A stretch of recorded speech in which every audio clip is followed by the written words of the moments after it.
Ben, imos dar comezo, por favor, cerrade a porta, imos dar comezo a esta sesión plenaria e, infelizmente, como ven sendo habitual, é algo que nos dou especialmente nesta semana de novembro, imos guardar un minuto de silencio polas vítimas de violencia de xénero.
Ben, pois, rematado este tempo, vamos dar paso ás solicitudes de intervención no pleno ordinario. Neste caso hai unha de Julio Fernández Balado, presidente da Asociación de Veciños a Xunlla de Laraño, que solicita intervir no pleno ou ter coñecemento dunha pregunta que afecta a Laraño. Ten 5 minutos de intervención, como xa sabe.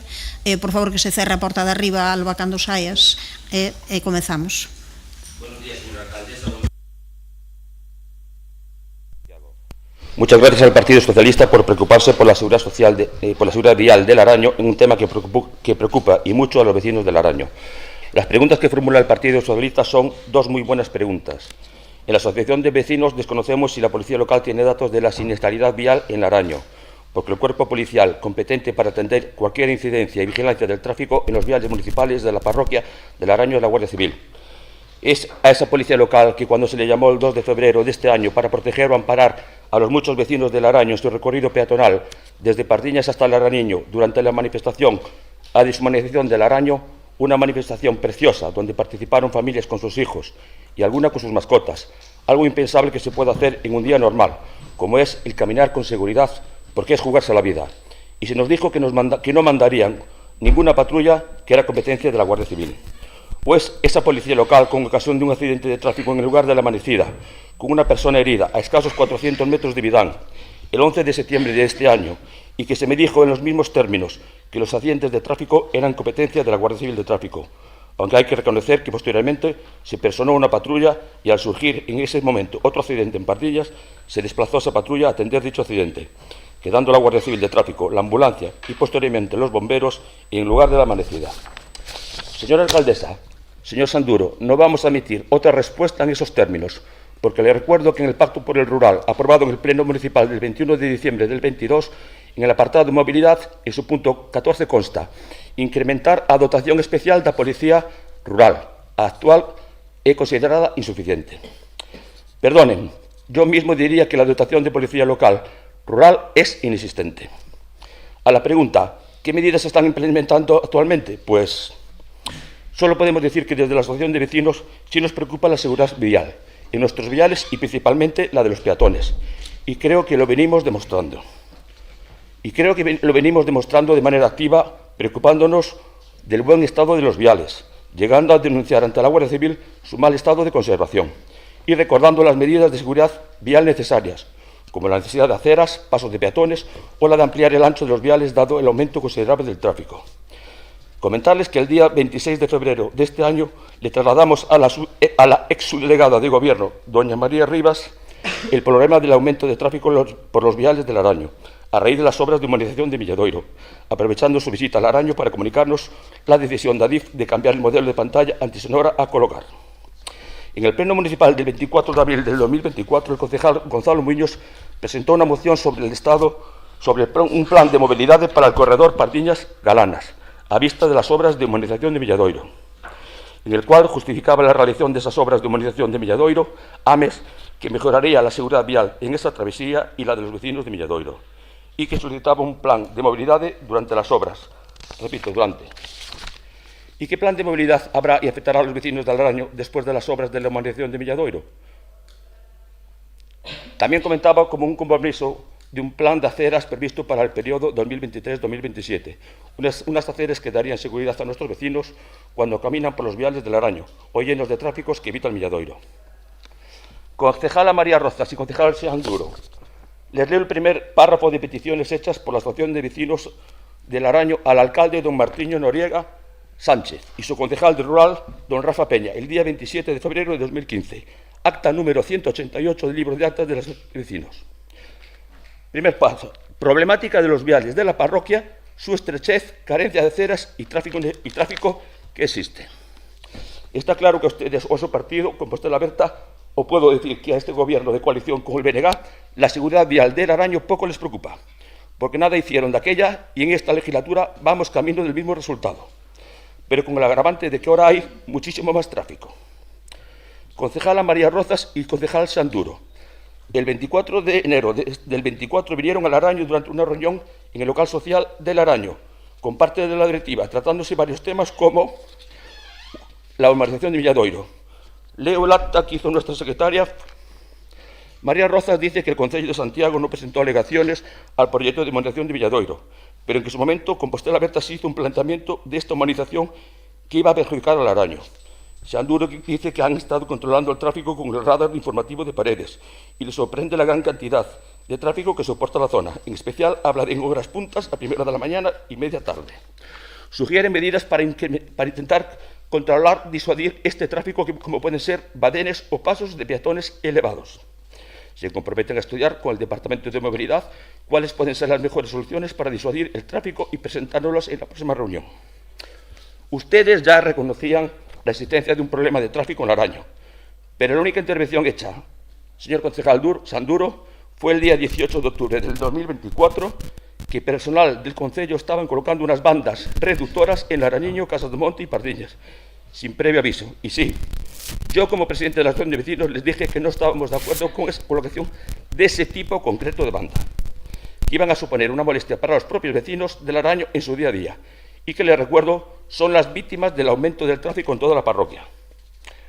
Comentar que el día 29 de julio de este año, desde la Asociación de Vecinos Asunja se envió por correo electrónico a la alcaldía y nos consta su reacción un plan de mejora de mejora de seguridad vial en el vial Paredes a Pardiñas. Como dice en su primer párrafo, a raíz de los trabajos que se están iniciando para la mejora del asfaltado del vial Paredes a Pardiñas Laraño, desde la Asociación de Vecinos queremos aprovechar para recordar una petición que ya fue transmitida anteriormente por registro a la Concellería de Rural, concretamente el 22 de octubre del 24, con número de expediente 2024/46988-8E.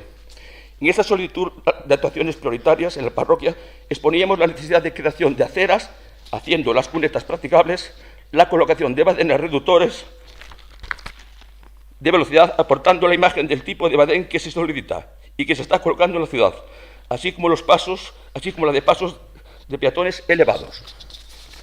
En definitiva, Laraño necesita ya mejoras en la seguridad vial porque este aumento de tráfico, pensamos, vino para quedarse, por desgracia de los vecinos. Y para finalizar, un par de reflexiones. A nadie le faltan fuerzas, lo que a muchísimos les falta es voluntad. Víctor Hugo. Y, señora alcaldesa, a este ritmo, otros vendrán que los problemas del Araño solucionarán. Julio Luis Fernández. Un saludo y muy buenos días a todos. Grazas. Como sabe, esta cuestión, como é unha pregunta, probablemente sexa tratada na sesión de tarde. É difícil que sexa na sesión de mañá, por se a quere ver por streaming ou se quere vir ou quedar.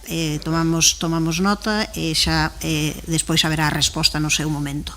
Antes de pasar a xa comezar a orde do día do pleno, temos que votar a posibilidade de debater unha moción de urxencia que en todo caso se debaterá, se así o considera o conxunto da corporación ao final de todo do día, o remate das últimas mocións.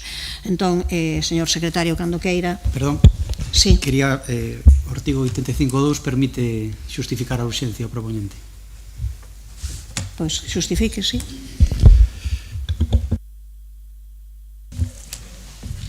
Quería, antes de comezar, moi brevemente, ademais, manifestar o agradecemento ás non adscritas por asinar conxuntamente a moción de condena do escrache a sede dunha organización democrática, ao Partido Socialista polas declaracións o mesmo martes condenando que compañeiras deste pleno estiveran encerradas e escoltadas pola Policía Nacional.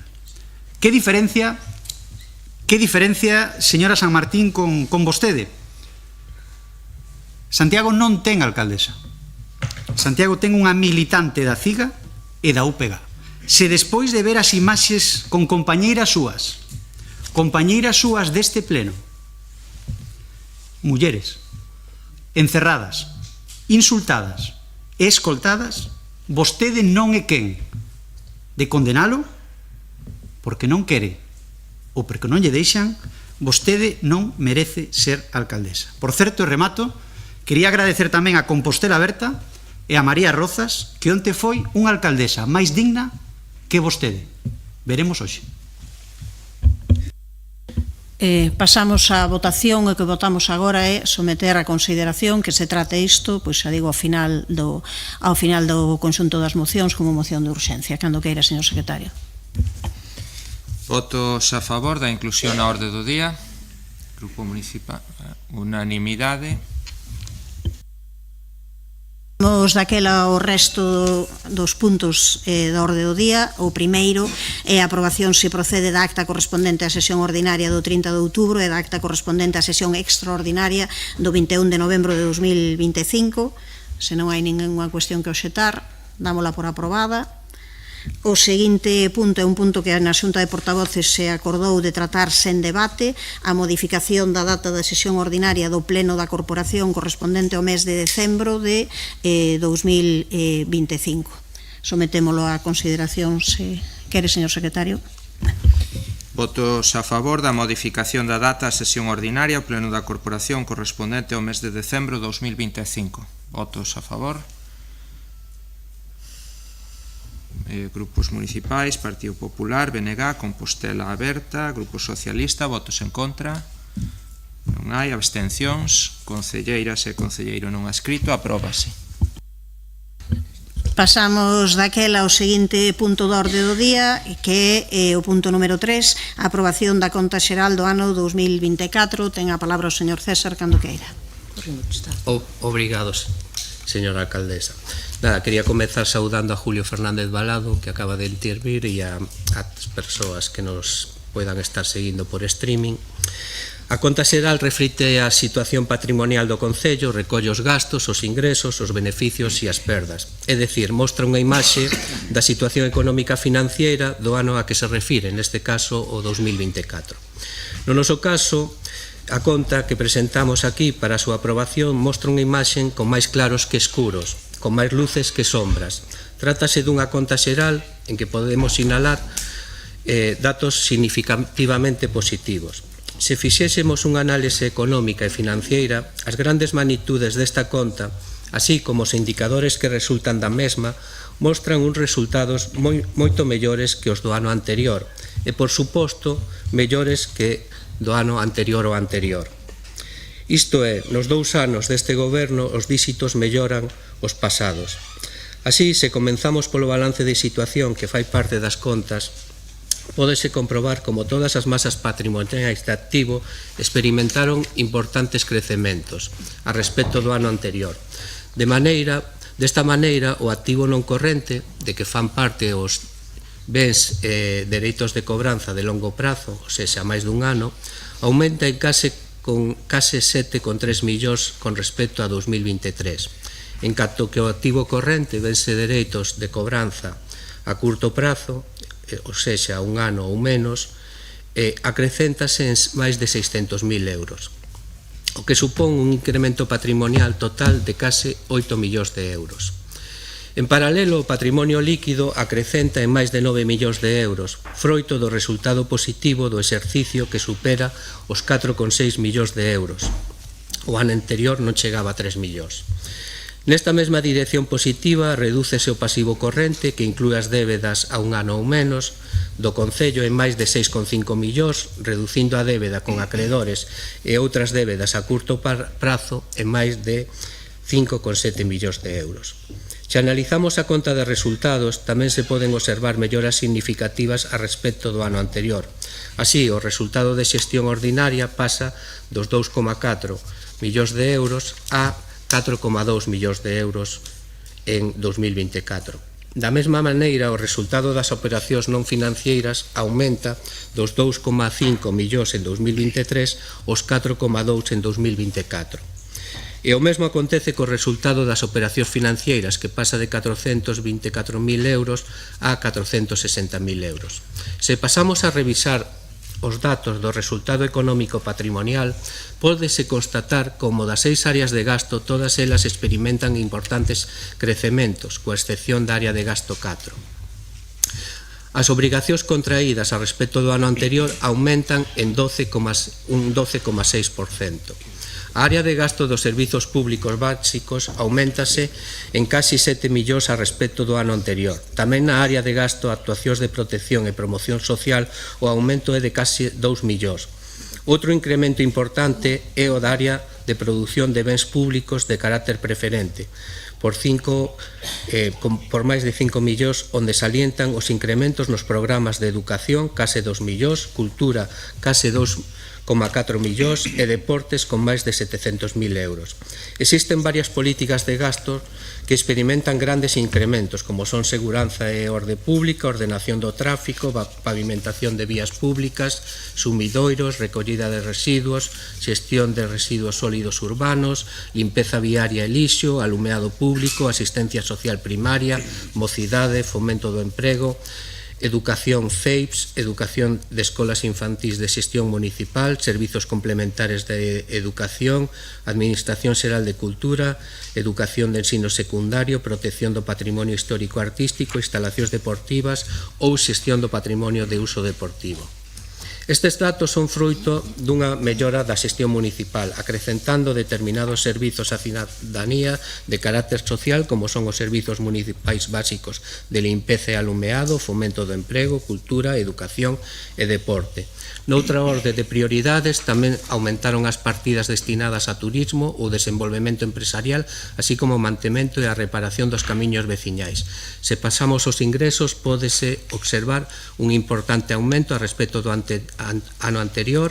Ingresos de xestión pasan a casi 112 millóns, dos 112 millóns en 2024 a máis de 124 millóns, dos ingresos financeiros pasan de 2,5 a casi 3, e todo isto sen subir impostos. Polo tanto, para concluir, calquera das grandes magnitudes do orzamento devolve mellores resultados que no último ano, reflectindo indicadores económicos e financeiros con maior desempeño económico, acrecentando o patrimonio municipal e tamén os servizos prestados. Comezaba falando da imaxe que dá esta conta xeral, comentando que mostraba máis luces que sombras. Entendo que agora é o momento das sombras. Moito obrigado.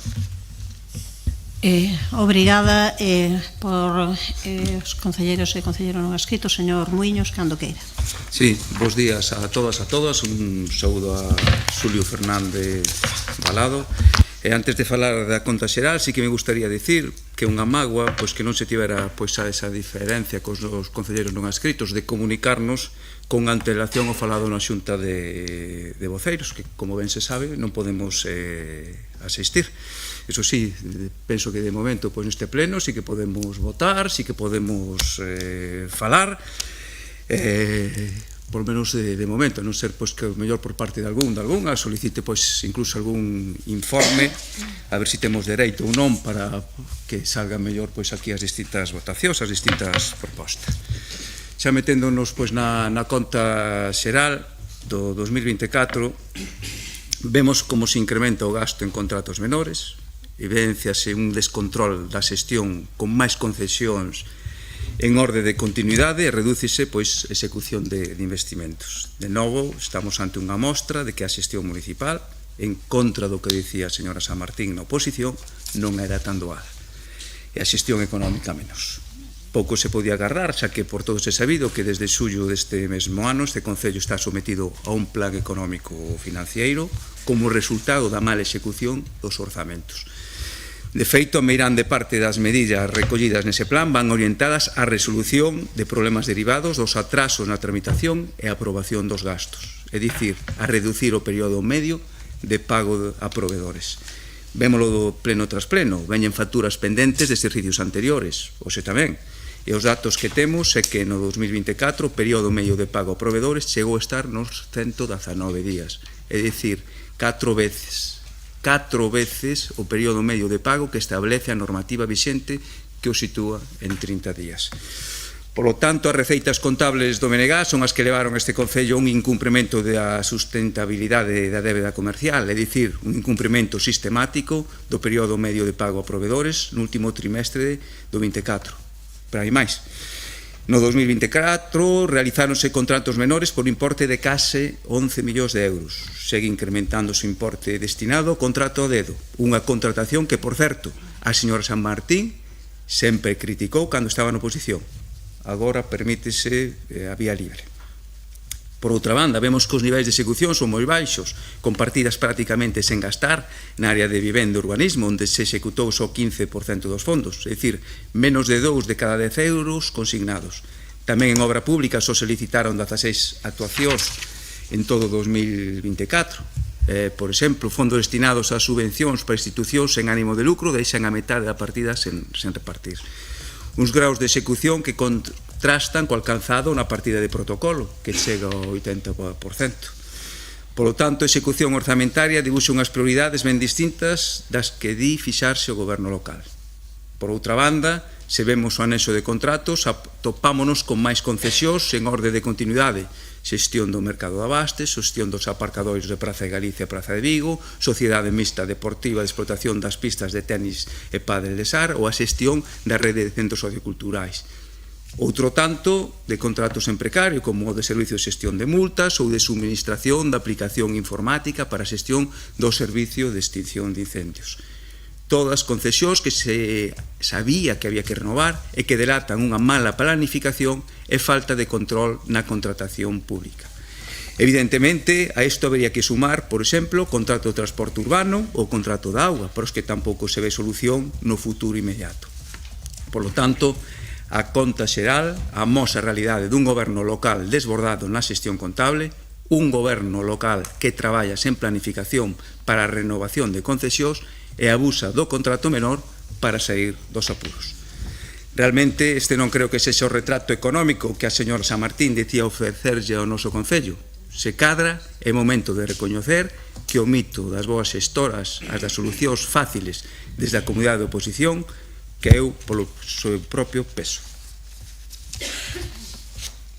Grazas, señor Muiños. Señora Val, entendo, polo Partido Socialista, cando que. Moitas gracias. Bueno, bo día a todas e a todos. En primeiro lugar, tamén saludar a Julio, que, bueno, veu a expoñernos aquí unha preocupación que preocupa e ocupa as veciñas e veciños de Laraño e que, entre todos, pois, deberíamos de tratar de resolver da mellor maneira posible. Entrando neste punto da orde do día, en primeiro lugar, comezaba o concelleiro falando de que son contas claras, que fixe unha análise económica, financeira, detallada. A verdade é que volvemos a reclamar a claridade e a transparencia do goberno. Eu fui unha concelleira que me enterei da inclusión da conta xeral na orde do día o luns. Non recibimos ningunha chamada para coñecer a postura do Grupo Municipal Socialista en relación coa conta xeral, e quizás se está empezando a convertir esta situación en costume, que nos lo poñen bastante difícil. A verdade, nos lo poñen moi difícil. Eu xa sei que é un trámite, xa sei que é algo que procede, pero, por favor, unha chamada. Eu non recibín ningunha chamada. E insisto, a primeira vez da que tiven constancia que iba a ir incluída a conta xeral na orde do día, porque se excluiu da primeira orde do día, que se incluiu por equivocación. Non vamos a entrar nos detalles de como aflorou ese tema, porque non vamos a entrar nos detalles, pero agora volvese a incluir porque procede. Polo menos chamen para decir que opinan. Teñen vostedes algunha dúbida? Contamos co voso voto? Nada, 0 chamadas. Dito isto, chega tarde, e é evidente que chega tarde esta conta xeral. A conta xeral tiña que estar aprobada polo Pleno da Corporación Municipal o pasado 15 de outubro. E chega tarde, estamos a 27 de novembro. O sea, é dicir, máis tarde imposible. Son conscientes das implicacións que pode ter isto para o Concello de Santiago? Supoño que son conscientes. Despois tamén quero poñer o foco en outro punto. O Concelleiro de Facenda ven a decir aquí na súa exposición que hai máis ingresos correntes que nunca. Preocúpame que a día de hoxe non teñamos o borrador de orzamentos en riba da mesa, tendo máis ingresos que nunca, porque acaba de decir o Concelleiro de Facenda que hai máis ingresos correntes que nunca neste Concello. Eu non vou a valorar ese punto, non o vou a valorar, pero está o dicindo el.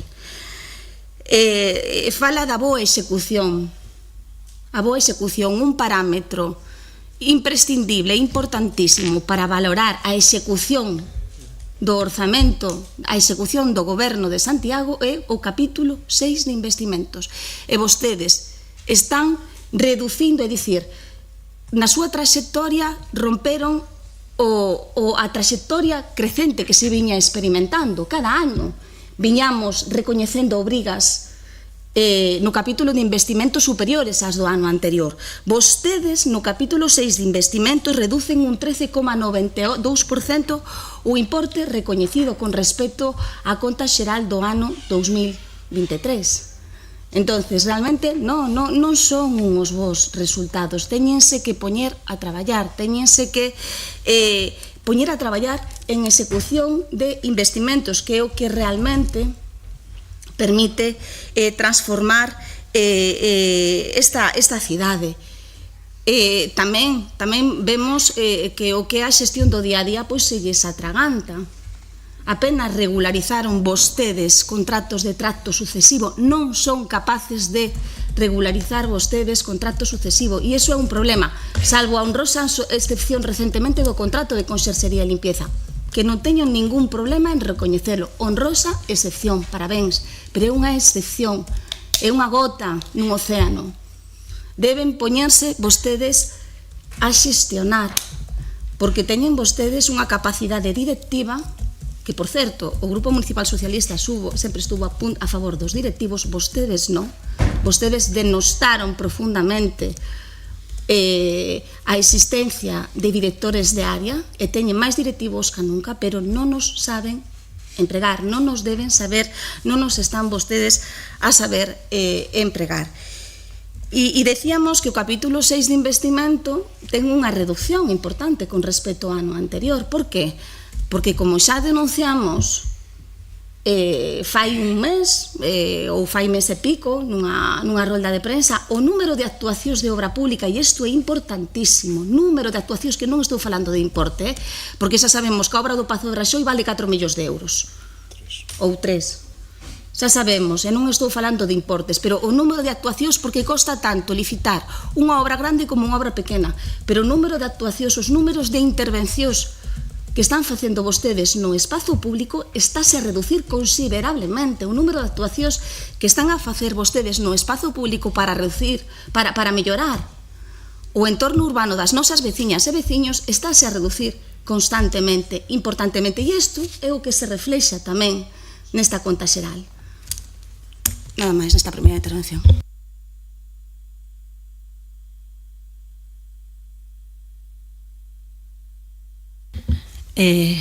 Polo Partido Popular, señora Ferreiro, cando queira. Sí, vale.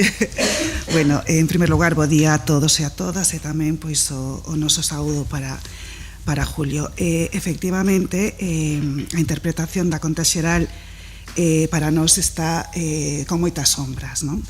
En primer lugar, igual que o ano pasado, séguese coas mesmas prácticas, repetíndose os mesmos incumprimentos normativos, que non vou a detallar un por un, sendo máis relevante pois o da presentación extemporánea da conta. Se a isto engadimos que este ano se quería traer a pleno a aprobación da conta sen darlle o período de exposición pública que tamén establece a normativa. No ano 2024, igual que nos anos anteriores, continuamos a seguir falando da deficiente execución orzamentaria, do uso abusivo dos contratos menores e do retraso no pagamento de facturas, protagonistas recorrentes das contas xerais deste Concello. Que se pode dicir de execución orzamentaria do ano 2024? Con respecto ao estado de ingresos, temos unha porcentaxe de execución moi baixa, dun 64%. Destaca a baixa execución de algunhas das aplicacións de ingresos sobre as previsións definitivas, como no capítulo de enaxeación de inversión reais cun 25% ou as transferencias de capital cun 44%, así como os activos financeiros cun 0% e os pasivos con un 30%. Isto pon de manifesto mala previsión en canto a estimación de ingresos, a ver que nos ensina a conta do próximo ano con esa estimación excesiva que se fixo da recadación da taxa turística e das licencias de autotaxi. Durante o ano 2024, as inexecucións en ingresos foron compensadas con as inexecucións de gastos, como veremos a continuación. En canto ao estado de gastos, a porcentaxe de execución é dun 61%, visibilizándose un ano máis a baixísima porcentaxe de execución do capítulo 6, con apenas un 15%, e do capítulo 7, que incluso disminuyen con respecto ao ano interior, 20% en inversión reais e 5% en gastos de capital. Un goberno que tan só é capaz de executar un 15% de inversións é un goberno que non sabe xestionar, que non sabe planificar e, o máis importante, que non ten compromiso coa cidade. E se analizamos as áreas de gasto, tamén temos porcentaxes de execución baixa, servicios públicos básicos con un 58%, produccións preferentes, de bens preferentes, con un 64%, actuacións de carácter económica con un 55%, fronte ao 65% do ano 2023. En canto a porcentaxe de execución de programas dentro da área de gasto, vamos a citar algúns: parques e xardíns con un 57%, vías públicas un 35%, vivenda un 0%, protección civil 24%, abastecemento de agua potable 36%, comercio 31%, promoción turística un 52%, camiños veciñais un 47%, investigación, desenvolvemento e innovación 0%, xestión do patrimonio un 14%. A visto disto, fagolles a seguinte pregunta: de que serve aprobar os orzamentos máis altos da historia se logo non son quen de que executalos? Unha porcentaxe de execución dun 61% é un mal dato, e se un goberno repite ese patrón ano tras ano, o que está claro é que non teñen solvencia. E seguimos coa contratación, cos contratos de adxudicación directa. Dicir que este Concello segue incrementando gasto a través desta tipoloxía de contrato, segue a abusarse desta figura para evitar acudir a procedementos que garanten a publicidade e a concorrencia. O dato é o seguinte: no ano 2022 tiñamos 8,3 millóns de contratos adxudicados de maneira directa, no ano 2023 21,4 e no ano 2024 21,8 millóns. En canto a expedientes de REC tramitados, tamén seguimos na mesma liña. No ano 2023, 26 REC e un reparo. No ano 2024, 31 expedientes de REC e 9 reparos, incrementándose en case 3 millóns con respecto ao ano 2023. E xa para rematar, outro indicador clave é o período medio de pago a provedores, un clásico en case todos os asuntos económicos que se traen ao pleno, que tamén se incrementou, sendo dato do ano 2024 65 días de período medio de pago. Recordemos, como se dixo xa anteriormente, que no ano 2024 acadouse unha cifra histórica, 119 días. Por outra banda, diminúe a inversión por habitante de 117 a 101 e tamén o superávit por habitante de 302 a 231. E non podemos esquecernos dos remanentes. Seguimos tamén con remanentes importantes nos últimos 4 anos. Se no 2021 tiñamos 58 millóns, 58,5 millóns, no ano 2024 a cifra achégase a 73,6 millóns de euros en remanentes. A maiores da análise desta conta podemos extraer o seguinte: aumento da débeda a longo prazo, incremento da débeda con entidades financeiras, máis de 5 millóns, indica que se recorre o endebedamento para financiar inversións en lugar de recursos propios ou transferencias. A iso ten a contraprestación na subida importante no pagamento de xuros por operacións de endebedamento. No ano 2023, 71.000 euros e no ano 2024 case 1 millón de euros. A lectura que podemos sacar deste dato é que o Concello de Santiago destinou case 1 millón de euros en pagar aos bancos en detrimento de dedicalos precisamente á inversión. Por outra parte, temos un elevado gasto corrente. O Concello está a incrementar o capítulo 2 do gasto dun xeito moi significativo nos últimos anos, case un 30% no período 2022-2024. O Concello ten na actualidade certos servicios importantes que influyen nesta subida do capítulo 2, como é o servizo de abastecemento de auga, de saneamento e depuración e o servicio de transporte público urbano de viaxeiros, que seguen en precario. Por outra parte, tamén hai unha grande dependencia en subvencións. O 40% dos ingresos ordinarios proveñen das transferencias de outras administracións, o que limita a autonomía financiera municipal e xera unha especial vulnerabilidade ante posibles cambios de políticas autonómicas, estatais ou europeas. E xa, para rematar, non nos esquezamos que o Concello viuse obrigado a presentar un plan económico financeiro polo incumprimento, por unha parte, da regra do gasto e, por outro, pola sustentabilidade da débeda comercial, é dicir, como consecuencia da xeración de remanentes e do seu uso, e polo atraso na tramitación de pagamentos a proveedores. Moitas grazas. Grazas, señora Ferreiro. Señor César, tempo para a réplica. Obrigado, señora alcaldesa. Como decía na miña primeira intervención, deixaba para vostedes as sombras. Entendo que as luces son tan irrebatíveis que tivesen que centrar o seu discurso nas sombras. Sombras que, como ciprés, son alongadas, veñen de moitos anos atrás, e algunhas delas nin siquiera son obxeto deste expediente, como son o período medio de pagamento ou o grado de execución orzamental. A primeira variável calcúlase mes a mes, a conta xeral é un documento anual. Decirlles que o plan económico financiero non é debido a que non se cumpra o período medio de pago, que o período medio de pago levase incumprindo desde hai moitos anos, concretamente desde xa 2018 se ven incumprindo sistemáticamente, polo tanto non debería de ser motivo dese plan económico e financiero. O plan económico financiero tivose que aprobar porque superouse o teito de gasto, partindo dun orzamento prorrogado de 2022, non? Algo semellante acontece co grau de execución orzamental, que resulta da liquidación do orzamento e non da conta xeral. A liquidación do orzamento pois xa foi aprobada previamente.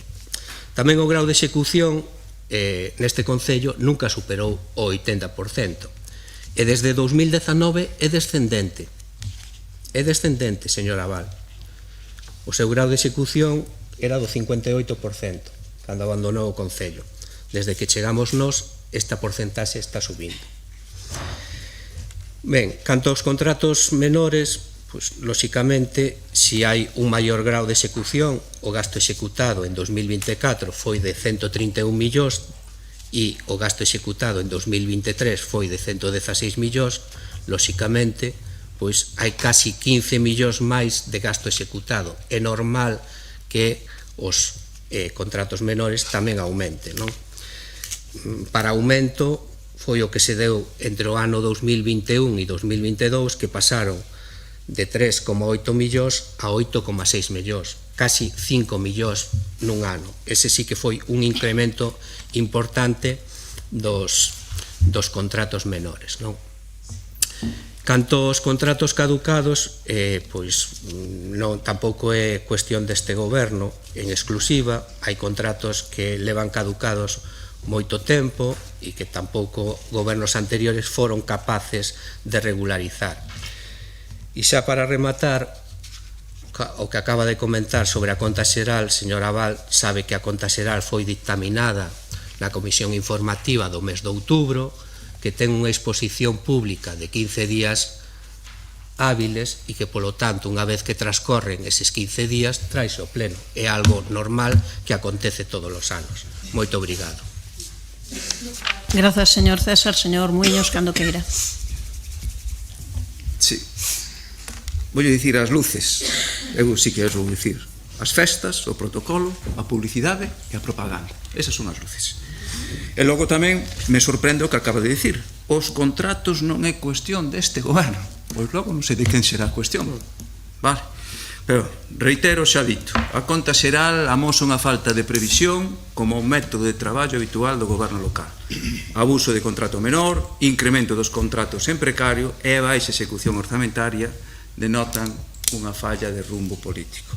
A conta xeral non é só un documento contable, é a fotografía de como se xestiona o municipio. E o que vemos é unha administración que chega tarde, que executa pouco e que contrata mal. Por iso insistimos, non se trata de criticar por atacar o contrincante político, o señor César. O señor César semella non saber encaixar as críticas. Nós o único que facemos é sinalar carencias que afectan directamente a calidade dos servizos públicos, a transparencia e o uso responsable dos recursos de todas e de todos.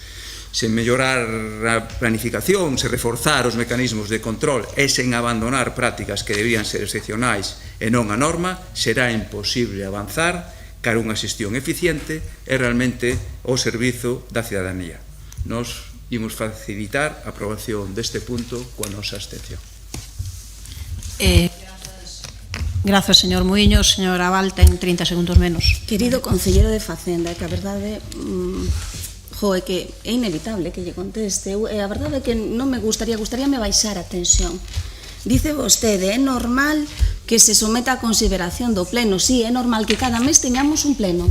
Sí, e é normal que o goberno cada mes traiga cousas ao pleno. Sí, pero tamén é normal que un goberno, sobre todo cando está en minoría, negocie. E non acaban de entender ese punto. Eu, a verdad, non sei como quere que yo digamos. De verdad, en calquera caso, sobre a execución, pois nós poñemos o foco nun parámetro que nos importa moito e que vemos que se reduce, que é o capítulo de investimentos, e os interpelamos e os animamos e esperemos que este ano o capítulo 6 de investimentos se incremente e non se reduza como se reduciu con respecto ao ano 2023, porque ese parámetro o de dereitos recoñecidos pois se reduciu. Nada máis, vamos a absternos. Grazas, señora Val. Señora Ferreiro, ten 2 minutos, vamos. Moi ben. A conta xeral explica o que o Concello ten, o que debe, canto ingreso en que se gasta o diñeiro público durante un ano. Permita a calquer veciño ver se o Concello xestiona ben os recursos.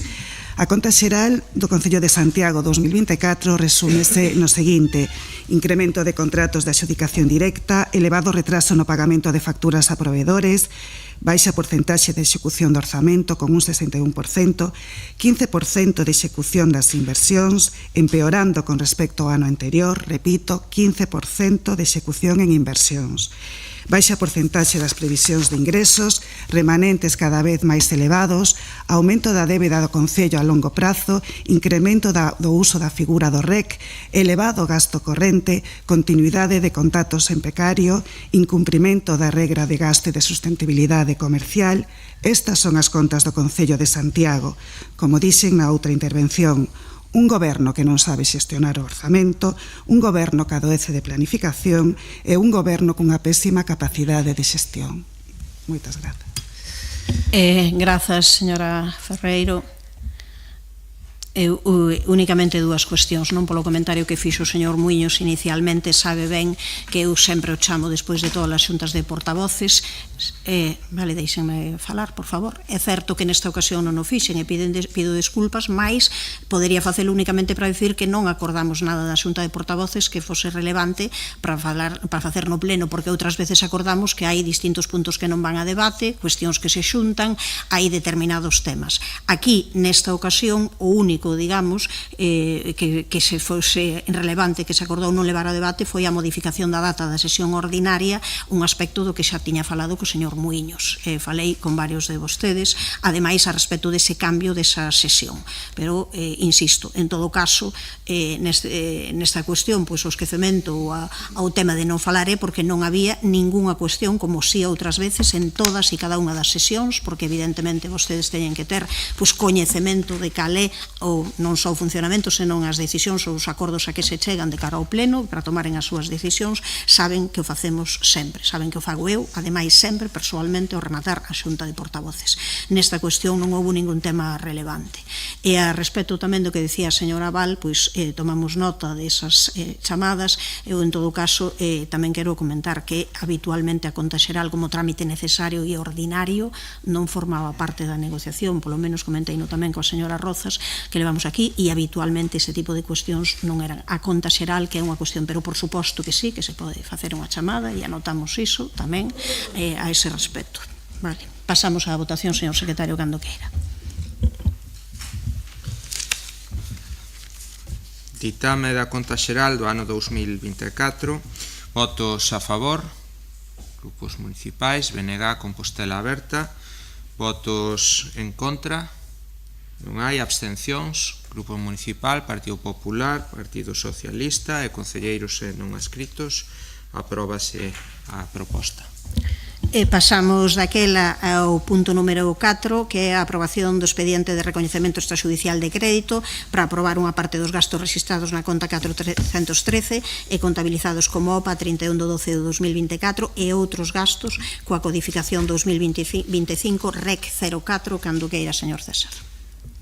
Obrigado novamente, señora alcaldesa. Traemos este expediente do que fan parte 119 facturas que afectan a 65 fornecedores diferentes. A maioría das facturas son de menos de 1.000 euros, 38 facturas correspondentes a gastos de pouca entidade, para os que non existe contrato, como son o consumo de gas de dependencias municipais, suministración en que se está traballando para licitar un contrato de eficiencia enerxética, ou lavado de coches, que tamén está en proceso de preparación para a súa contratación. De entre 1.000 e 5.000 euros existen 28 facturas no expediente que tamén afectan algún consumo de gasóleo de dependencias municipais, que tamén quedarán cubertas co novo contrato de eficiencia enerxética. Tamén aparecen actividades formativas ou de mantemento de algún software e equipamento do servizo de extinción de incendios. De entre 5.000 e 10.000 euros fan parte 15 facturas. Aparecen cursos de formación para o persoal municipal e para o servizo de extinción de incendios, así como diverso material deste servizo. De entre 10.000 e 15.000 euros 7 facturas, volven a aparecer actividades formativas para o persoal municipal e o servizo de extinción de incendios. Entre 15.000 e 20.000 euros 5 facturas, aparecen gastos de mantemento de algunha aplicación informática do material do servizo de extinción de incendios e algunha campaña de Natal do Departamento de Promoción Económica. Por último, de máis de 20.000 euros aparecen as 26 facturas de Viacua polo premio de cobranza do lixo. Este contrato finalizou o 1 de maio de 2019, a orden de continuidade deuse en abril de 2019 e a cobranza da taxa de recollida do lixo supón un 3% do que recada Viacua máis o IVA, non? A última factura que se pagou foi o 2 de xullo de 2021 con un importe de 28.179,52 euros, aboada o 3 de novembro de 2022. Desde aquela levanse en pagarse por distintas vicisitudes as 26 facturas de que fan parte este expediente e que suman a maioría do mesmo, non? Do 1.358.975,85 euros, as 26 facturas suman 992.395,30 euros. Agardamos o voto favorable para a súa aprobación. Moito obrigado. Grazas, señor César. Señor Muiños, cando queira. Sí. O expediente de recoñecemento extrajudicial de crédito que traen agora reflexa moi ben o que dicíamos antes cando analizábamos a conta xeral do ano pasado.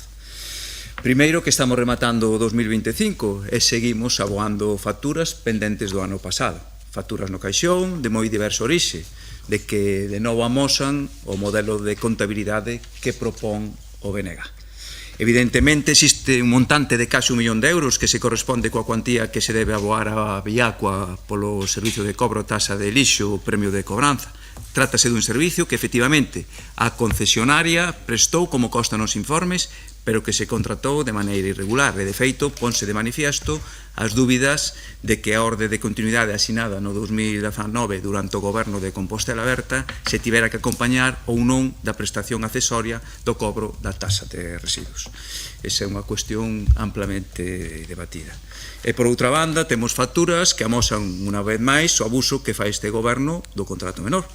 Está o caso dos 10.000 euros dos cascos de bombeiros, que indiscutiblemente se tiñan que mercar, pero que se tiña que facer acudindo aos procedementos de contratación ordinarios. Temos tamén facturas da campaña de Nadal do ano pasado, e nisto xa chove sobre mollado. Le varios plenos con facturas da programación de Nadal do 24, con reparos de intervención, nos que se advirte do abuso do contrato menor. Aquí temos outro exemplo. Ocorre o mesmo con contratos de publicidade e marketing, de novo prestacións recorrentes e continuadas que se financian vía contrato a dedo en lugar de recorrer a contratación ordinaria. Polo tanto, de novo un expediente heteroxéneo que evidencia moitos dos vicios da xestión contable do BNG. De feito, tan diverso é que hai facturas de miles de euros, outras de 120 euros para un centro de impresión digital, por exemplo, ou incluso ter que aboar algunha factura, algunha empresa que tristemente xa desapareceu. Como sempre decimos, as empresas e os proveedores non teñen culpa da mala xestión contable do goberno local, así que por responsabilidade facilitaremos a aprobación deste expediente coa nosa abstención. Grazas, señor Muiño. Señora Abal, cando queira. Moitas gracias. Nada, moi breve. Esta coletilla me dicen que non a utilice moito, pero bueno, moi breve, pero si vou a ser moi breve. Así como fui moi crítica anteriormente, eu aquí tamén lles quero dar a noraboa por desbloquear o premio de cobranza. O sea, eu quero poñer as cousas en riba da mesa. Vamos, me parece de xusticia e de vos servidores públicos. Polo cual eu tamén o quero poñer en riba da mesa. Sí que é verdade que é necesario cambiar o sistema de recadación. De feito, no anterior mandato na Consellería de Facenda estuvo traballándose neste asunto, pero é importante recoñecer que conseguiron desbloquear vostedes este asunto. Simplemente en relación co resto das cuestións, decirlles que fagan uso dos anticipos de caixa fixa, que teñen habilitado nas bases de execución para determinados gastos que están vindo a recoñecemento extrajudicial de crédito, e avancen, como xa dixemos anteriormente, avancen ou procedan, porque a veces costa ellos avanzar na regularización dos contratos de tracto sucesivo. Nada máis, vamos a votar a favor. Grazas, señora Abal e señora Ferreiro, cando queira. Moi ben, moitas grazas, señora alcaldesa. Este goberno segue a sorprendernos porque continúan aparecendo facturas por prestacións realizadas para o Concello, non só no ano 2024, senón tamén no ano 2023 e incluso de anos anteriores, como ocorre coas facturas de Viacua, das que non temos claro tamén a súa legalidade, non? En concepto do cobro da taxa de lixo e que se corresponden cos períodos dos anos 2021, 22, 23, 24 e tamén 25. O desleixo deste goberno é máis que evidente. Estamos rematando o ano 2025 e outro ano máis con facturas que semellan estar dormindo o sono dos xustos. Algúnas incluso terían prescrito o dereito á súa liquidación. Non me diga que non tiveron anos para pagar estas facturas e, sobre todo, que tiveron meses para facelo. No mes de outubro mesmamente non se trouxe a pleno ningún asunto económico e non sempre as presas, como ben pon de manifesto a persoa titular do órgano de intervención en cada un dos informes deste expediente de REC, no que reflicte que se reciben os expedientes con moi pouco tempo para emitir informe para o pleno e para a comisión informativa previa.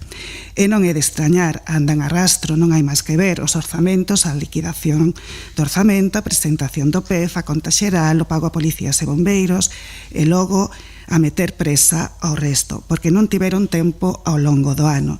Isto tradúcese no que repetimos unha e outra vez: falta de planificación contractual que leva consigo que se recorra de maneira abusiva aos contratos menores, de maneira abusiva e cometendo todo tipo de irregularidades que van desde prestacións que se corresponden con contratos en precarios, servicio de impresión de correos, limpeza e conserxería dos CEP, suministración de gas, material de recambio de vehículos de parco móvil, do servicio de limpeza e desinfección dos vehículos, etc. Gastos que pola súa contía deberían pagarse mediante o sistema de anticipos de caixa fixo habilitado nas bases de execución, pero que todavía deducimos que non se ten implantado.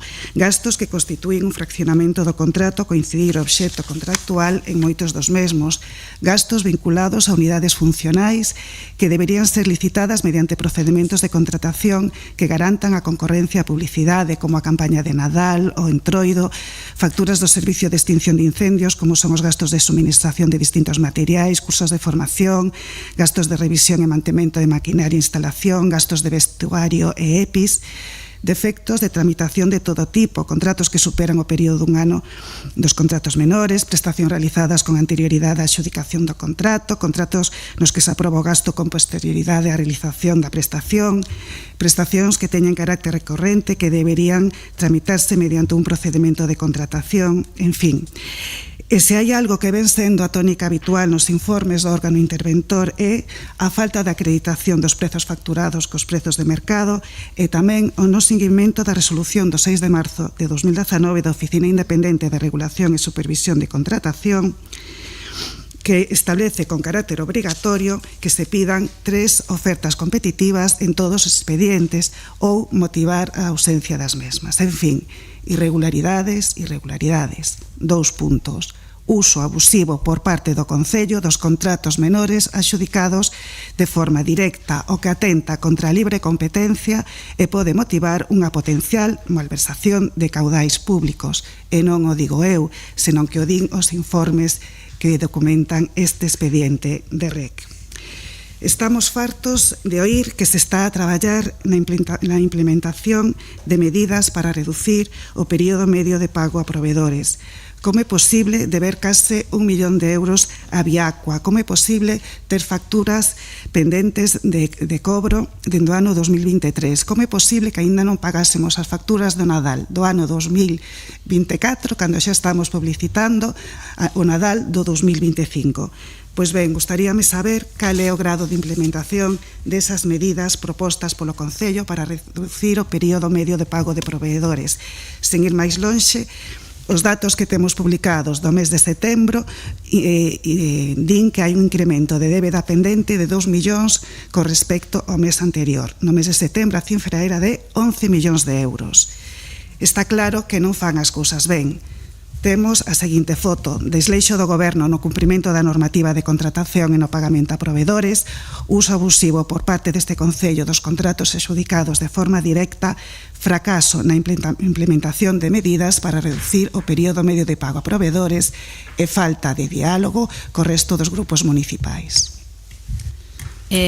Grazas, señora Ferreiro. Tempo para a réplica, se quere usar, señor César. Obrigado, señora alcaldesa. A ver, señora Ferreiro, acaba de escoitar de un grupo da oposición que daba os parabéns por pagar as facturas de Viacua.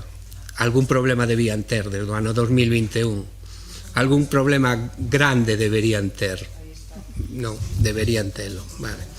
Non interrompan, agora está na quenda o señor César. Entón, eu creo que este é un logro deste goberno, pagar estas facturas que viñan desde o ano 2021, non? En canto á regularización de contratos, é verdade que hai moitos contratos que veñen sen regularizar de atrás e que estamos tentando regularizar. En concreto, no que é a campaña de Nadal, por primeira vez este ano licitouse a cabalgata de Reis. Por primeira vez este ano neste Concello. Entón, hai cousas que se están facendo para sacar adiante este tipo de contratos que estaban sen regularizar, non?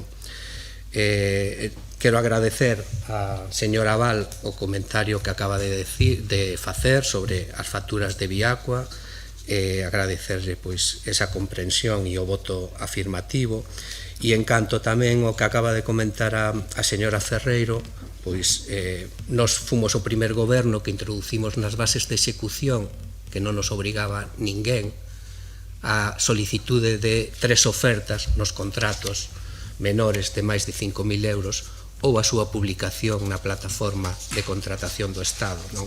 Para acrescentar a transparencia neste tipo de contratación. Moito obrigado. Señor Muiños, non sei se quere intervir. Non. Señora Val, tampouco. Señora Ferreiro. Pois ben, entón, cal era o problema que había con esas facturas de Viacua? Porque realmente nos non sabíamos.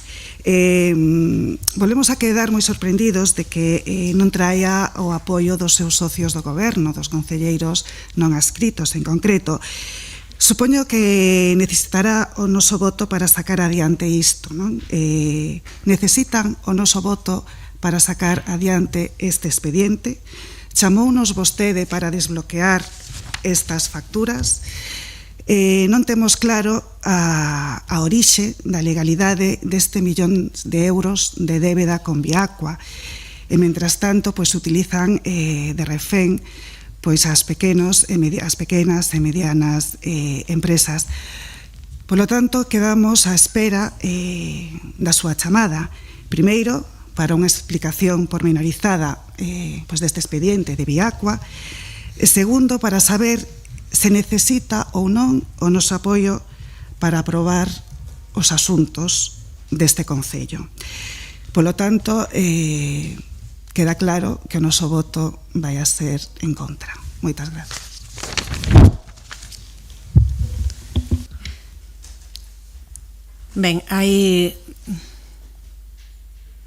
Ben, eu creo que hai algunhas cuestións que deberan estar apartados, non? Do que é, ao final, unha lexítima reivindicación partidista en calquera cuestión. Hai cuestións que teñen que ver con pagamentos realmente de cuestións que se levaron a cabo, que se fixeron e que ademais veñen ao pleno con todos os informes pertinentes. Nalgún destes casos, ademais, veñen unha serie de facturas, como se dixo con anterioridade, que están relacionadas con esa taxa de cobranza que leva facendo Viacua desde hai tempo e que tiñan problemas para ser traídas ao pleno desde hai anos. Houbo ocasións, creo eu, na comisión informativa previa de suscitar ou de pedir todas as informacións e todas as aclaracións que se podían pedir ao respecto. Hai actividades e persoas provedoras que, como vostedes están sinalando aquí, están pedindo que se pague. Eu creo que, insisto, se había algunha cuestión que vostedes querían suscitar, isto ás veces aconteceu, en algúns casos, e o lóxico é utilizar a comisión informativa para iso. Está a comisión informativa, vostedes poden decir perfectamente, poden comentar calquera cuestión que queiran, o concelleiro, calquera cuestión que queiran entre a comisión informativa e o pleno, a respecto de que necesitan máis aclaracións sobre o acontecido con esas facturas ou con outras. Agora, eu pídolles tamén que se dean conta, supoño, non, que saben a trascendencia que ten neste caso, que non vai a ser aprobado algo que aquí xa foi cualificado tamén como algo moi importante, poder desbloquear por fin ese pagamento dunha cantidade importante que se debe, pero tamén pequenos pagamentos que aparecen noutras facturas menores a persoas do tecido económico desta cidade e deste concello.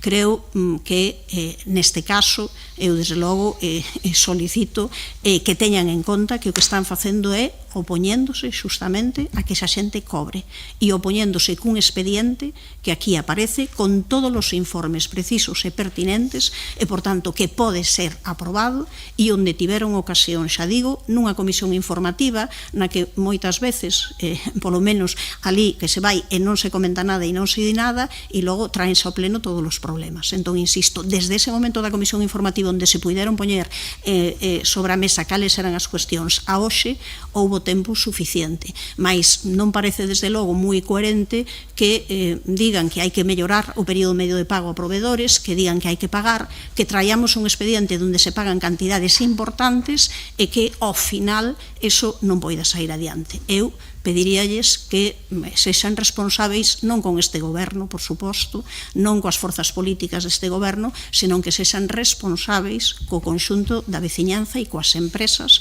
que na cidade están agardando a que isto poida ser cobrado. Pasamos á votación, señor secretario. Aprobación de expediente de recoñecemento extrajudicial de crédito para aprobar unha parte dos gastos rexistrados na conta 413 e contabilizados como OPA 31 de decembro de 2024 e outros gastos coa codificación 2025 REC 04. Votos a favor. Grupos municipais, BNG e Compostela Aberta e Partido Socialista. Votos en contra. Partido Popular. Abstencións. Concelleiras e concelleiro non adscrito, rexéitase a proposta. Pasamos daquela ao seguinte punto da orde do día e o apartado punto número 5, creación dunha comisión de estudo para determinar a forma máis sustentable e eficiente para a xestión dun servizo municipal de comedor para atender o alumnado dos centros educativos e das actividades municipais de conciliación. Ten a palabra a señora Louzao. Moi bo día a todos e a todas e tamén un saúdo a Julio de Laraño. Traemos ao Pleno a proposta de crear unha comisión de estudo para determinar a forma máis sustentable e eficiente para xestionar o Servizo Municipal de Comedor. Como é coñecido, este goberno propúxose desenvolver un novo modelo para atender os comedores escolares, toda vez que este concello ven ofrecendo o servizo sen ter tomado ningún acordo sobre a súa formalización e nin sequera analizadas as opcións para prestalo. O recurso da contratación externa, a partir do primeiro convenio asinado no 2013 coa Xunta de Galicia, nunca alcanzou un nivel de calidade que resultase satisfactorio para as familias e, na nosa opinión, non favoreceu tampouco outros obxectivos en relación coa educación e a saúde alimentaria, a redución da pegada de carbono ou a sustentabilidade do tecido económico de proximidade. Non lles conto nada novo se recoñezo que a nosa idea, desde o primeiro momento, era camiñar cara a prestación directa do servizo. Idea que se foi aínda confirmando máis a medida que a fomos contrastando cos datos e co coñecemento máis exhaustivo das posibilidades e dos custos. Trátase dun proxecto estratéxico e dos máis ambiciosos para este goberno. Mais alén de mellorar as prestacións municipais, sobre todo as que teñen unha repercusión directa no benestar das persoas, queremos facelo seguindo os procedementos correctos e coas garantías legais e orzamentarias que exixen as normas. Por iso optamos por traer agora esta proposta. O servizo de comedores é claramente unha prestación cun contido social, fundamental para a conciliación e máis aínda para a educación e a saúde das nenas e os nenos. Isto fai que o debamos abordar con rigor e atención, poñendo por encima de outro tipo de consideracións ese carácter social. Cremos, sinceramente, que cabe facelo mellorando á vez o que agora mesmo lle ofrecemos ás familias e establecendo bases sólidas e sustentables para o futuro do servizo. Estas son as razóns de que optásemos por traer ao Pleno a proposta de crear a comisión de estudo que prevé o artigo 97 do texto refundido de réxime local. Unha comisión que deberá agora analizar os aspectos sociais, xurídicos, técnicos e financeiros do que sería, agora si xa formalmente, o servizo de comedores do Concello de Santiago e propoña a mellor forma para xestionalo. Esa proposta deberá someterse ás achegas que desexen formular as persoas ou entidades interesadas e vir de novo a este pleno para a súa aprobación. O Departamento de Educación ten xa moitos datos que achegar aos traballos da comisión. Non en van, ven encargándose hai máis dunha década de organizar comedores pro xantar en 9 centros públicos de educación infantil e primaria, pro almorzo en 10 e máis recentemente nas escolas rurais tamén nas actividades de conciliación. Máis de 1000 nenos e nenas cada día do curso, tamén outros en períodos non lectivos, a dirección de varios contratos e o coñecemento doutras experiencias municipais, ademais da análise das normas, constituirán a mellor achega para os debates da comisión. É por isto que na proposta que formulamos contamos con este departamento, evidentemente, e incluímos tamén outras áreas técnicas municipais que lle engadirán a proposta as demais perspectivas en relación cos aspectos, como dicía antes, xurídicos, económicos, de persoal ou das infraestructuras. Sabemos que se debaterá a competencia municipal para prestar este servizo, porque temos claro que nesta cuestión, por moito que todas as organizacións que iramos garantir a mellor calidade de vida para os nenos e nenas de Compostela, temos posicións diferentes. Algunhas levamos reclamando que os servizos de comedor se entendan parte do dereito universal á educación e se organicen, polo tanto, como parte da rede educativa. Mais este obxectivo non o comparten outros grupos políticos que, desde a súa maioría parlamentaria, configuraron o modelo educativo deixando fora os comedores escolares alí onde a poboación está próxima aos centros. Fica así esta prestación que xa non é opcional para a nosa veciñanza, na esfera da atención sociocomunitaria ás necesidades de conciliación, nas que os concellos temos competencias atribuídas pola propia Lei de Bases do Réxime Local, pola Lei Orgánica para a Igualdade Efectiva de Mulleres e Homes, pola Lei de Servizos Sociais de Galicia, pola Lei de Apoio á Familia e á Convivencia ou mesmo pola Lei de Impulso Demográfico de Galicia. E sabemos tamén que se escrutarán os datos con todo o detalle antes de formular a proposta de xestión, porque tamén temos visións diferentes sobre o papel das administracións e a súa relación co mercado. Non imos fuxir de ningún debate. Na Comisión de Estudo propuxemos incluir a representación de todo o abano político que formamos este pleno. Por todo isto, pedimos o voto favorable á proposta que se resume en 3 puntos. Crear unha comisión de estudo para determinar a forma máis sustentable e eficiente para a xestión dun servizo municipal de comedor, aprobar a súa composición técnica e política e encargarlle que propoña na memoria correspondente a mellor forma de xestión para este servizo. Como dicía, agardamos o seu voto a favor. Moitas grazas. Grazas, señora Louzao. Señora Rosón, entendo, cando queira.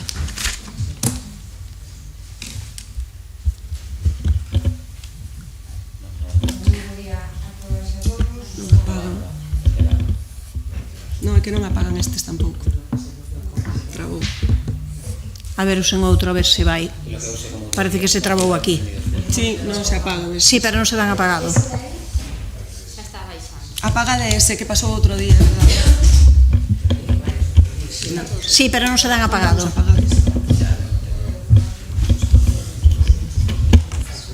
A ver, agora. Tampouco se dá apagado. Desenchufamos estes. Encendieron todos. Desenchufamos estes.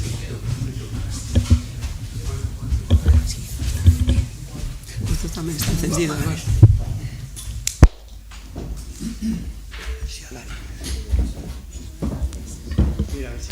Este non se dá apagado.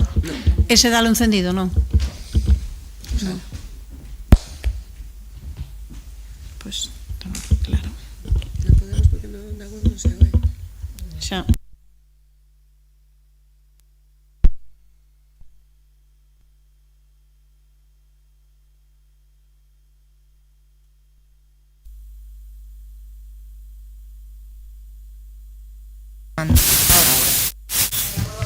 Ahora sí, ahora puedo.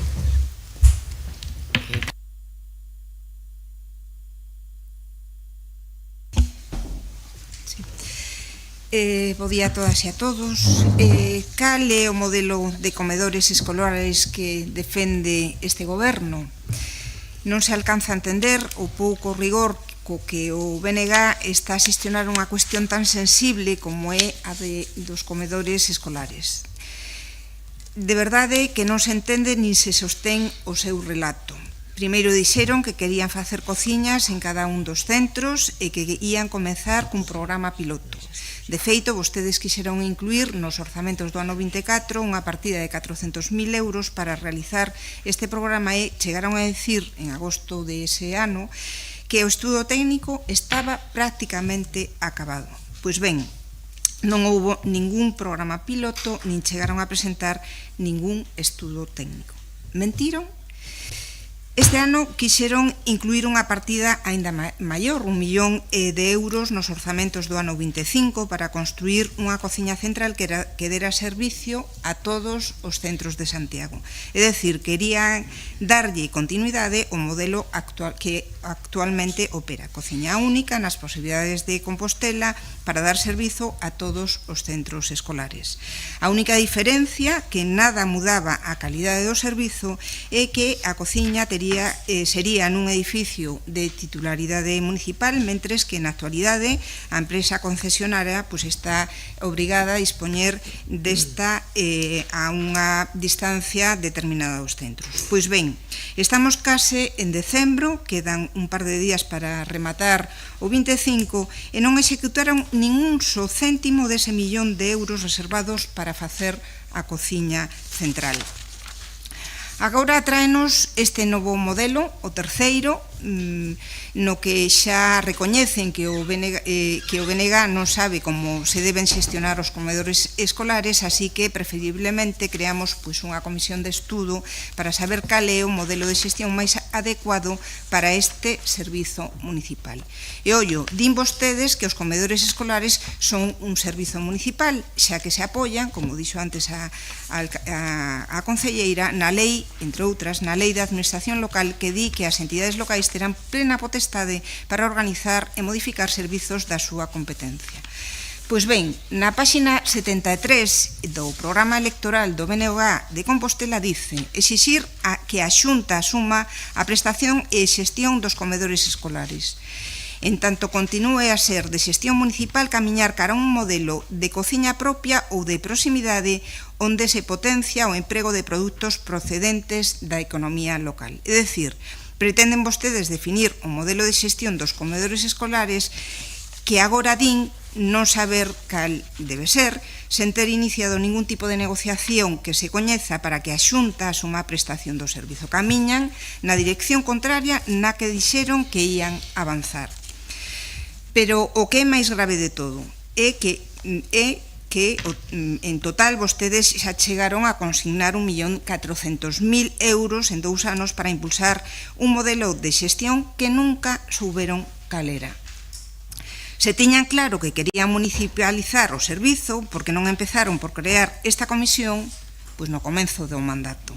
Cal é a lóxica de reservar 1 millón de euros nos orzamentos do ano 25 para rematar ese mesmo ano creando unha comisión que determine cal vai a ser o modelo de xestión?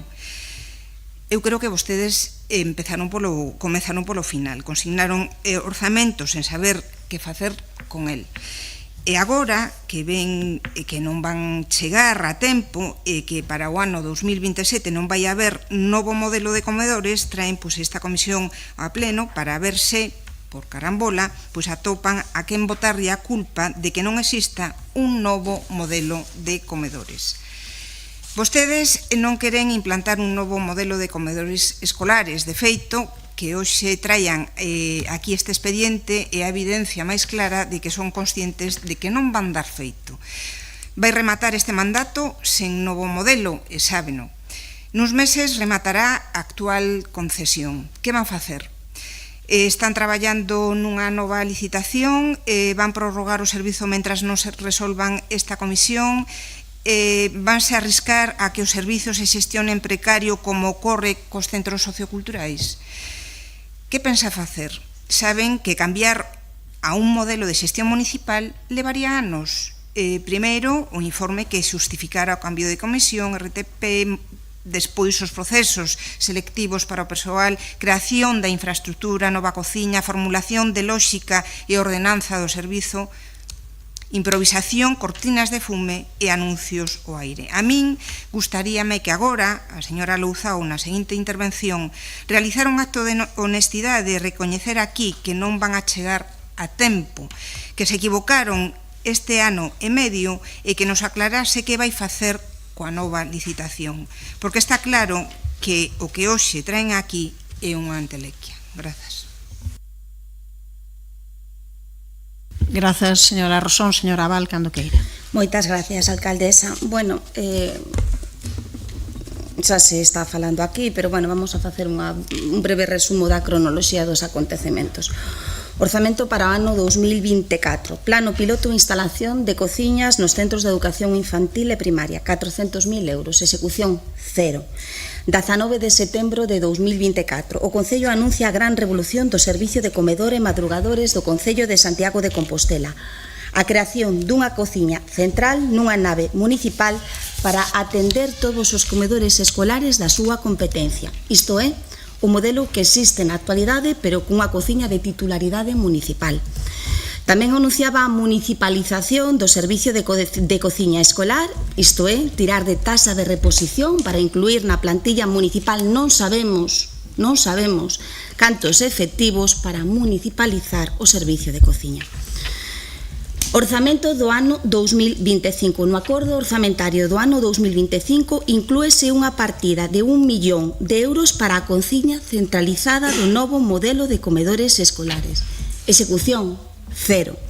Tras 2 anos e medio de goberno e despois de ter consignado no orzamento 1,4 millóns de euros para a cociña central, o que chega a este pleno é só a creación dunha comisión de estudo para determinar a súa forma de xestión.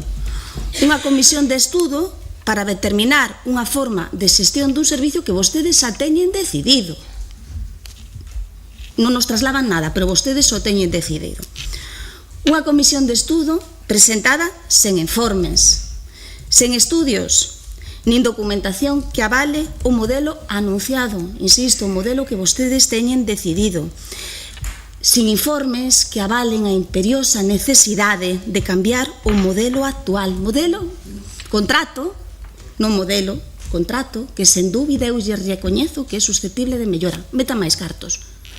É seguro que é susceptible de mellora. Controlen o servicio. É seguro que é susceptible de mellora. Desde o Grupo Municipal Socialista o que sí temos por certo é que o contrato remata este curso e que non sabemos que vai a pasar no curso 2026-2027. Non sabemos se o Goberno Municipal garantirá a continuidade do servicio. Desde o Grupo Municipal Socialista sempre defendimos e seguimos defendendo que o servicio de comedor escolar debe ser asumido pola Xunta de Galicia, titular da competencia. Recordemos que o servicio de comedor escolar foi transferido á Comunidade Autónoma de Galicia mediante un Real Decreto do ano 1982.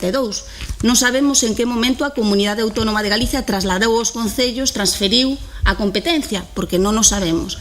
Pero o certo é que a titular la competencia, de acordo con un Real Decreto de traspaso de competencias, é a Comunidade, a Xunta de Galicia, Real Decreto do ano 1982.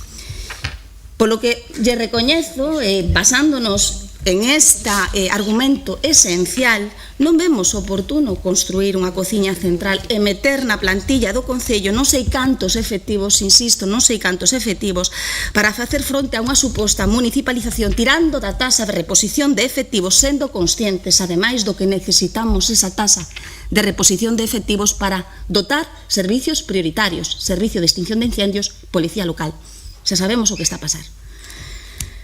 O Bloque Nacionalista Galego tamén, no seu programa electoral, asume que quere transferir a competencia á Comunidade Autónoma de Galicia.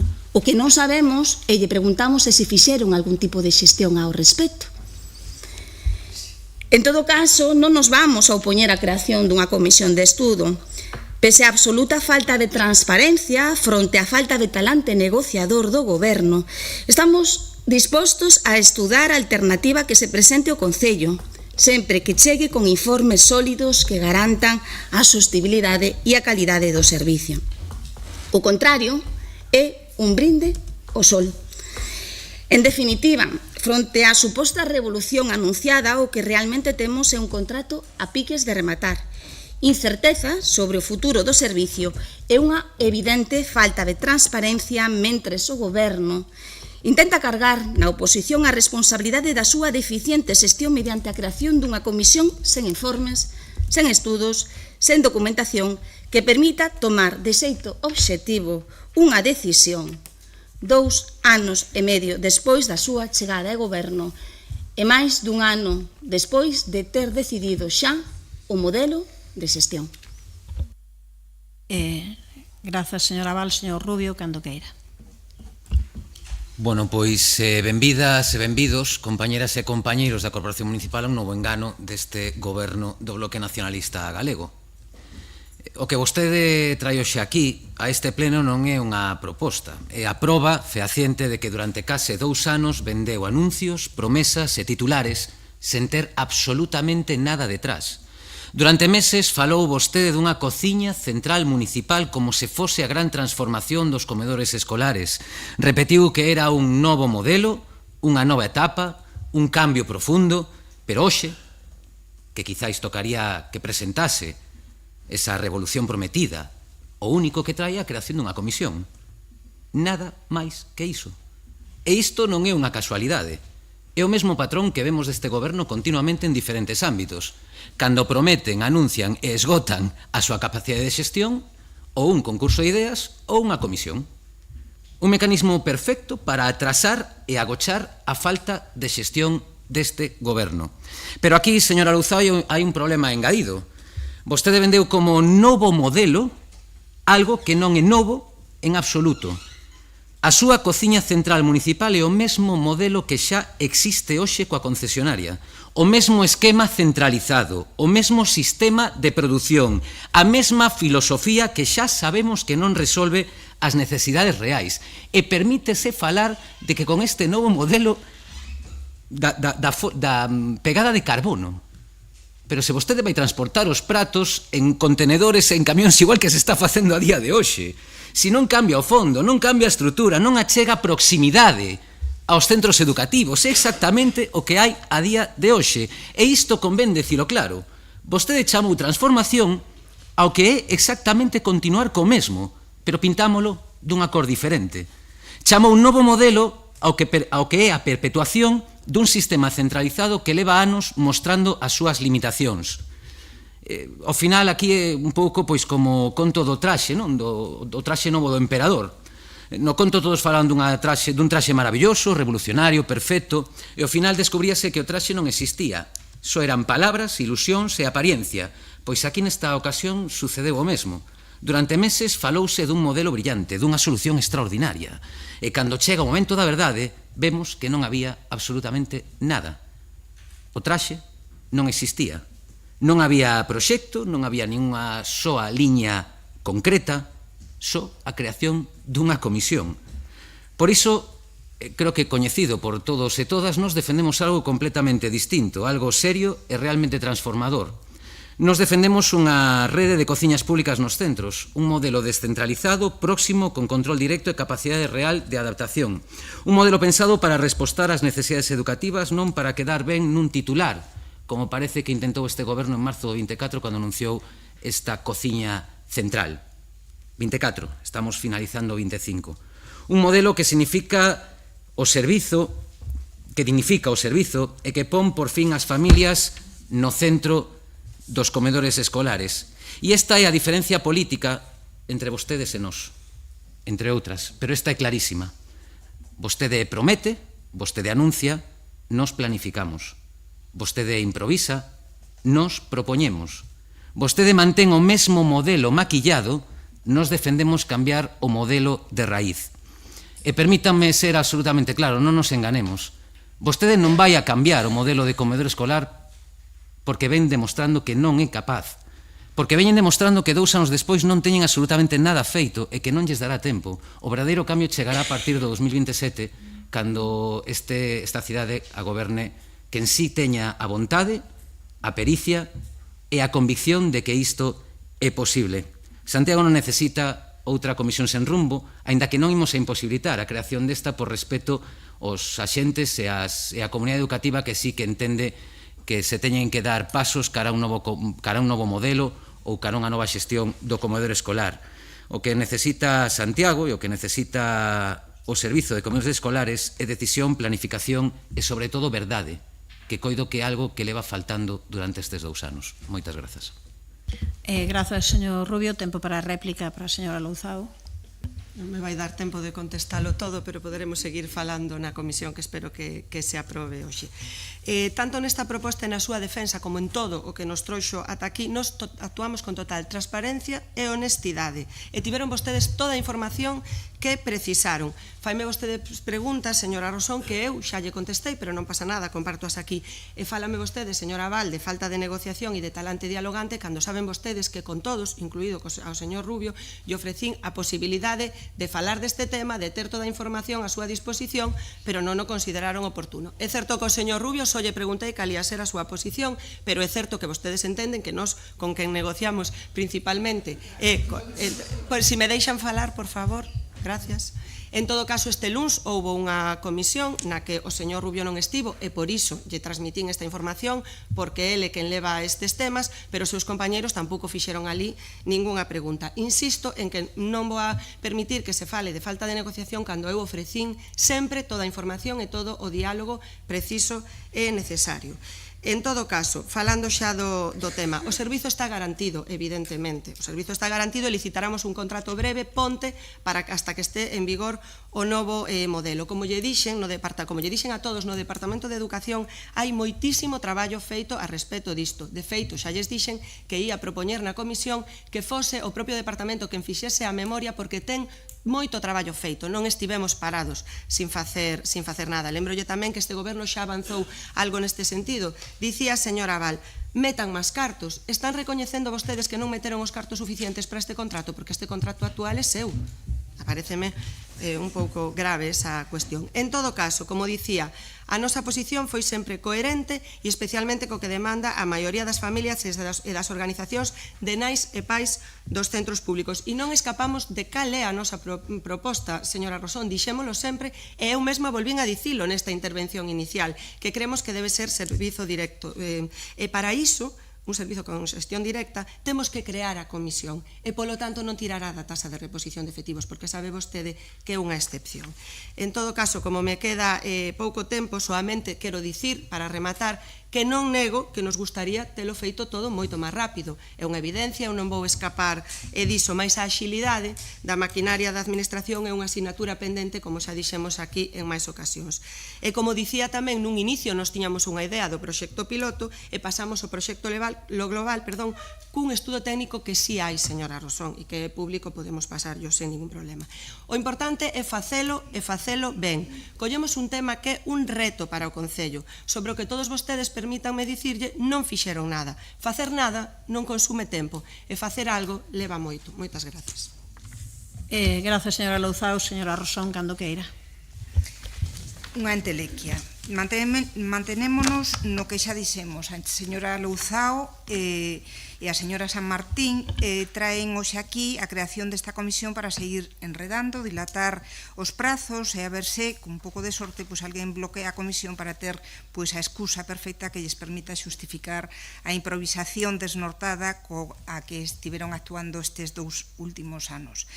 No ano 2024 non gastaron un só céntimo dos 400.000 euros que reservaron para o servizo de comedores. No ano 2025 non gastaron un só céntimo do millón de euros que reservaron para o servizo de comedores. Non houbo nunca novo modelo.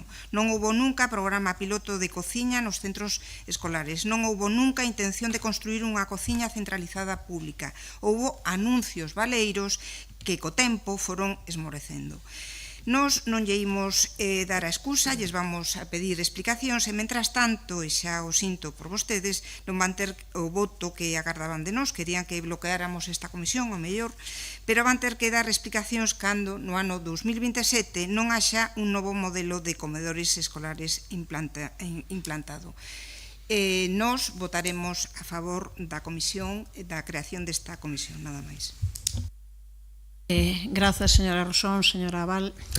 Bueno, vou empezar a contestar o Partido Popular, a comentar un pequeno comentario do Partido Popular.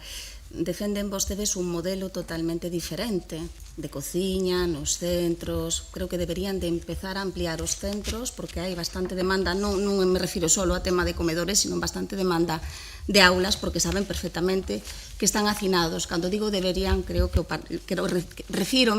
refírome, señor Rubio, o Partido Popular que está gobernando na Xunta de Galicia, con lo cual susíranlle que amplíen as instalacións, porque ademais, que sigan ampliando, porque créame que lle fai falta moitas instalacións, moita ampliación para poñer unha cociña en cada centro. Un segundo punto, si non lles gusta o modelo existente, non sei por que o implantaron, porque foron vostedes o que implantaron o actual modelo de comedores. Foi o Partido Popular, recórdollo. Estánse facendo unha emenda á totalidade en relación con este asunto. Foron vostedes os que implantaron este modelo. O Partido Socialista defende e seguirá defendendo que a competencia lle corresponde á Xunta de Galicia, porque, insisto, miren vostedes o Real Decreto de Transferencia de ano 1982, lle corresponde á Xunta de Galicia. Mientras tanto, nós estamos abertos, evidentemente, a escoitar, estamos dispostos a escoitar, e se nos presenta unha postura, unha solución sostible e equilibrada, nós temos altura de miras en este tema. En calquera caso, nos parece moi injusto, porque a competencia é da Xunta de Galicia.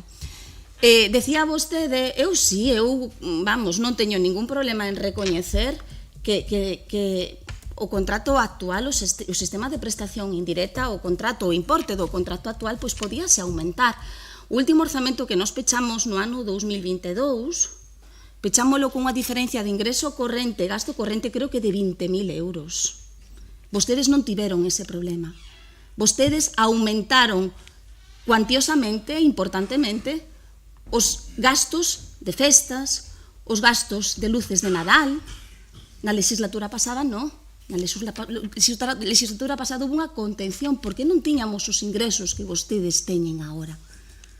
Con lo cual, pois metan vostedes máis cartos e melloren o sistema, porque sí, eu concordo que sí, pero tamén, concluindo, tampouco nos vamos a opoñer á creación desta comisión, pero entendemos que é unha mala noticia, porque temos que facer forza entre todas e todos para devolver esta competencia a titular, que é a Xunta de Galicia, nada máis.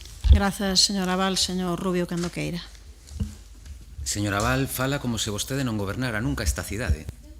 Fala como se o seu goberno nunca tivera renovado o contrato ou licitado o contrato de comedores. Por certo, non vou a entrar en como se xestionou nos 4 anos da legislatura anterior.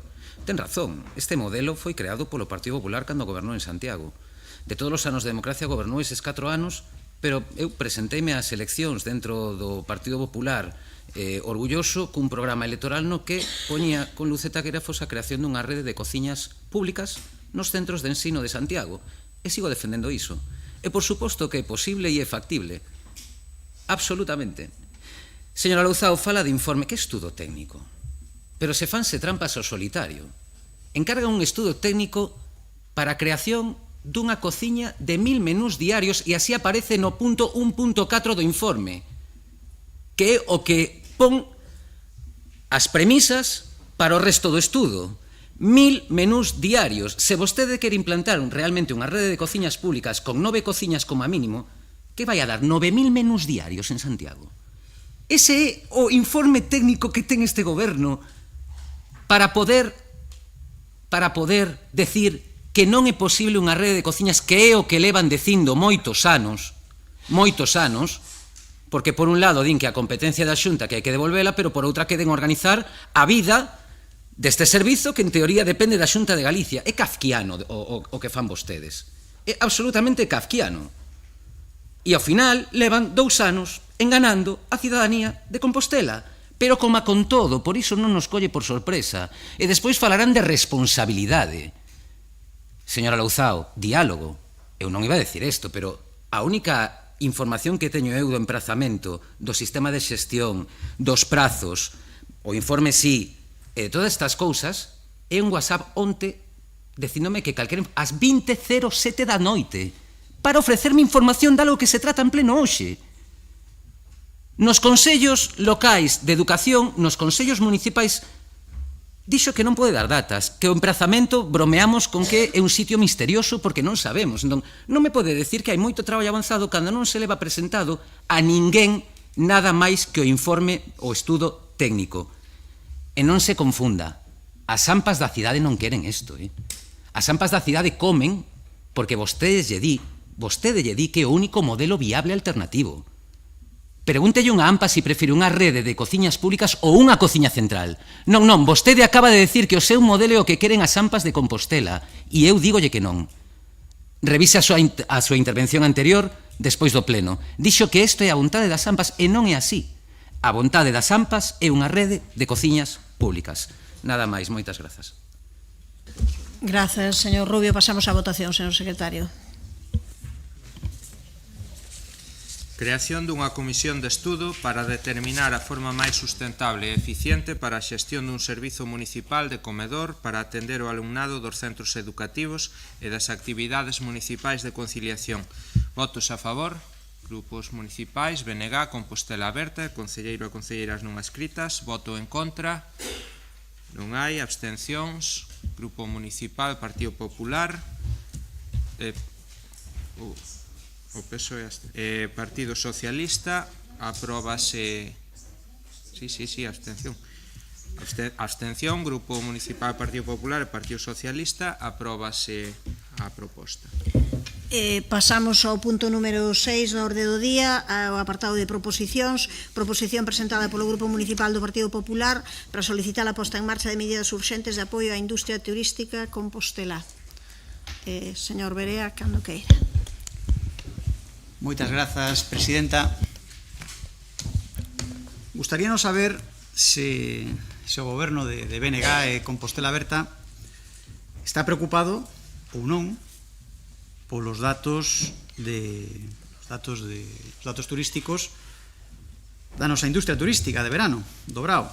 Estamos ante os peores datos dos últimos 5 anos e, polo tanto, pois gustaríanos saber cal é a opinión deste goberno. Dende o minuto 1 entenderon que os visitantes son un problema. É lexítimo. Moitos veciños en Santiago creen que os turistas son unha molestia. E, polo tanto, aquí hai tamén dúas maneiras de entender Santiago. E sempre digo o mesmo, as dúas teñen a mellor vontade, o mellor para a nosa cidade. Ecoturismo, cos visitantes, a idea de cidade é completamente diferente, sendo as dúas lexítimas. Nos defendemos que o que fai especial e única a Santiago é a súa relación co visitante, cos visitantes. Somos unha cidade que naceu hai 1000 anos para recibir xente. Está no noso ADN xeración tras xeración. Con todos os respetos, non somos unha capital de provincia dormitorio, como cada un poña o exemplo que goste, non? Pois Albacete ou Guadalajara. Nin tan sequera somos Barcelona ou Venecia, que levan nas últimas décadas con saturación turística. Nos levamos 1000 anos así. Nos tiñamos turistas cando non existía o turismo. Aí está a nosa historia para quen a quera estudiar. Porque quen visita Santiago xa leva Santiago con el. Non somos un destino turístico máis, non somos Barcelona, non somos Venecia, somos diferentes e nós defendemos esa diferencia. Defendemos esa universalidade e defendemos esa tradición secular. E respetamos, pero non compartimos, que para vostedes e para, como dicía tamén ao principio, e para moitos veciños, hai un problema cos turistas como hai en Barcelona, en Venecia, en Málaga, en Londres. Para nós son realidades completamente diferentes. E, polo tanto, nós queremos reforzar a nosa industria turística. Cada visitante é riqueza cultural, social, histórica e económica. Pasa a formar parte da nosa cidade. Constrúe cidade aquí, pero tamén constrúe cidade cando regresan a súa casa. Nos queremos máis cidade, polo tanto, e dicímolo claramente, queremos máis visitantes. Son 1000 anos dun ADN aberto e universal. Non queremos cambiar, non queremos que nos cambien, queremos mellorar. Polo tanto, o que pedimos hoxe aquí é sinceridade e coherencia. Se para vostedes, e insisto, é lexítimo, hai un problema cos turistas en Santiago porque saturan a cidade, polo tanto, vostedes queren menos turistas. Sí ou non? Si é sí, é a resposta coherente.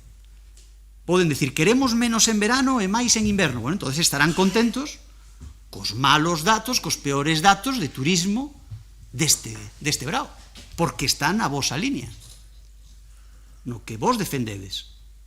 Menos turistas, porque hai saturación, polo tanto, contentos de que os datos turísticos sexan malos para nós e vos para vostedes cando perdemos visitantes e cando vemos que está gripado o motor da industria turística. Un problema de saturación en Santiago, pero queren máis turistas. Porque aí é onde está a contradición. Cando fan a rolda de prensa, pois, cando hai un mes bo, pois, póñense a medalla, non? De que melloran os datos. Por tanto, pedimos claridade. Hai saturación turística? Sí, é o que din vostedes, por tanto, queren ou non queren menos visitantes.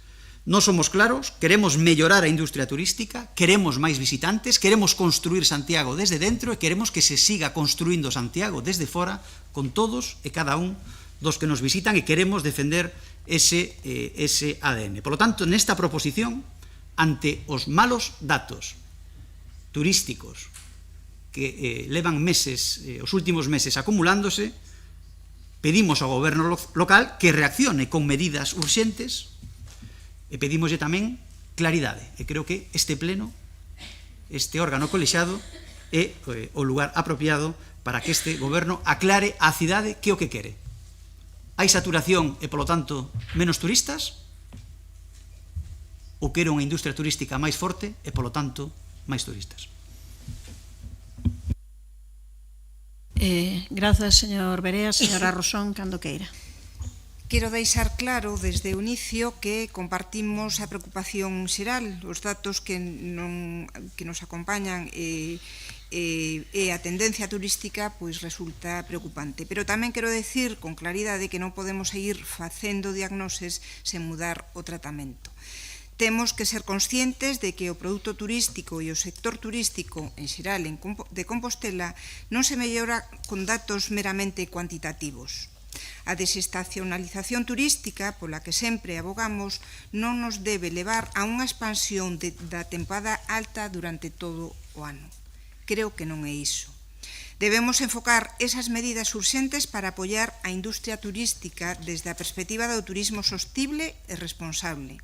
E isto, irremediablemente, condúcenos ao debate de como garantir a calidade do modelo turístico sen que nos custe calidade de vida. E sei que ao Partido Popular non lle resulta agradable abordar ese debate desde a taxa turística e a necesidade de que o turismo contribúa ao mantemento da cidade e a crear unha percepción social entre a veciñanza dun turismo que aporta á cidade e soporta os sobrecustos que xera na cidade.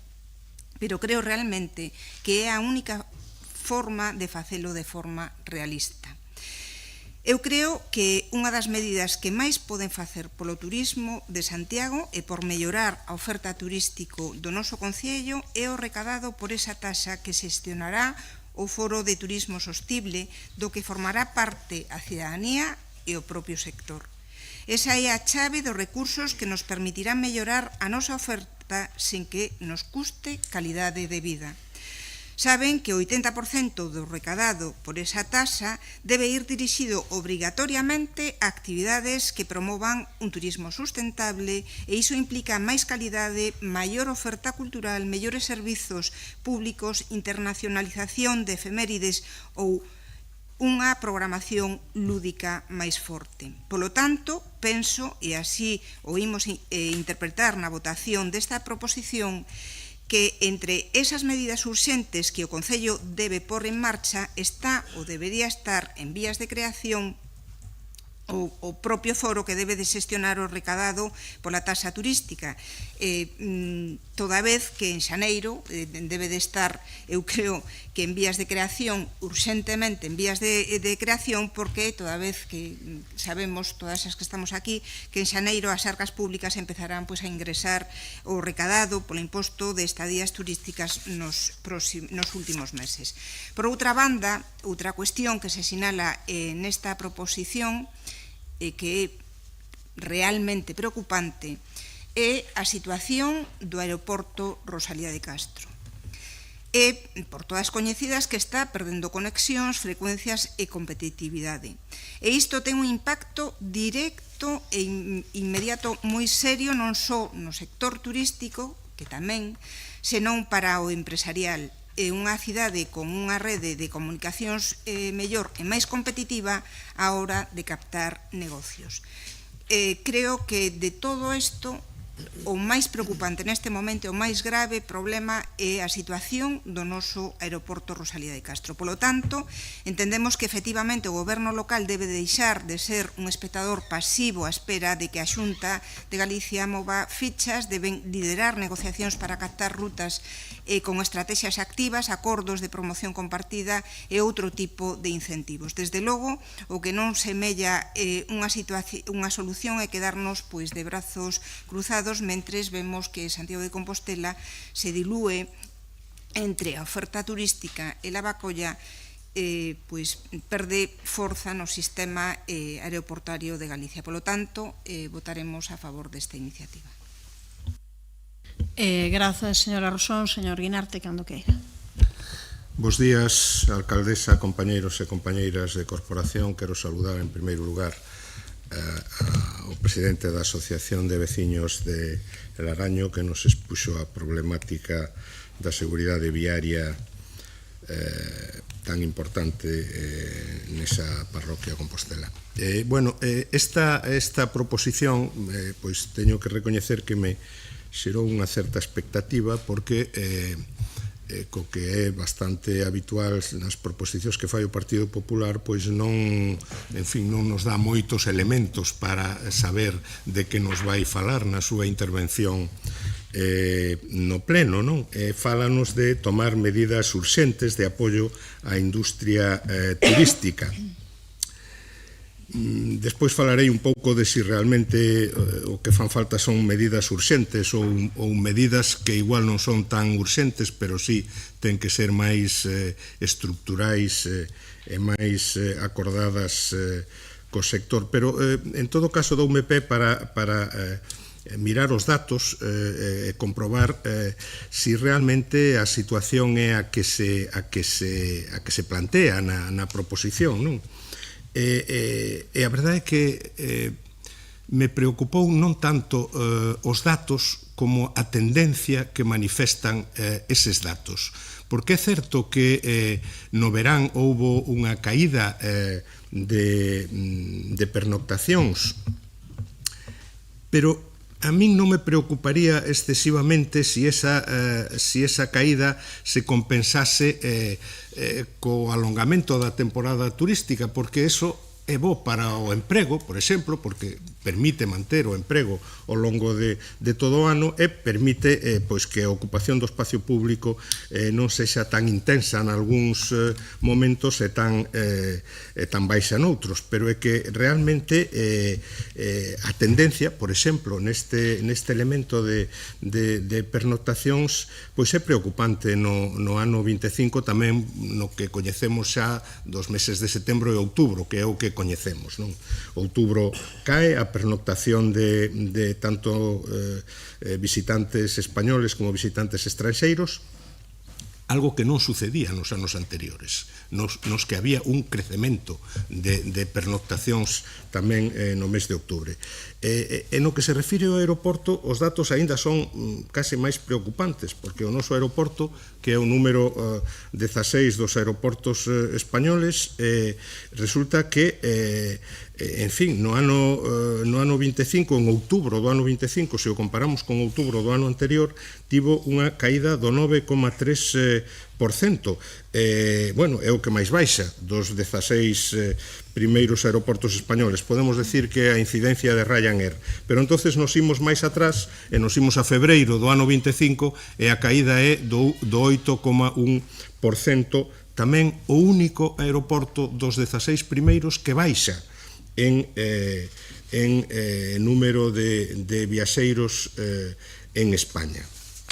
E se nos imos a outro dato que é importante, que é o dos ingresos por habitación disponible, o REPAR, pois resulta que, claro, nos 12 últimos meses, na metade deses meses, houbo un descenso da rentabilidade das habitacións de hotéis en España, algo que tampouco sucedía no pasado, donde hai algunha caída puntual nalgún mes, pero é absolutamente excepcional.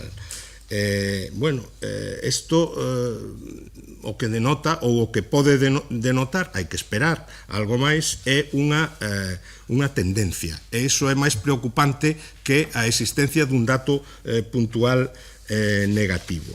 Nese sentido, evidentemente, o que é necesario é diálogo co sector, e cando falo do sector non falo dos hosteleiros, dos restauradores, falo dos turoperadores, falo dos que organizan congresos, falo de cursos internacionais da universidade, falo da Igrexa, por suposto, porque todos eses elementos contribúen a xestionar os fluxos, en algún caso, como é o caso da Igrexa, en outros casos a traer o turismo que eu creo que é o que máis nos interesa, que é o turismo que máis rentabilidade deixa na cidade. Por tanto, hai unha situación preocupante. Coñecimos, por exemplo, que algunha sociedade médica decidiu non facer o seu congreso en Santiago polos problemas de mobilidade que hai na cidade. Claro, porque o turismo vese afectado por moitos elementos, non é un mundo illado dentro de Santiago, non? Por tanto, nós imos votar a favor desta proposición. Non sei se as medidas ten que ser urxentes, eu creo que ten que ser medidas dialogadas co sector, se é posible, acordadas co sector, e o que hai é que tratar de xestionar o éxito do turismo para neutralizar as externalidades negativas que poida xenerar.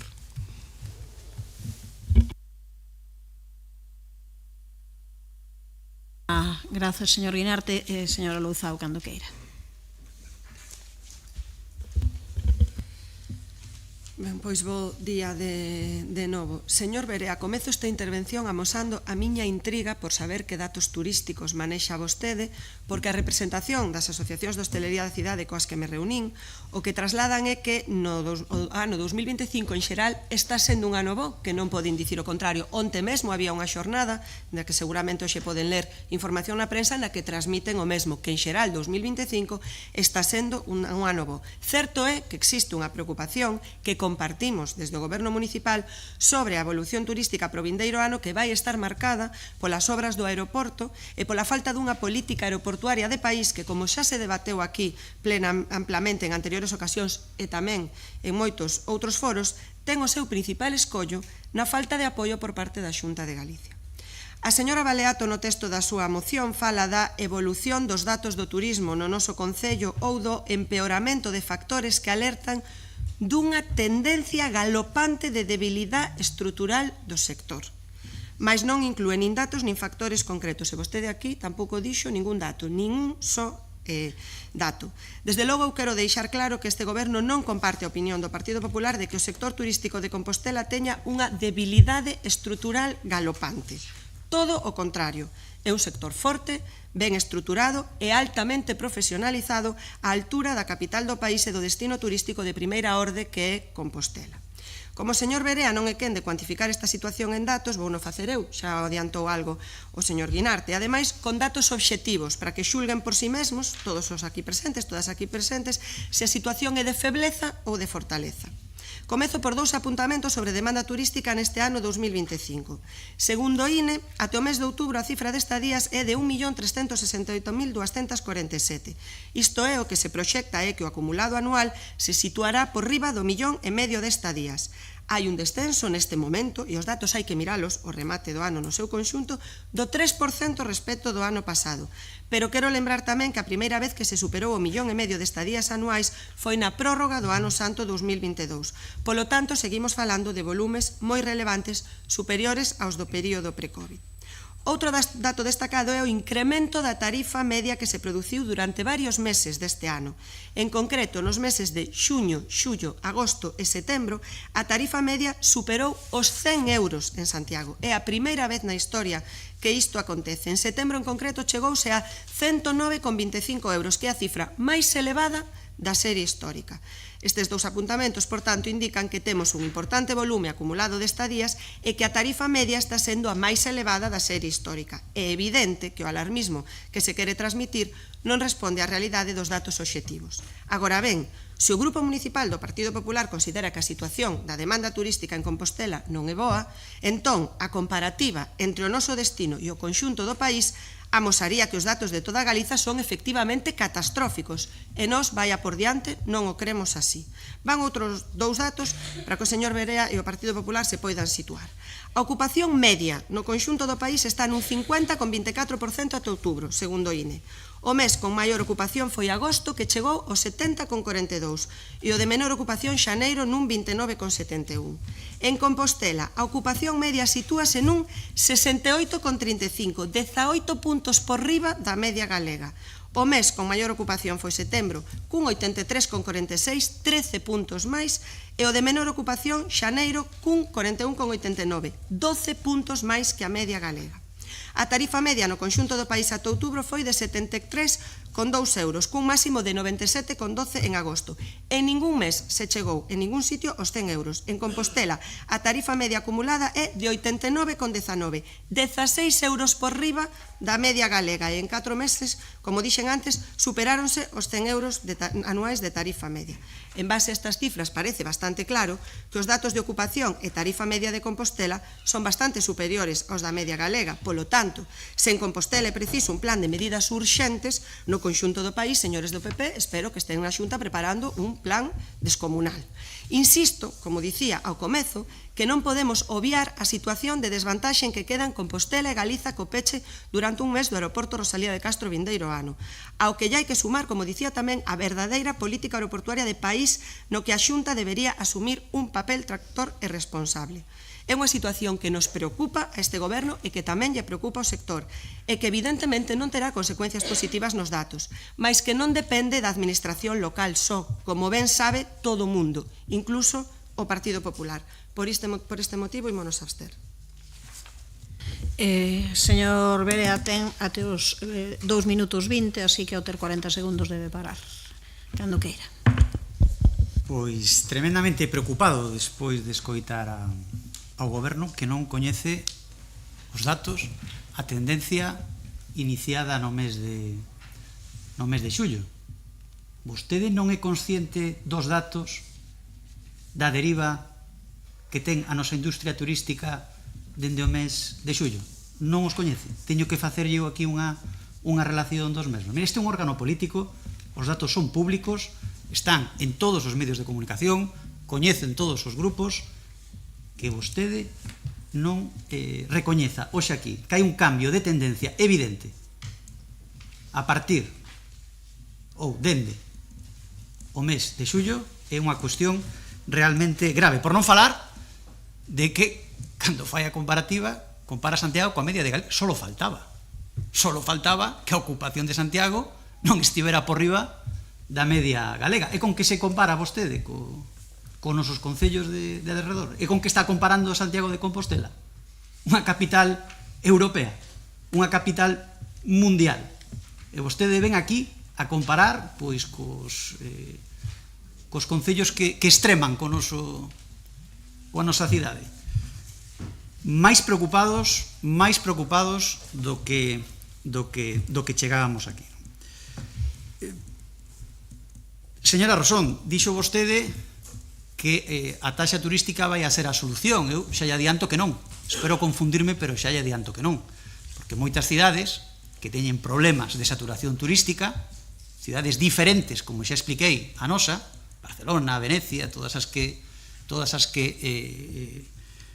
é habitual nomear, teñen taxa turística e non están solucionando os seus problemas de taxa de saturación turística. En todo caso, como dicía ao comezo, isto é un órgano político. Eu esperaba unha resposta. Vostedes repiten constantemente que Santiago ten un problema de saturación turística. Isto non o van a poder negar. É habitual escoitar a este goberno trasladar esta mensaxe. Polo tanto, respondan claramente, queremos sabelo. É lexítimo ter posicionamentos diferentes. Se creen que hai saturación turística, polo tanto, queren vostedes que haxa menos turistas en Santiago? Tempo para a señora Rosón, cando queira.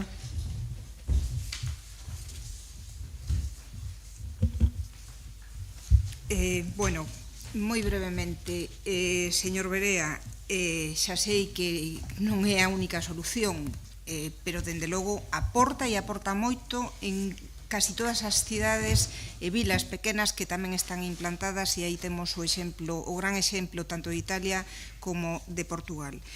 En todo caso, e isto vai para o Goberno, poñan en marcha canto antes ese foro de turismo sostible, que aparte de que sirva para poder decidir en que invertir os recursos derivados da tasa turística, vai servir tamén para facer unha reflexión importante sobre todo o que acontece as políticas de turismo en Santiago de Compostela. Nada máis. Grazas, señora Rosón. Ten 2 minutos e 10 segundos, señor Berea, e o de señor Guinarte.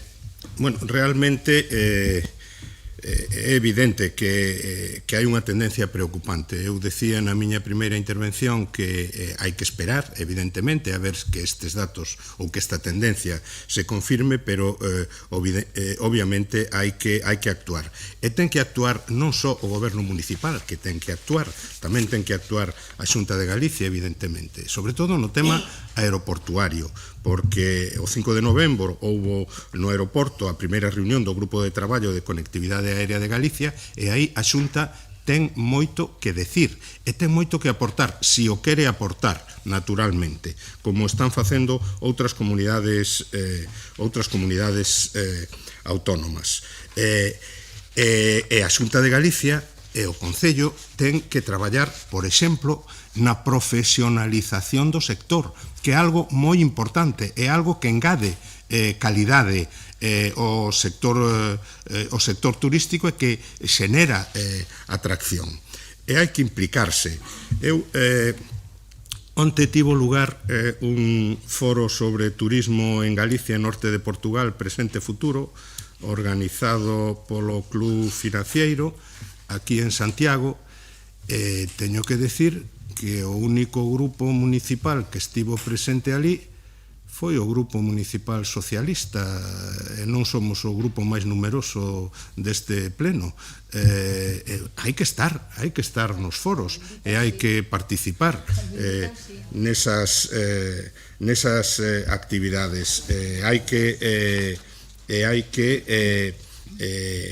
asumir cada administración a súa responsabilidade se queremos que isto saia adiante. Grazas, señor Guinarte. Señora Louzao. Somos unha capital europea de primeiro nivel, é evidente que o PP non recoñece cunha chega á altura do que merece. É moi importante facer as cousas, non só dicilas, tamén logo aplicalas. Nós temos claro o noso modelo turístico, señor Berea, a cidadanía tamén o ten claro, parece que o único compostelán que non o ten claro debe ser vostede. E nunca dixemos que os visitantes fosen un problema. Non poña vostede palabras na nosa boca, que lle gusta moito. En todo caso, habría que tamén preguntarse se, aínda que repetiramos iso que di vostede, que nós non dicimos, os turistas virían ou deixarían de vir, claro, se iso ten esa afectación. O tema do aeroporto falámolo en múltiples ocasións. Eu podo adiantarlle aquí resumidamente, porque non hai moito tempo, que no que vai de ano desde Turismo de Santiago tivemos máis de 60 reunións con máis de 20 compañías. E ademais participamos de xeito activo nas principais eventos profesionais relacionados coa conectividade aérea. Estamos en contacto directo co Rosalía de Castro, coa dirección do Rosalía de Castro e cos departamentos tamén de AENA. Todo este traballo supón un enorme esforzo económico e de recursos humanos para Turismo de Santiago que repercute en todo o país. Donde está a Xunta de Galicia aí? Donde está? Non hai excusas. Pode facerse se hai vontade. O resto de territorios teñen esa vontade e hai múltiples exemplos que agora non me dá tempo de nomear aquí todos. En todo caso, e tendo en conta que o noso obxectivo non é seguir sumando máximos tras máximos, senón traballar para que prime a calidade, a sustentabilidade e a rendibilidade do sector, nos insistimos en que, en xeral, os números seguen sendo positivos. E vostedes noutros foros tamén din o mesmo. Miren, fai pouco máis dun mes, o pasado 18 de outubro, o presidente da Xunta entregaba aquí, moi cerca, a Compostela número 500.000 deste 2025. Chégase a este número por primeira vez na historia e indicaba que se está marcando un fito histórico para Galicia e o Camiño de Santiago, que confirma o seu crecemento e consolidación como gran motor turístico, cultural e espiritual da comunidade. A chegada do peregrino número 500.000 foi calificada polo señor Rueda, presidente da Xunta, entendo que vostede estará de acordo con el, como mostra dun éxito colectivo. E resulta que un mes despois veñen vostedes a dicir cousas como que temos unha tendencia galopante de debilidade estrutural no noso sector turístico. Pois con todo o respeto dígolle que a ver se aclara. Pasamos á votación, señor secretario. Proposición presentada polo Grupo Municipal do Partido Popular para solicitar a posta en marcha de medidas urxentes de apoio á industria turística compostelá. Votos a favor, Grupos Municipal, Partido Popular, Socialista e concelleiras e concelleiro non adscrito. Votos en contra, non hai. Abstencións, Grupos Municipais, BNG e Compostela Aberta. Apróbase a proposición. Pasamos ao seguinte punto, unha proposición presentada polo Grupo Municipal do PSDG-PSOE para restablecer a normalidade operativa do Servizo de Extinción de Incendios e da Policía Local e garantir a seguridade da cidadanía en Santiago de Compostela. Señora Abal, cando queira. Gracias, alcaldesa. O primeiro que queremos deixar claro novamente que somos plenamente conscientes dos problemas estruturais que arrastran tanto o Servicio de Extinción de Incendios como a Policía Local. Decir o contrario sería sinxelamente negar unha realidade evidente. Estes problemas teñen unha causa principal perfectamente identificada, a taxa de reposición cero entre o ano 2011 e o ano 2016. En consecuencia, as horas extraordinarias, sobre todo na Policía Local e no Servicio de Extinción de Incendios e Salvamento, convertéronse en estruturais imprescindibles para garantir o funcionamento ordinario dos servicios. E precisamente por sermos conscientes desta realidade estrutural e sendo coñecedores de que o Goberno municipal tamén non é, resúltanos injustificable e difícil de entender a falta de previsión, planificación e dilixencia do Goberno municipal na xestión de todo o relativo a estes servicios esenciais. E cando dicimos todo, é todo. No relativo á cobertura das prazas vacantes do Servicio de Extinción de Incendios e Salvamento.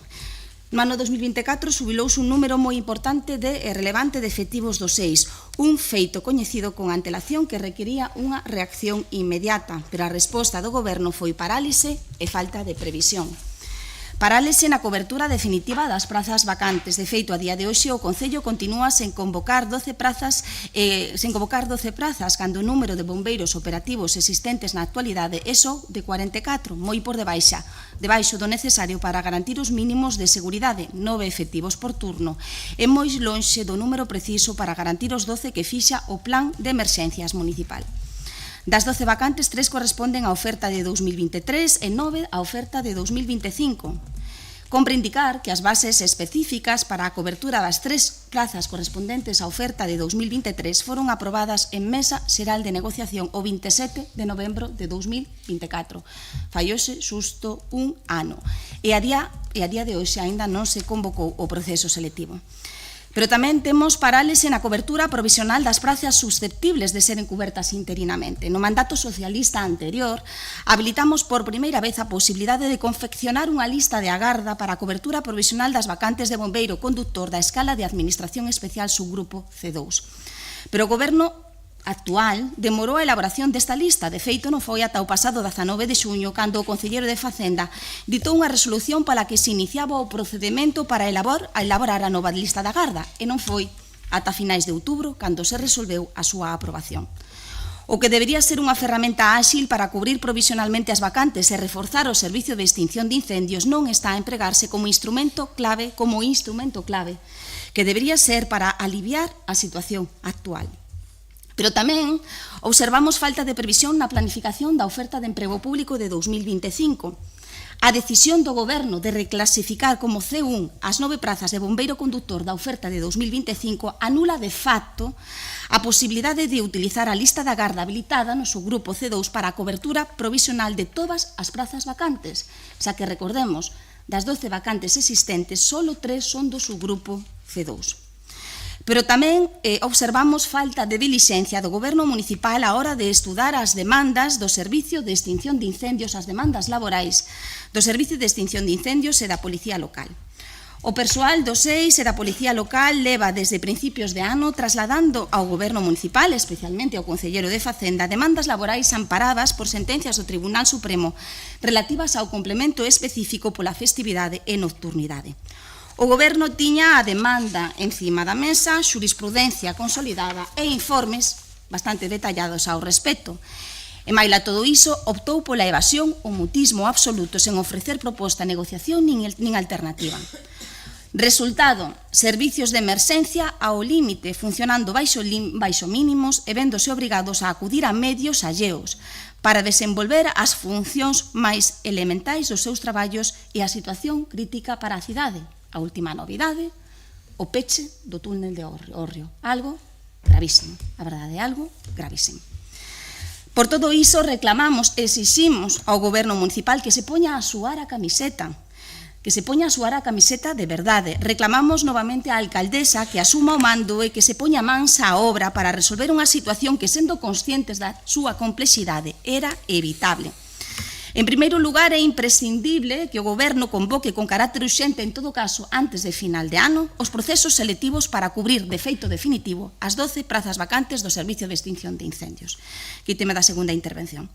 Pero tamén é necesario que o Goberno estude en serio as demandas laborais da Policía Local e do Servicio de Extinción de Incendios, se poña mans á obra e avance na negociación mediante propostas reais, concretas e pechando un calendario de acordos que permita restablecer a normalidade operativa. Sabemos que existen solucións alternativas a unha valoración integral da relación de postos de traballo do Concello. Unha delas é o complemento específico singularizado para aquelas traballadoras e traballadores que traballen sábados, domingos e festivos. Existe esa posibilidade. Pero tamén é imprescindible que o Goberno explore a posibilidade de reforzar o Servicio de Extinción de Incendios mediante a aplicación da cláusula legal prevista no artigo 20 da Lei de Orzamentos do Estado para o ano 2023, vixente na actualidade. Este precepto establece por primeira vez que non están suxeitos á taxa de reposición os efectivos que sexan necesarios para o Servicio de Extinción de Incendios con dotación orzamentaria e necesarios para cumprir unha previsión legal e regulamentaria. En apariencia, este precepto parece abrir a posibilidade legal de que o Concello poida crear todas as prazas adicionais precisas para cumprir o Plan Municipal de Emerxencias, sen limitación pola taxa de reposición do 120% e con plena seguridade xurídica.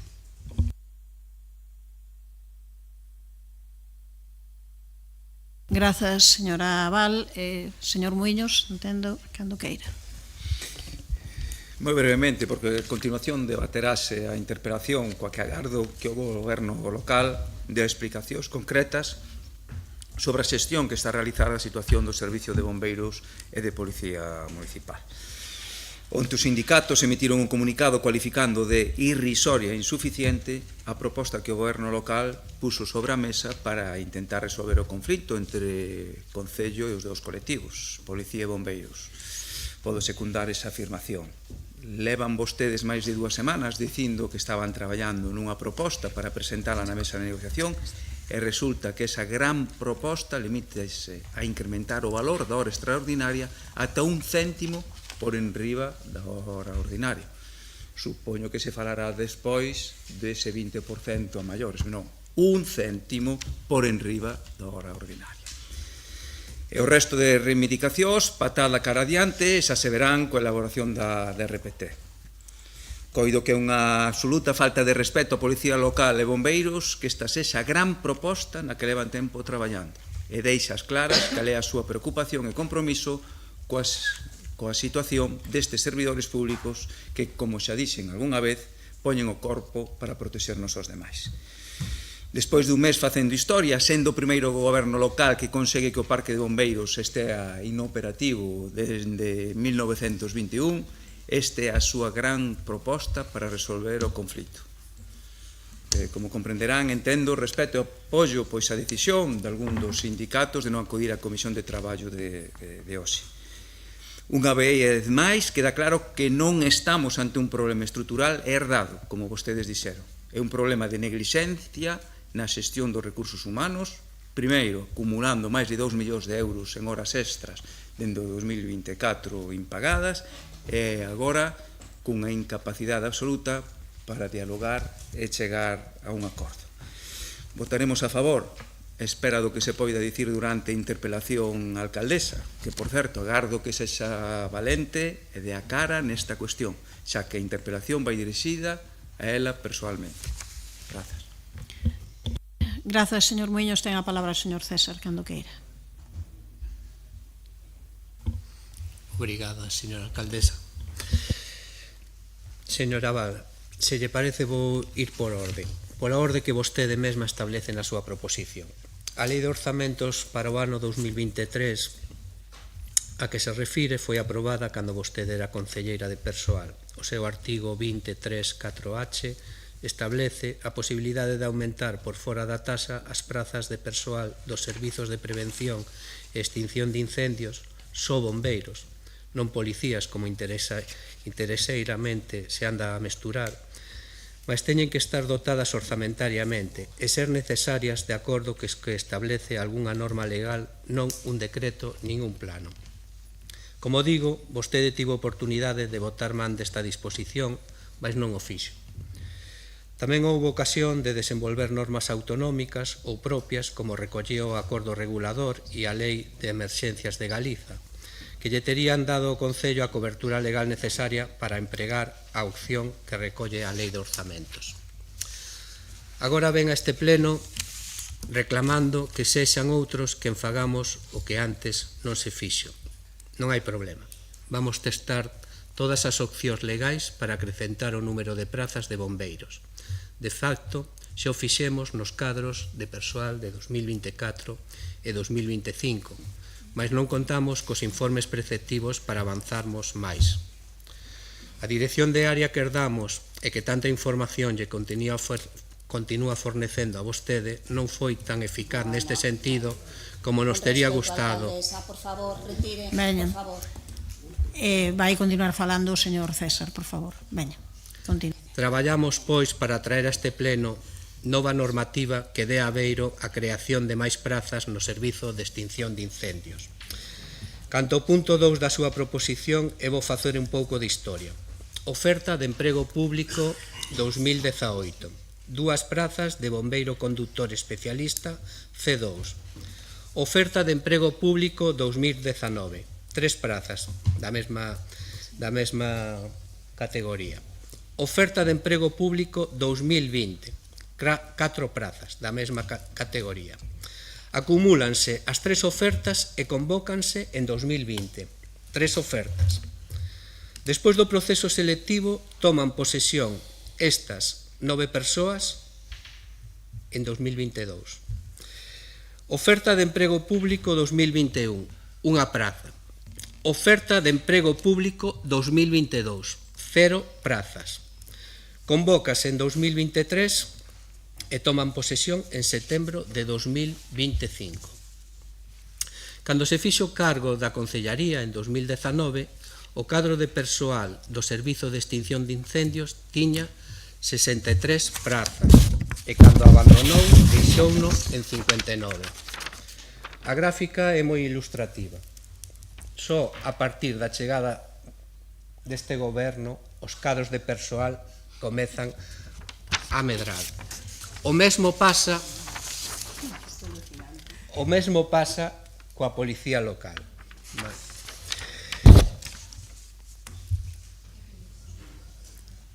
Mas non é un logro exclusivo seu. O Servizo de Extinción de Incendios perdeu 11 prazas desde 2010 a 2023. A Policía Local tamén, entre 2010 e 2023, perdeu 37 prazas. Agora demanda a convocatoria con carácter urxente e, en todo caso, antes de final de ano, dos procesos selectivos necesarios para cubrir as 12 prazas vacantes do Servizo de Extinción de Incendios previstas nas ofertas de emprego de 2023 e 2025. Non se preocupe, así o faremos.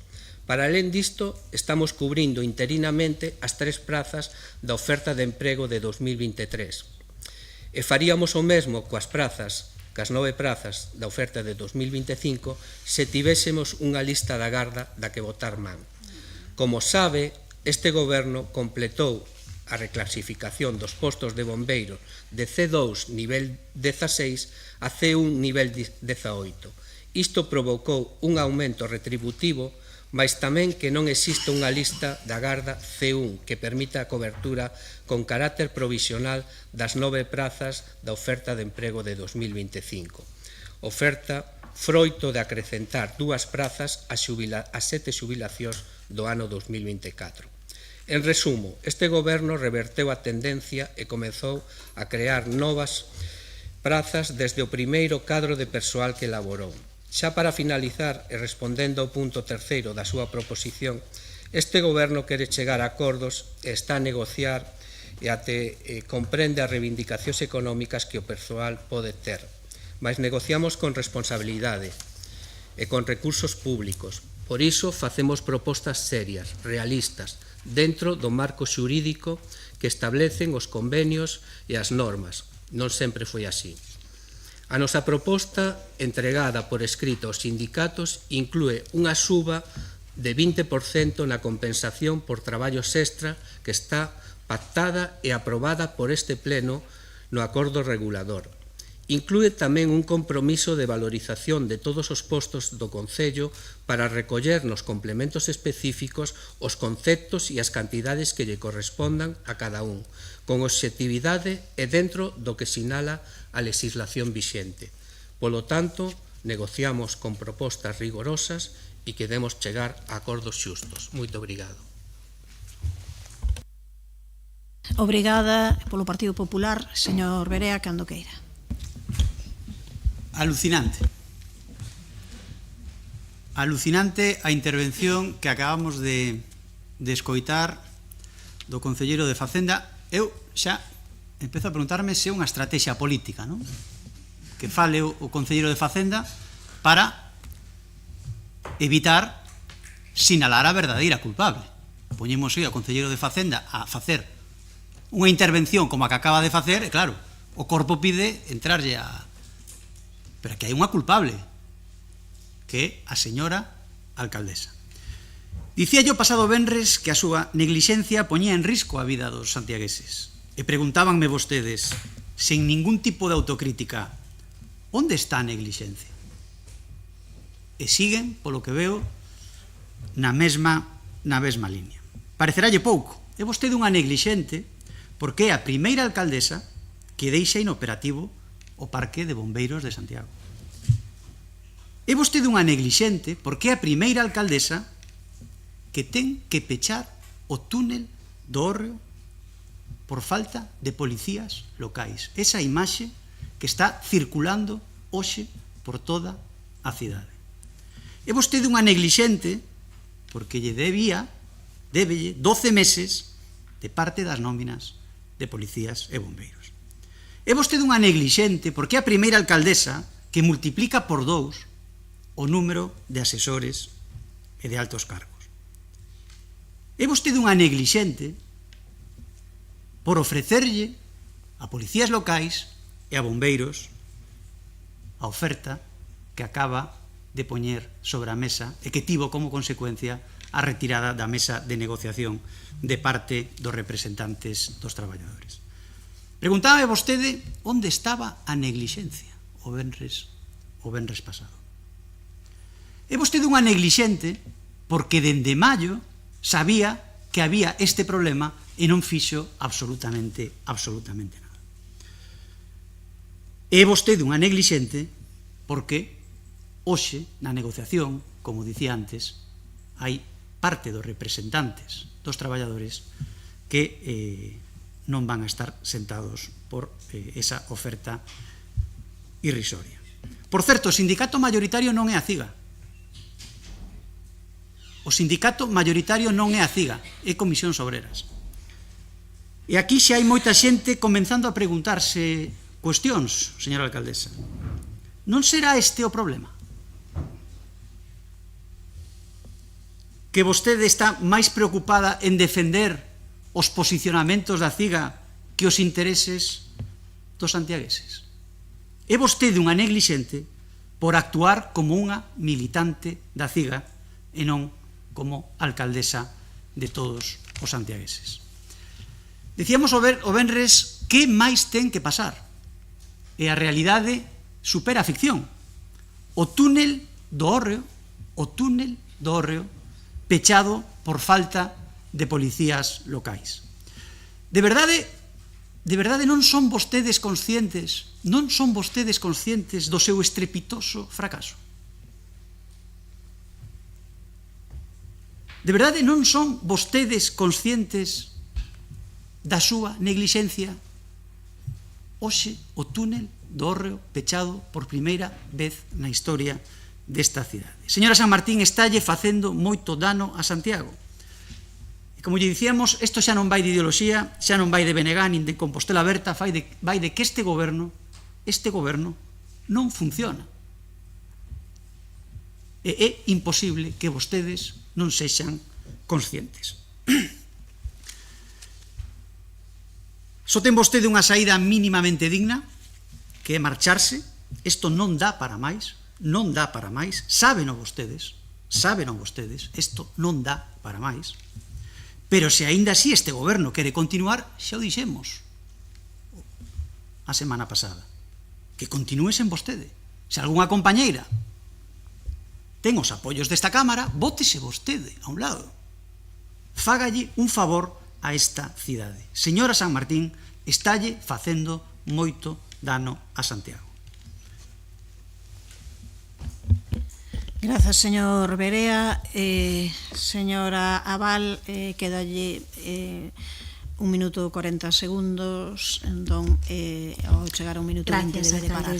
Gracias. A ver, primeiro quero facer unha matización importantísima. O goberno anterior non reclasificou postos, promoveu a promoción interna, que é un dereito que debe darse ás traballadoras e traballadores do Concello, o sea, non reclasificou, promoveu a promoción interna do seu grupo C2 ou seu grupo C1, daquelas personas do Servicio de Extinción de Incendios que reunían as características necesarias. Mire, unha das súas principales funcións, querido concelleiro de Facenda, do Concello, do Servicio de Persoal, é impulsar os procesos selectivos. Vostede ten paralizadas as ofertas de 2023, 2024 e 2025. De feito, só consta a convocatoria de 21 prazas de promoción interna. Sinto ter que facer as comparacións, pero vounas a facer. Ademais das prazas que acaba de citar vostede, de que invocamos do Servicio de Extinción de Incendios no ano 20, no ano 21, lanzamos a convocatoria de 37 prazas de promoción interna, pandemia mediante, porque non nos podemos esquecer que pasamos unha pandemia. Pero bueno, vamos a centrarnos no importante. O complemento específico diferencial e singularizado existe na Xunta de Galicia. Hai experiencias a nivel local. De feito, en algún concello de Córdoba existe esta experiencia. E a reposición de efectivos a consecuencia da Lei de Orzamentos do ano 2023 nós non a puidemos aplicar basicamente porque non fixemos orzamentos, non presentamos orzamentos no 23. Vostedes levan presentando orzamentos no 24 e no 25 e existen experiencias cercanas como, por exemplo, a do Concello de Ferrol en donde fixeron uso desta cláusula. Entonces, les invito a que a tomen en consideración e en serio. Grazas. Unha cousa, alcaldesa, solicito, tamén quero aproveitar para non intervir de novo, que retire o que a insinuación que fixo o Concello de Facenda porque non me parece nin oportuna nin elegante.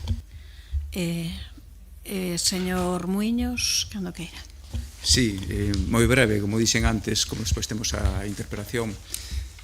Realmente a min sorpréndeme a tranquilidade ca que está o señor Manuel César. Eu escoitei no outro día nun medio de comunicación, reíase, realmente non valora o que pasou onte de ter que pechar o túnel do Hórreo. Estamos a falar de que de noite. Si realmente se fai eso de día, colapsa toda a cidade, porque o mellor por aí están pasando 30.000 coches diariamente. O sea, ter que pechar o túnel de Hórreo. Realmente non valora que se hai un caso de violencia de xénero que teñen que desplazarse o mellor 2 vehículos da Policía Local e nese intre, porque pasa, porque pode pasar, hai un accidente de tráfico, non se podería atender ese accidente de tráfico, porque fan falta 2 patrullas, unha para a vítima e outra para o agresor. E non falemos xa en menores, porque tamén habería que estar outra patrulla para atender o menor. E iso pasou nesta cidade. Iso pasou. E vexo que aquí hai unha tranquilidade pasmosa por falta do goberno, sobre todo por falta por o concelleiro de Facenda, e tamén, así o dixemos, esa neglixencia, porque quen ten a máxima responsabilidade na Policía Local é a alcaldesa de Santiago. Isto non se está arranxando. E calquer día vai pasar algo, e sí que pasan cousas. Quero que nos mentalicemos todos realmente do que poda pasar, e que se arranxe xa. E non me quero meter na piel deste home, do compañeiro Xanduro, porque seguramente o está pasando moi mal, porque realmente se verá con toda impotencia de que non se poida resolver este conflito, que se resolva xa. Grazas, señor Muiños. Ten 1 minuto 50, así que ao chegar a 10 minutos debe parar, señor César. Señora alcaldesa, a ver, somos moi conscientes dos problemas que está acontecendo con policías e bombeiros. O que aconteceu onte no túnel do Hórreo é como consecuencia de que a última hora da mañán a persoa que iba a facer ese turno, pois, morreulle un familiar de primeiro grau. Algo sobrevido. O túnel do Hórreo é unha infraestructura que o seu funcionamento require unhas exixencias técnicas importantes. Non todos os policías do cadro de persoal do Concello de Santiago teñen a formación para poder estar na sala de pantallas que regula e controla esta infraestructura. A consecuencia de non poder sustituir a esta persoa, pois levou por responsabilidade a ter que fechar o túnel. O señor Berea, que é un creador de bulos e mentiras, pois aparte de... A ver, por favor. Aparte de decir que por primeira vez na historia o parque de bombeiros estivo fechado, que é mentira, agora di... Por favor, señor Otero. Agora di algo que calquera persoa con un mínimo de coñecemento no que é o persoal deste Concello di que Comisións Obreiras é o sindicato máis representativo. É o terceiro sindicato da mesa de negociación, señor Berea, entérese, é o terceiro sindicato na mesa de negociación. Señor Muiños, no pleno pasado non se pagaron 2 millóns de euros en gratificacións, pagáronse 1.200.000. Entérese tamén vostede. Ten que rematar, señor César. Quería rematar só dicindo unha cousa. Se lle parece irrisoria unha subida do 20% na hora extra, en Madrid estáse negociando un incremento do 2,5% e non se chega a un acordo. Parece irrisorio un 20%. Rematou o seu tempo. Señor Berea, cando queira.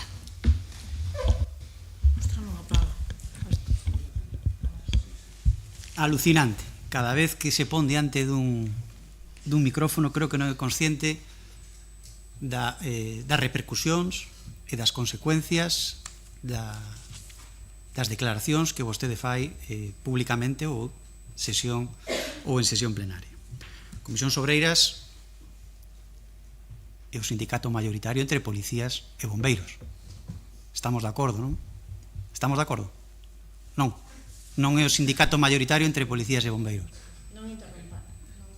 En fin, eu únicamente voulle pedir unha cousa á alcaldesa, e se vostede mantén a declaración que fixo hoxe o seu concelleiro. Voulle poñer 2 exemplos. O primeiro, cando dixo que o problema da taxa de reposición, que el non soubese que hai mecanismos legais para repoñer persoal por encima do límite de taxa de reposición, é culpa dun funcionario. É o que trasladou aquí, porque non lle trasladou nun informe esa posibilidade. Gustaríame saber se a alcaldesa mantén esa declaración feita polo concelleiro, que ademais insinuou, que mo confirma a compañera Marta Val, como que lle pasa información ou que é un topo que ten o Partido Socialista para estas cuestións. Gustaríame que aclarara a alcaldesa esta cuestión. E despois, eu non sei, os medios de comunicación están vendo este pleno. Vostede dixo que o túnel de Hórreo quedou pechado porque un policía local tuvo unha incidencia familiar. É o que acaba de decir. Non houbo incidencias dos policías locais ao longo da historia desta cidade, e vostede ven aquí a xustificar que o túnel do Hórreo, por primeira vez na historia, quedou pechado porque un policía tivo un incidente familiar. Eu espero que vostede seña consciente das consecuencias das súas declaracións e da gravidade das mesmas, porque ou toma por tontos os medios de comunicación ou toma por tontos os seus compañeiros nesta sesión plenaria, ou que sería máis grave, toma por tontos a seus compañeiros de goberno.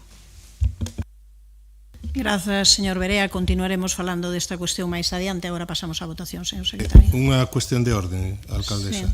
Vamos a ver, a miña compañeira fixo unha petición moi clara, e é que o conselleiro de Facenda retirase unha alusión que fixo a unha persoa que foi un servidor público que traballou neste concello e que non está aquí para poder defenderse.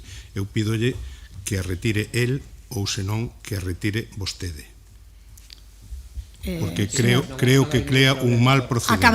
Acaba de decir que a retira, queda retirada. Vale, pasamos á votación, señor secretario. Proposición presentada polo Grupo Municipal PSDG-PSOE para restablecer a normalidade operativa do Servizo de Extinción de Incendios e da Policía Local e garantir a seguridade da cidadanía en Santiago de Compostela. Votos a favor? Apróbase por unanimidade. Ben, imos facer agora un descanso. Retomamos ás 13:10 en punto.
Ben, imos comezar de novo. Reiterolles que, por favor, que intenten ser puntuais ás horas de chegadas, porque senón é imposible rematar este pleno en tempo e forma.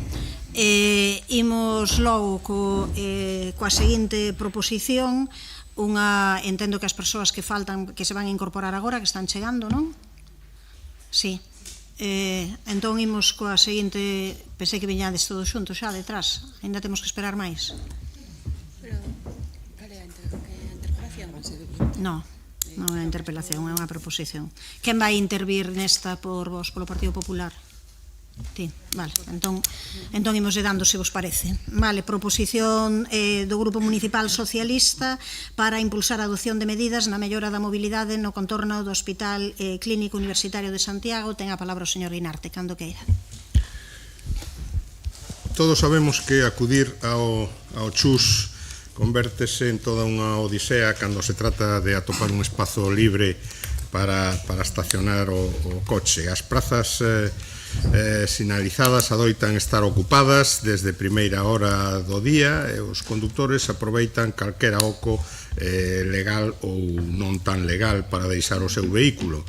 Na contorna, o aparcadoiro de Santa Marta está completo e os veciños ven como os coches invaden Santa Marta, Choupana e a Rocha. Estes problemas de mobilidade víronse agravados desde que a principios de 2024 comenzaron as obras de ampliación do edificio do hospital e a construción do centro de protonterapia.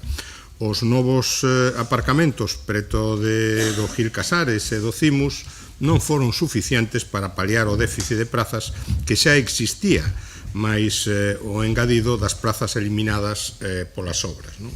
Con estes vimbios, o 2 de agosto de 2024, a Xunta de Galicia e o Concello asinaron un protocolo de colaboración para mellorar a mobilidade, a dotación de infraestructuras de aparcamento e a consecución de solos dotacionais. Neste acto, a Conselleira de Vivenda e Infraestructuras da Xunta de Galicia indicaba que o proxecto de interese autonómico que permitiría reordenar os espazos licitaríase en setembro dese mesmo ano.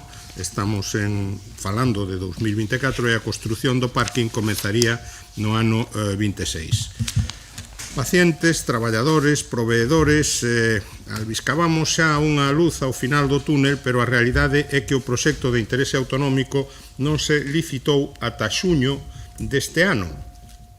E estaba aínda pendente de adxudicar. Digo estaba porque onte foi adxudicado.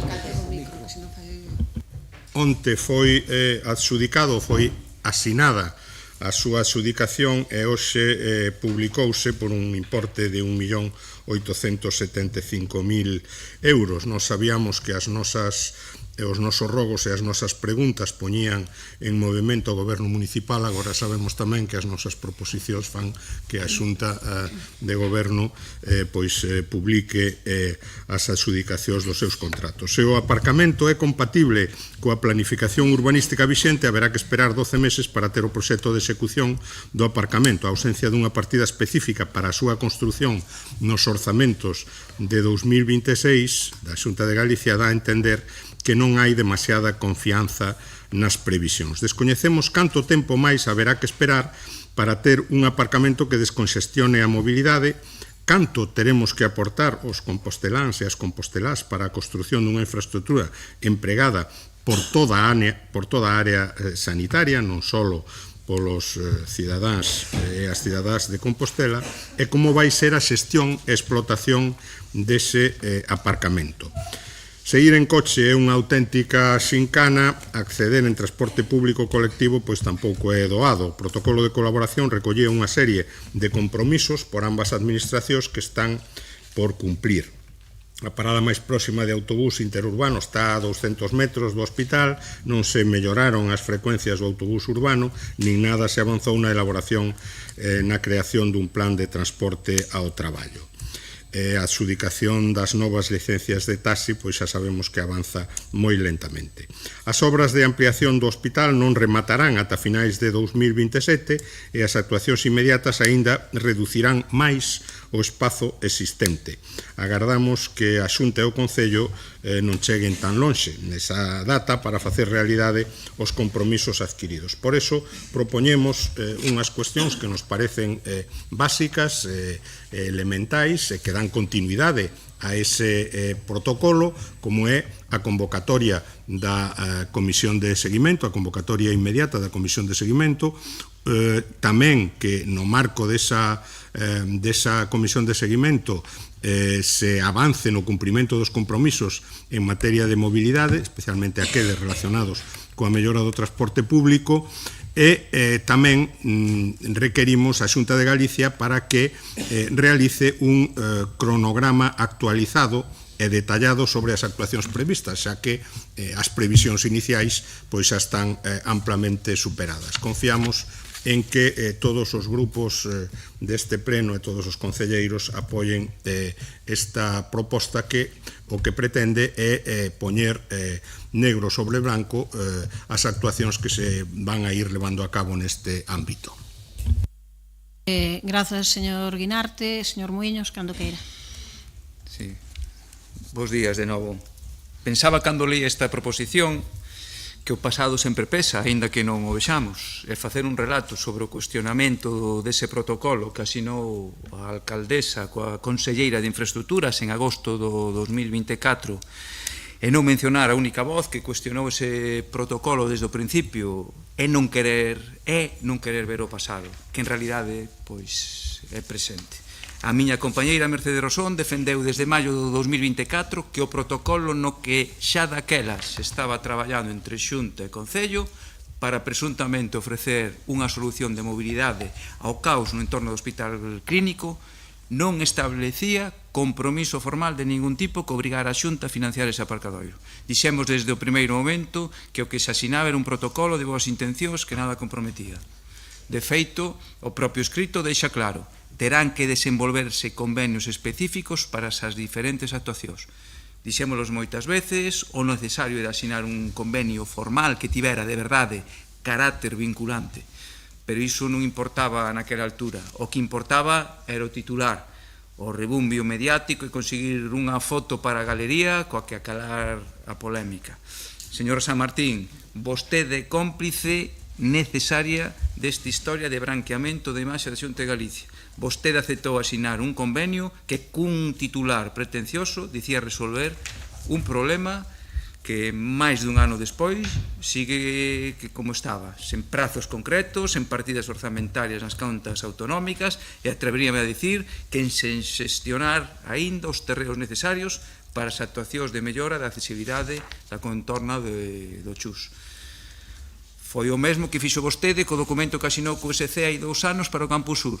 Dixo que con ese papel se resolvían o mantemento de beirarrúas, calzadas, xa se ve, está todo como estaba. Como digo, trátase dun protocolo que tiñamos claro desde o principio que non resolvía nada, aínda que agora outros intenten facer creer que a historia empeza cun mesmo igual que fixeron coa capitalidade.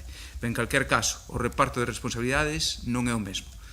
A señora San Martín é responsable de blanquear a imaxe da Xunta e darlle excusas para atrasar máis un aparcadoiro que xa debería estar feito. Primeiro, realizar un estudo para analizar o evidente, que había un problema de mobilidade de aparcamento no Chus, e despois asinar un papel para sacar, como dixen antes, foto. Pero quen realmente fai deixade de funcións é a Xunta de Galicia, que segue resistíndose a asumir a súa responsabilidade de dotar o Chus dun aparcadoiro dimensionado como equipamento supramunicipal que é. Porque o que non pode ser é que o Concello de Santiago financie un equipamento que daría servicio a 400.000 persoas de 46 concellos, por certo, incluso de fora da provincia da Coruña, cando a veciñanza de Compostela supón só o 22% dos usuarios do hospital. Sería o lóxico. Sería o lóxico. Por lo tanto, sendo esta proposición unha reiteración do que sempre defendemos, non podemos facer máis que votar a favor de axilizar unha solución ao problema de mobilidade do Chus, deixando claro que o pasado sempre pesa, aínda que non o vexamos ou non o queiramos ver. Grazas, señor Muiños. A verdade é que non sei se se terá vostede que facerse mirar eso de ver quen branquea, quen é cómplice, quen é quen ou tal. Estou segura de que se non houvese, non, porque esa acusación de que son cómplice necesaria para branquear a Xunta de Galicia por chegar a un acordo para ben do conxunto da veciñanza, a verdade é que é unha cuestión máis que extraña, non? Eu creo que o que estou segura que pasaría aquí, se nós non tivésemos asinado ese acordo, é que estarían aquí votando en cara que non se chegou a ningún acordo e que temos todo paralizado. Desde logo, o que vai todo é máis lento do que nós quixéramos, iso non hai ningunha dúbida. E sabemos tamén todo o mundo de quen é a responsabilidade neste caso para licitar este proxecto de aparcamento na contorna do Chus. Sabémolo todo o mundo. Agora, de aí deducir que é mellor que non se asine nada, a ver se así vai todo mellor, pois non sei, eu creo que ás veces hai que ter un pouquiño tamén de cautela e de prudencia cas afirmacións que se fan. Eu insisto, reitero aquí, como sabe, non só o Grupo Municipal Socialista que presenta esta moción, esta proposición, senón todos os grupos que están aquí, que a encargada de licitar o proxecto de aparcamento na contorna do Chus e da reurbanización do ámbito incluído nun PIA, nun proxecto de interese autonómico, é xustamente a Xunta de Galicia, derivado dese protocolo de colaboración que se asinou en agosto de 2024. Tamén é sabido que as dúas administracións, porque o dixemos de maneira transparente e de maneira clara, acordamos que o que primeiro se faría sería o parking e o remate da rotonda da Volta do Castro. E foron moitas as ocasións en que eu falei, e poderá constatalo, estou segura de que as dúas diremos o mesmo, de que falei coa Conselleira de Vivenda e Infraestructuras e en que lle preguntei por que este atraso, por que vai tan lento, e ela o que me respondeu, e é o que digo aquí, é que eran demoras habituais neste tipo de procedementos que ia intentar axilizar o máximo posible. Tamén falei con ela cando se presentou o proxecto de orzamentos da Xunta para 2026, ao ver que non había un epígrafe nin unha cantidade concreta para este proxecto. Eu, persoalmente, falei coa Conselleira de Vivenda para lle trasladar a miña preocupación e a súa resposta foi que o proxecto de orzamentos da Xunta prevía para a anualidade de 2026 unha cantidade de 41,3 millóns de euros para o complexo hospitalario universitario de Santiago, que era unha cantidade que englobaba o importe para a execución da obra e para o contrato de redacción do proxecto do PIA coa ordenación da contorna. Como ben acaba de dicir o señor Guinarte, ese contrato para a redacción do PIA está en fase de licitación, pois acaba de ser adxudicado, pero hai que esperar 12 meses. Por tanto, evidentemente, en 2026 pois non vai comezar a executarse. Mentres tanto, o Concello de Santiago puxo en marcha varias medidas. Sábeno tamén, a máis importante, preparar esa parcela á beira do Cimus para dotar de 150 prazas esa contorna. Non foi a única, pero non é unha cuestión menor. Podían ser máis se a Xunta aceptase esa mesma parcela que estábamos en disposición de cederlle, lembren, para que realizase un parking en altura, algo ao que a Xunta se negou.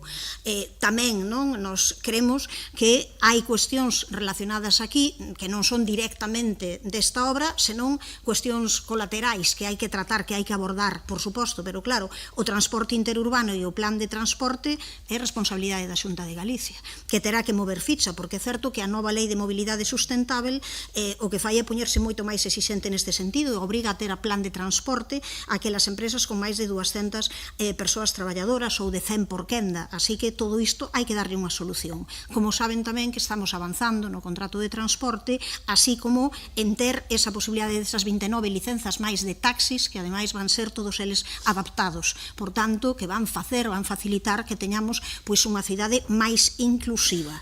Así que todo iso está en camiño a mellora do transporte urbano ou da licenza de taxis. En todo caso, a nós parecenos ben que eso se poida falar, que se poida consensuar, que se poida reunir esa comisión de seguimento de protocolo. Non teño ningún problema, unha vez que se aprobe aquí, eu xa adianto que nós imos votar a favor desta proposición, e unha vez que aquí se aprobe, pois faremos de chegar á propia Xunta tras este pleno esta cuestión, porque é bo saber cal é o cronograma, cal é a previsión, cales son os prazos que manexa a Xunta de Galicia para cada unha das actuacións e tamén como se pode resolver mentres tanto, mentres o aparcamento non sexa unha realidade, como se lle pode dar saída a cuestións tan importantes como ese plan de transporte para o persoal do Chus ou o transporte interurbano. Así que, xa digo, nós imos votar a favor desta proposición. Señor Villa, cando queira. Sí. Bo día. Hai que ver como son as cousas, non? Temos aquí dúas cuestións a analizar. A primeira é pois a desa Xunta de Galicia que goberna, que a Xunta de Galicia que fai unha ampliación no complexo hospitalario de Santiago por 70 millóns de euros, máis 45 millóns de euros dese centro de prontonterapia, e a maiores esa Xunta que ten que asumir tamén eses cartos para o PIA, para poder mellorar a contorna, a accesibilidade e o aparcamento do Chus. E todo isto pasa, pois, como ben dicía, con esa Xunta e con o Partido Popular que goberna, que fai as cousas ben en sanidade, que hoxe recoñece o Partido Socialista con esta proposición, o cal me alegra. Dito o cal, pois, o que sorprende é a outra banda, non? Primeiro, que sexa o Partido Socialista, precisamente, que entraia esta cuestión ao Salón de Plenos, que teña agora esta preocupación. Partido Socialista e os 4 non adscritos tamén, hai que metelos no saco. Porque durante os seus anos de goberno non foi unha prioridade o problema que había na contorna e no interior do Chus, en absoluto. Non se escoitou falar dese asunto, pero para nada. Non fixeron ningún aparcamento, non melloraron a rede de transporte público de Santiago, falo do urbano, non fixeron nada por baixar a tarifa do parking da Choupana, o máis caro de Galicia. Estamos a 7,65 euros por aparcar 3 horas, por se alguén vai a unha cita hospitalaria ali.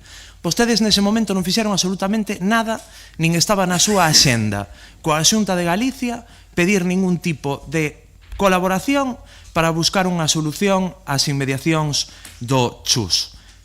E máis, todo o terreno que tiña o Concello de Santiago ao redor do hospital clínico, vostedes o venderon para construir vivenda privada e venderon todo o que había por ali sin prever ningún tipo de ampliación do propio hospital, nin, por suposto, xa falemos do aparcamento, pero xa, aínda que fora unha ampliación de servicios do que é o propio edificio, que é no que estamos hoxe.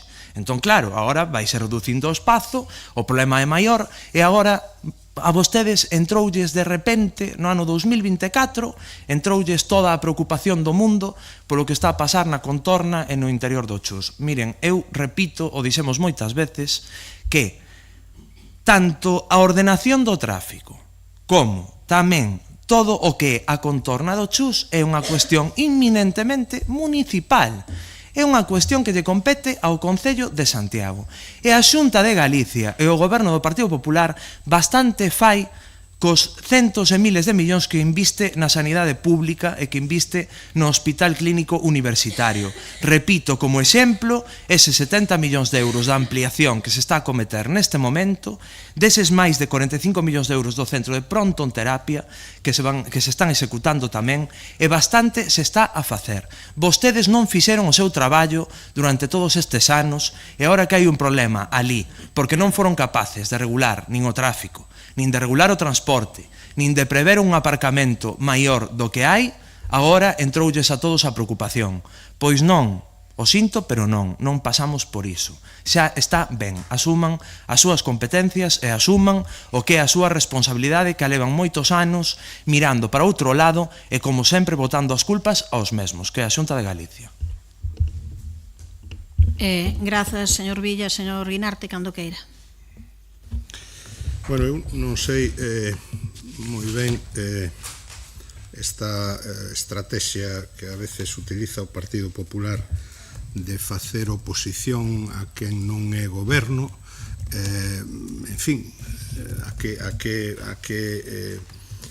responde, pero naturalmente a la eles, non?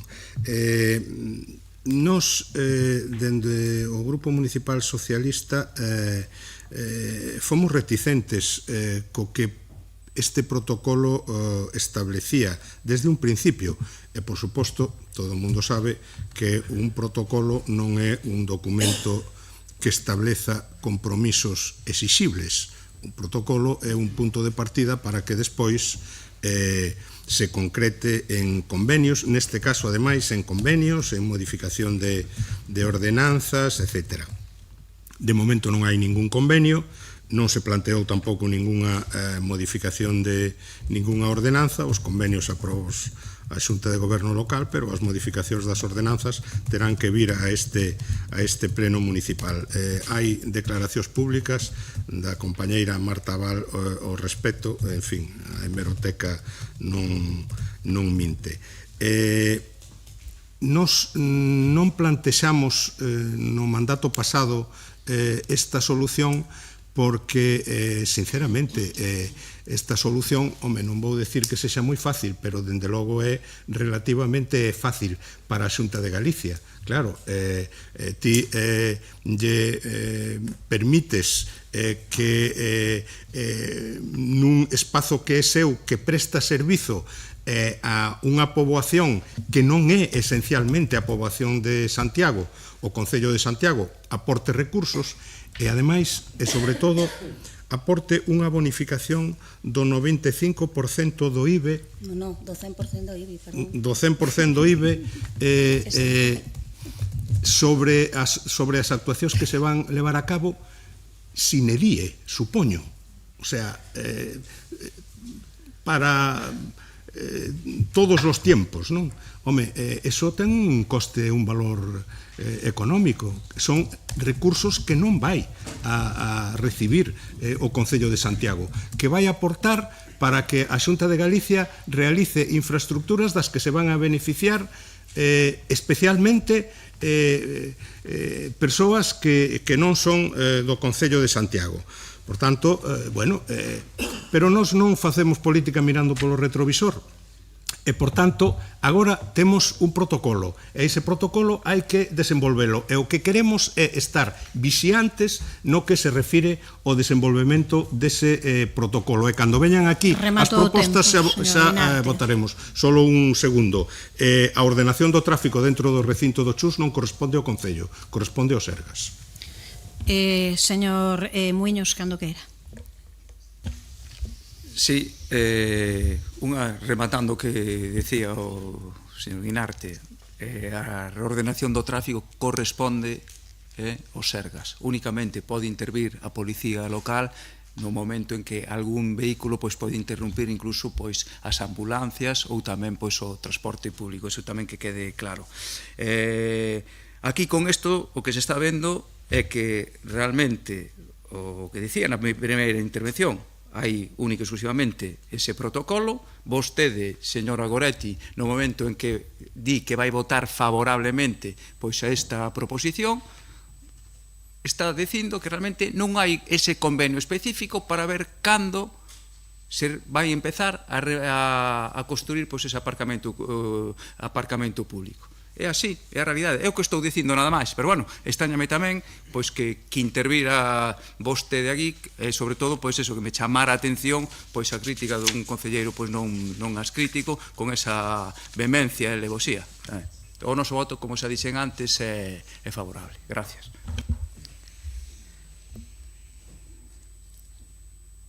Ben, eu creo que evidentemente hai un protocolo que xa sabemos que se ten que acabar plasmando en distintos convenios. Eso é evidente, coñecémolo todo o mundo, non estamos dicindo nada novo agora a respecto desde que se asinou justamente ese protocolo. O único que nós estábamos agardando a que se producise esta adxudicación que se acaba de producir para poder saber os prazos. A min pareceme ben, como non nos vai parecer ben que se faga unha comisión de seguimento para ver como vai, para que o Concello máis ou menos saiba, a par da outra administración, en como van as cuestións. Agora, o que sí que non acepto é que desde o Concello non fixeramos nada, porque insisto que a propia Conselleira de Vivenda e de Infraestructuras pode decirles que mínimo unha vez ao mes falo con ela de cuestións variadas, e entre elas deste tema, e que a chamei en canto vin os orzamentos. Por tanto, que era lóxico preocuparse que vai pasar aquí. Creo que non é o momento, ás veces utilizamos calquera proposición para empezar a dicir, vamos, sobre a Xunta de Galicia, os compromisos que ten con Santiago e tal, poderíamos falar moito. Non é agora o momento. Nós imos votar a favor porque nos parece ben que se requira ese cronograma e que se mire como se vai efectuar todo isto, e que é momento xa de convocar a comisión de seguimento. Se iso ademais é unha posición que debería de ser unánime, porque non lle vexo ningún problema. Aquí iso tamén o asumo o Partido Popular, o goberno, as dúas forzas do goberno, non lle vexo ningún problema a que se faga, nin lle vexo ningunha contradición. Agora, eso sí, eu solamente hai unha cousa que non me atrevo a deixarlle pasar, señor Villa. Eu creo que o de que poida afirmar que a Xunta de Galicia fai as cousas ben en sanidade, eso sí que non hai que non crea no país. Cando queira é a súa quenda. Bueno, pois eu que non lle acepto, señora San Martín, que decía antes, pareceume escoitarlle que botábase un pouquiño en cara a Xunta de Galicia que non cedese unha parcela para construir un aparcamento en altura. Creo que lle entendín ben, non? Sí, vostede algo comentou de que a Xunta de Galicia podía haber cedido unha parcela, que cedíalle vostede unha parcela para que fixera o parque en altura. Perdón.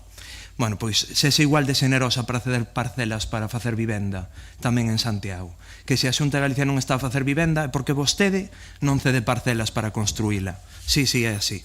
E señor Guinarte, mire, si quere, tamén, como vin que bueno, estaba vostede preocupado por ter que pagar o IBI, non falaban, o IBI falaban no chus. Claro, que o pague o Sergas, dicía vostede, bueno, pois pague, entón paga o Concello tamén a sanidade, xa. Non, facemos o... Claro, é que aquí queremos ter todos os servizos, queremos ter todo de forma maravillosa, que nos atendan na nosa sanidade pública a todos de maravilla, pero despois, a parte que lle compete ao Concello de Santiago, esa nos aí xa pasamos do tema que o fagan outros, que é o que está pasando agora. Ao final, ven a solventar todo o problema, xa sexa o sanitario, como agora o tema da ordenación ou do aparcamento, tamén o ten que arranxar a Xunta de Galicia, como todas as cuestións que se fan nesta cidade. Bueno, unha maravilla. Miren, supoño que polo que escoitei van a aprobar aquí constituir esa comisión de seguimento, xa queda aprobada, entón, pola nosa parte, imos a votar en contra porque temos toda a confianza de que dende a Xunta de Galicia vai facer a parte que lle corresponde no que este PIA, e polo tanto, pois esa vai a ser a nosa postura. Gracias. En todo caso, pasamos á votación, señor secretario, cando queira. Proposición presentada polo Grupo Municipal do PSDG-PSOE para impulsar a adopción de medidas na mellora da mobilidade no contorno do Hospital Clínico Universitario de Santiago. Votos a favor. Grupos municipais socialista, Compostela Aberta, BNG, concelleiras e concelleiro non adscrito. Votos en contra. Grupo Municipal do Partido Popular, abstencións non hai. Apróbase a proposición.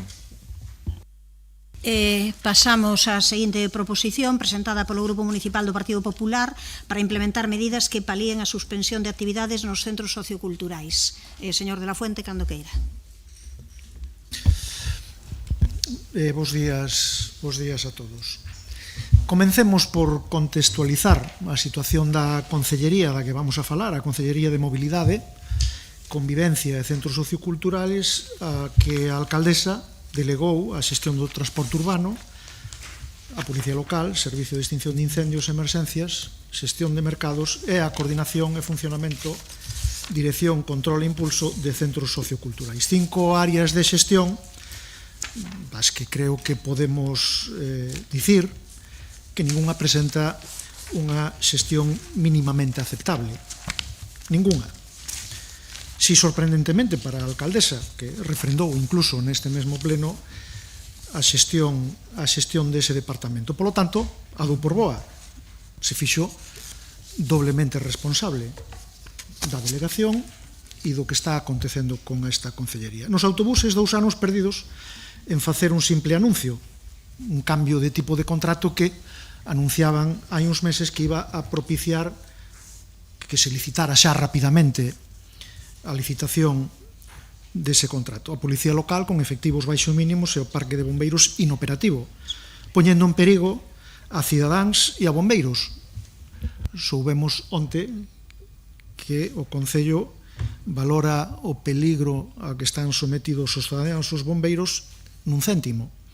A Praza de Abastos perdendo subvencións millonarias e co contrato en precario, e nos centros socioculturais prorrogando sucesiva indefinidamente casi os contratos hasta deixar algún en precario, demorando, polo tanto, casi 2 anos a afrontar unha solución a unha situación insostible denunciada insistentemente por usuarios, traballadores dos centros, empresas e a oposición.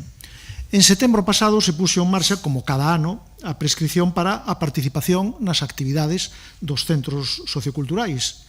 E non é ata o momento mismo de comenzo das actividades cando os usuarios souberon que non se podían celebrar gran parte das actividades teóricamente programadas. Nin siquiera os propios traballadores municipais sabían se as actividades se iban a celebrar ou non. Hoxe, pasados casi 2 meses, siga habendo actividades que non se están celebrando, incluso hai actividades que aínda non se puxeron en marcha, pero é máis. Hai actividades que, tendo comenzado, están agora sendo suspendidas.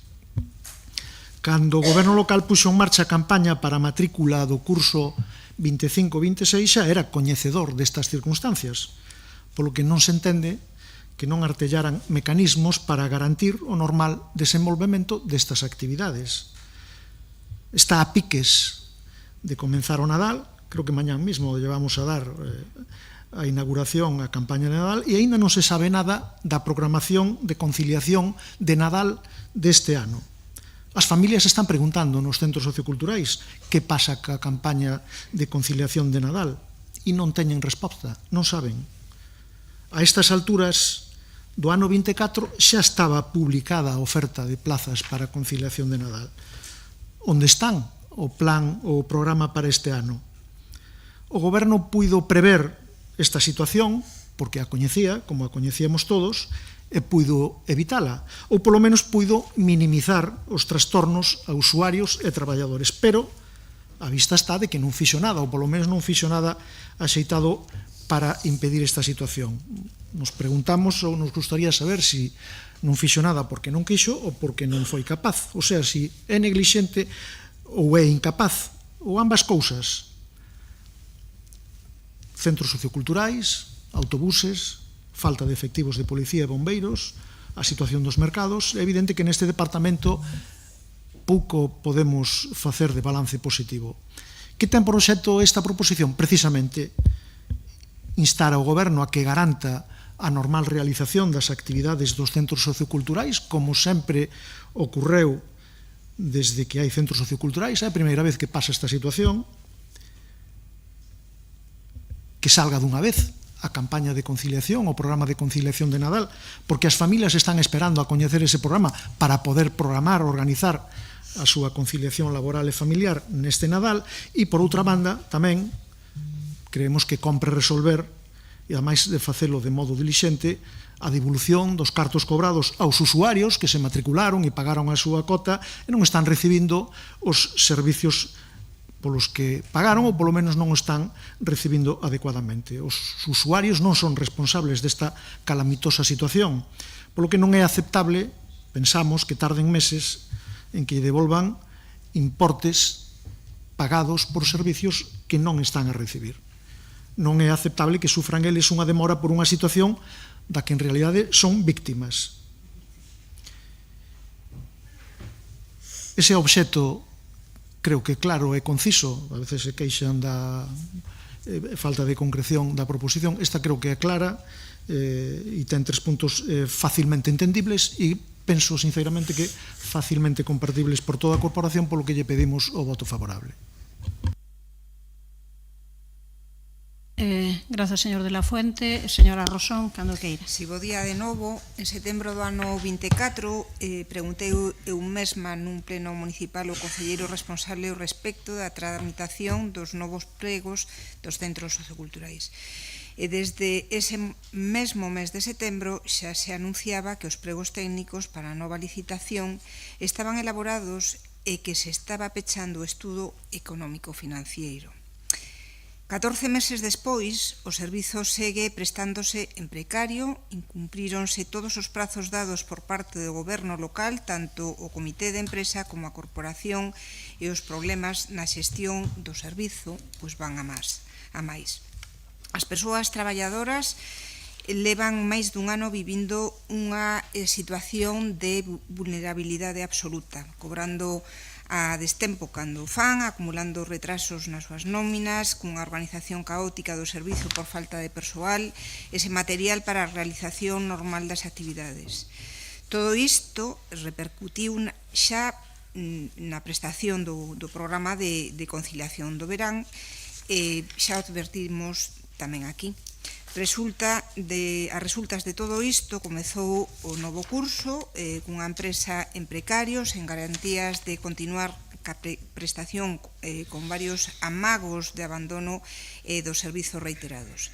Aínda así, o goberno local decide continuar, pero Con que garantías? Que condicións se lle pediron a Serviplus para continuar coa prestación do servizo?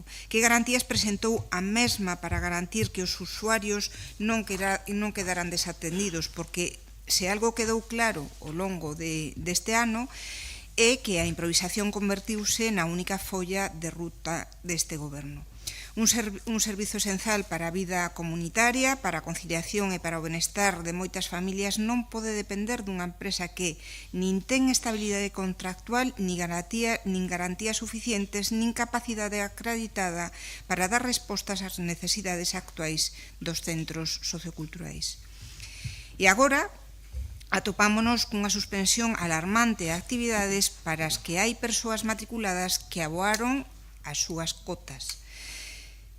Que se vai arbitrar para que os usuarios poidan ou ben recuperar as súas actividades ou o seu diñeiro adiantado por un servizo que non se lles está a prestar? Que vai pasar coas persoas traballadoras e os seus dereitos laborais e económicos? Como se vai a proceder mentres non teñan rematados os novos pregos? Que vai pasar coa programación da conciliación de Nadal? O noso voto vai a ser favorable a esta proposición, agardando que agora o concelleiro responsable dea as explicacións convincentes co que vai ocorrer con este servizo. Grazas. Grazas, señora Rosón. Ten a palabra o señor Duro.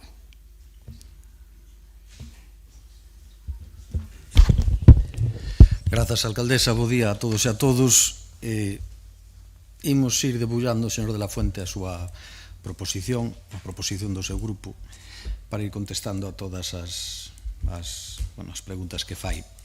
Na primeira semana de outubro, cando se iniciaron as actividades dos centros socioculturais, recolléronse 49 incidencias de inicio do curso dun total de 286 actividades, un 18% total. E con isto non lle estou sacando unha absoluta importancia, porque a ten, porque é xente que iba a unha actividade e non se lle ofreceu, simplemente presento o dato.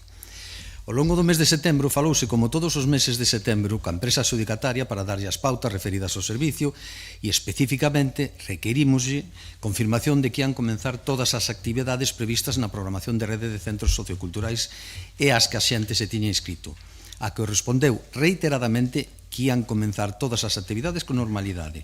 En ningún momento houbo falta de previsión e en todo momento o persoal técnico municipal estivo atento ao desenvolvemento da programación. E perante a imposibilidade de iniciar algunhas actividades, desde a rede de centros procedeuse a recoller todas as incidencias xeradas e mantívose un contacto directo día a día coa empresa, co persoal e co equipo técnico dos distintos centros sobre as incidencias, para recoller, información sobre estas incidencias e, ademais, de tentar dispoñer de solucións a eses problemas observados que eran responsabilidade dunha empresa concreto.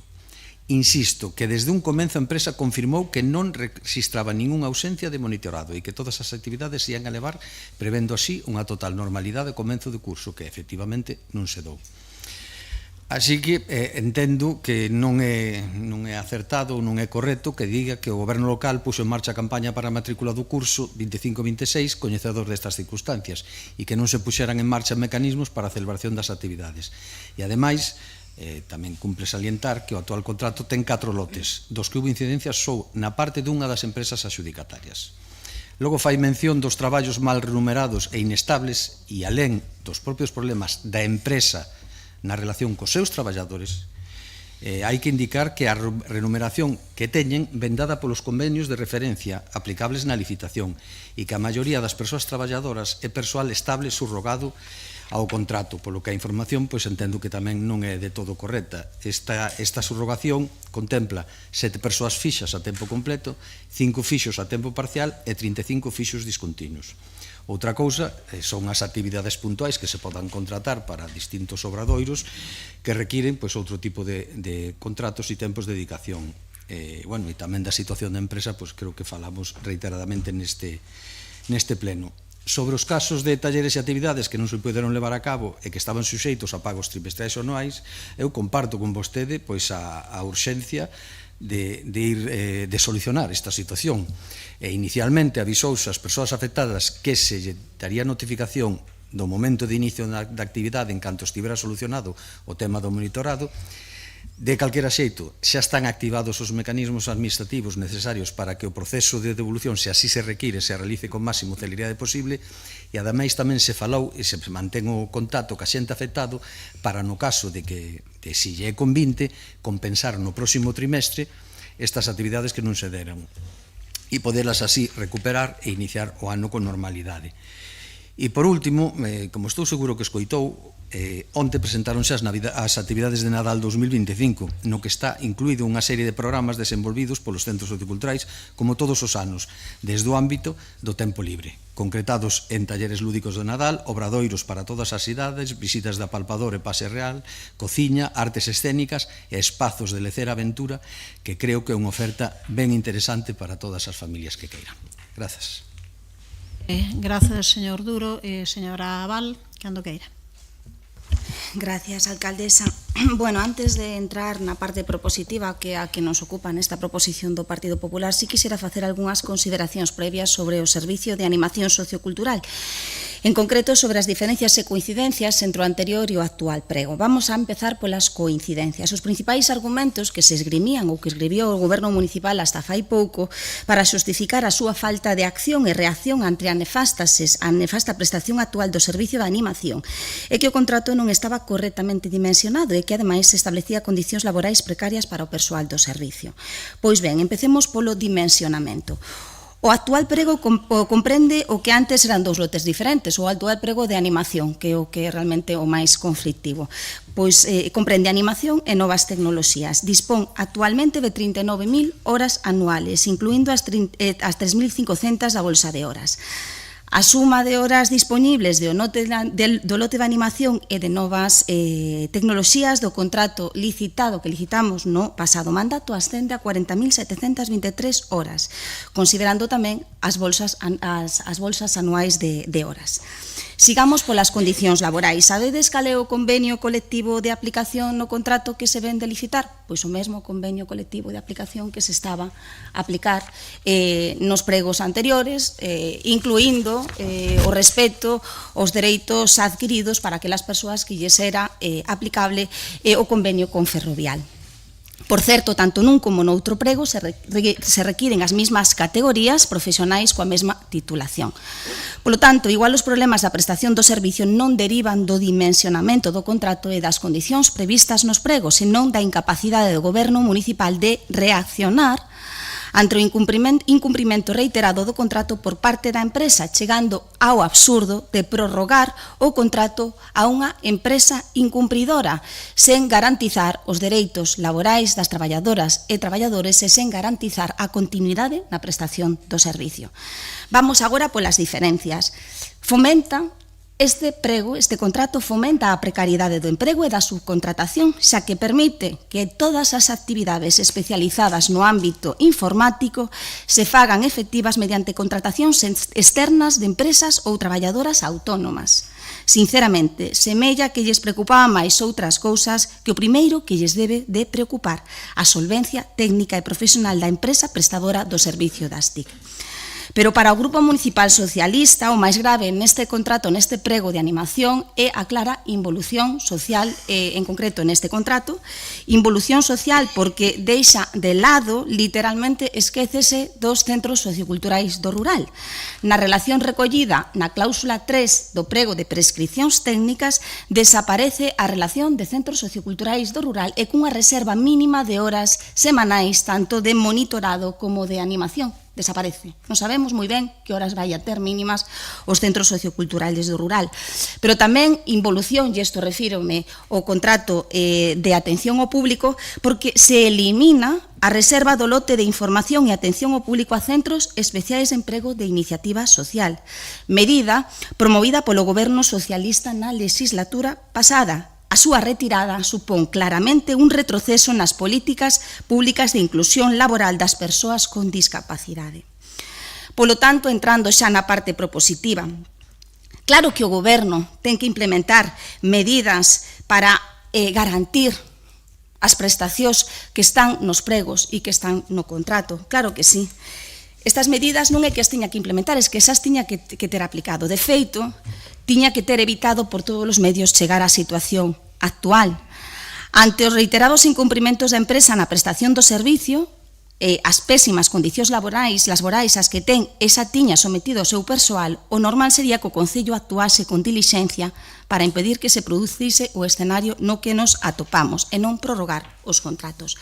En relación co segundo punto, por suposto que sí, incluso habilitando vías extraordinarias, extraorzamentarias para elo, porque as hai, porque o que non se entende é que o Goberno municipal abrise un prazo de matrícula e invitase as veciñas e veciños a inscribirse sen ter as mínimas garantías de poder prestar o servicio polo que pagaron. E o resultado, aí o temos, máis de unha treintena de actividades, estou só falando no ámbito rural, anuladas, porque non hai persoal para a prestación deste servizo. E en relación co terceiro punto, claro que sí, claro que no marco do contrato de centros socioculturais, retíreme da seguinte parte, pois se viña desenvolvendo un programa de conciliación de Nadal. Viaxemos no tempo, novembro de 2021, sendo o concelleiro de Educación Rubén Prol e de Centros Socioculturales Javier Fernández, pois anunciaron unha oferta conxunta do programa de conciliación de educación e de centros socioculturais, eso que tanto demandaban e que non están a cumprir. E que temos agora? Pois non temos programa de conciliación en centros socioculturales, non se sabe nada, e no programa de conciliación de educación, na primeira quenda temos lista de espera, pero agora iso non é un problema.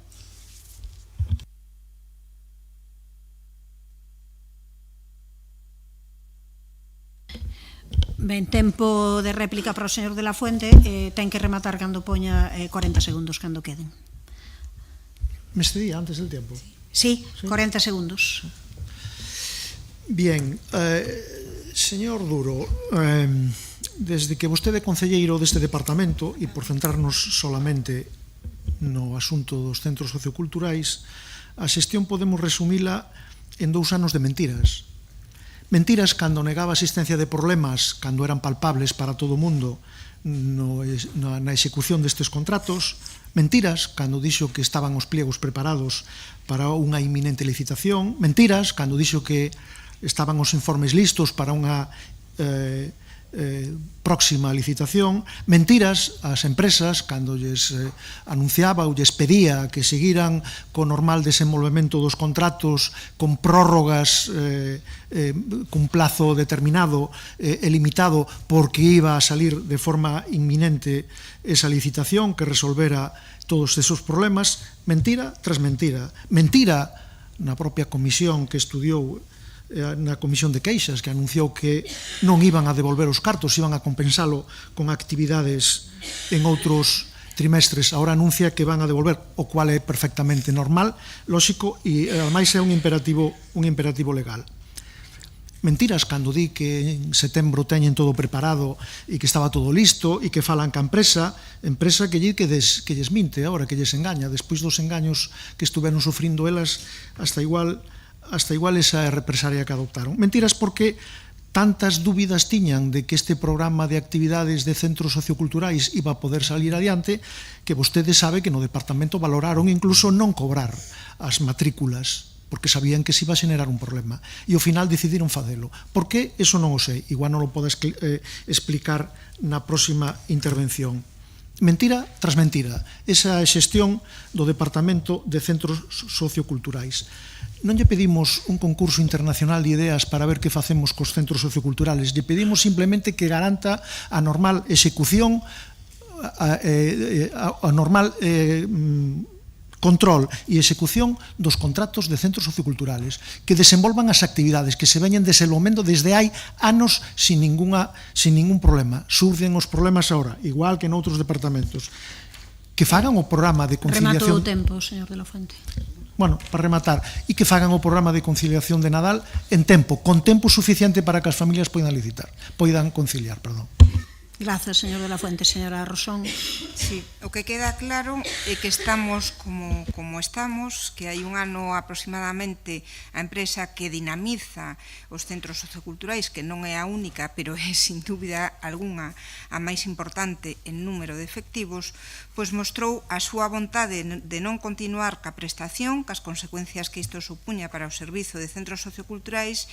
Como estaba en prórroga de obrigado cumprimento, se lle pediu continuidade, pero no mes de marzo pois volveron pedir a rescisión do contrato e non continuar co mesmo. A resultas de todo isto, se dá comenzo ao novo curso cunha empresa en precario, sen garantías de continuar ca prestación, en que condicións, con que calidade, e avisando o Concello de que en calquera momento podería marchar e deixar o servicio baleiro. Aínda así, se decide continuar e xa sabemos pois como rematou o conto.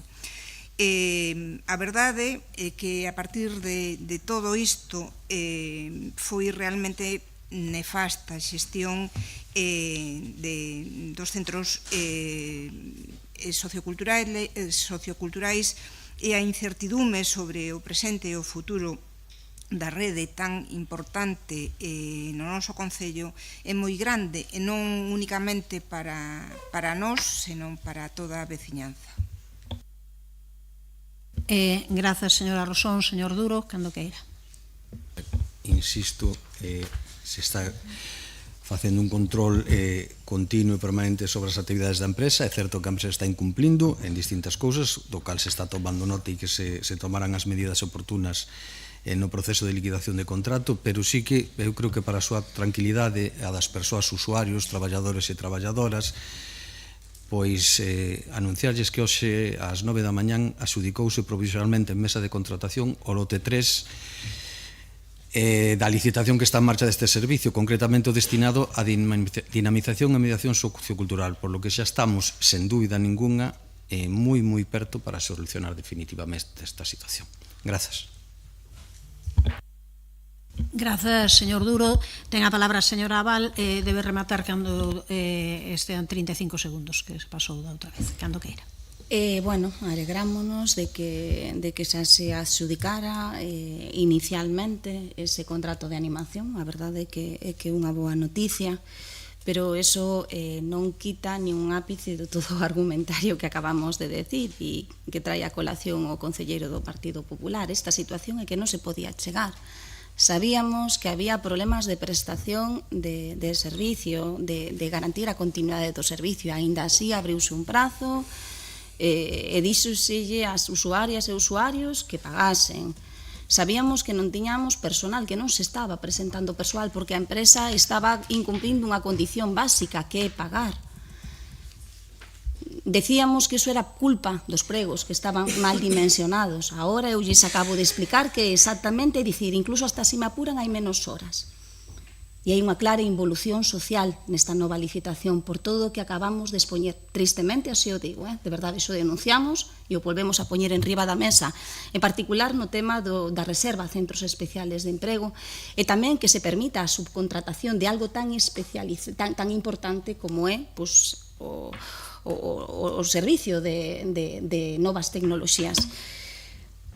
Dito isto, esperemos que, pese a esta involución social, pois a nova prestación, pois polo menos teña continuidade e non teña estos sobresaltos que está tendo na actualidade.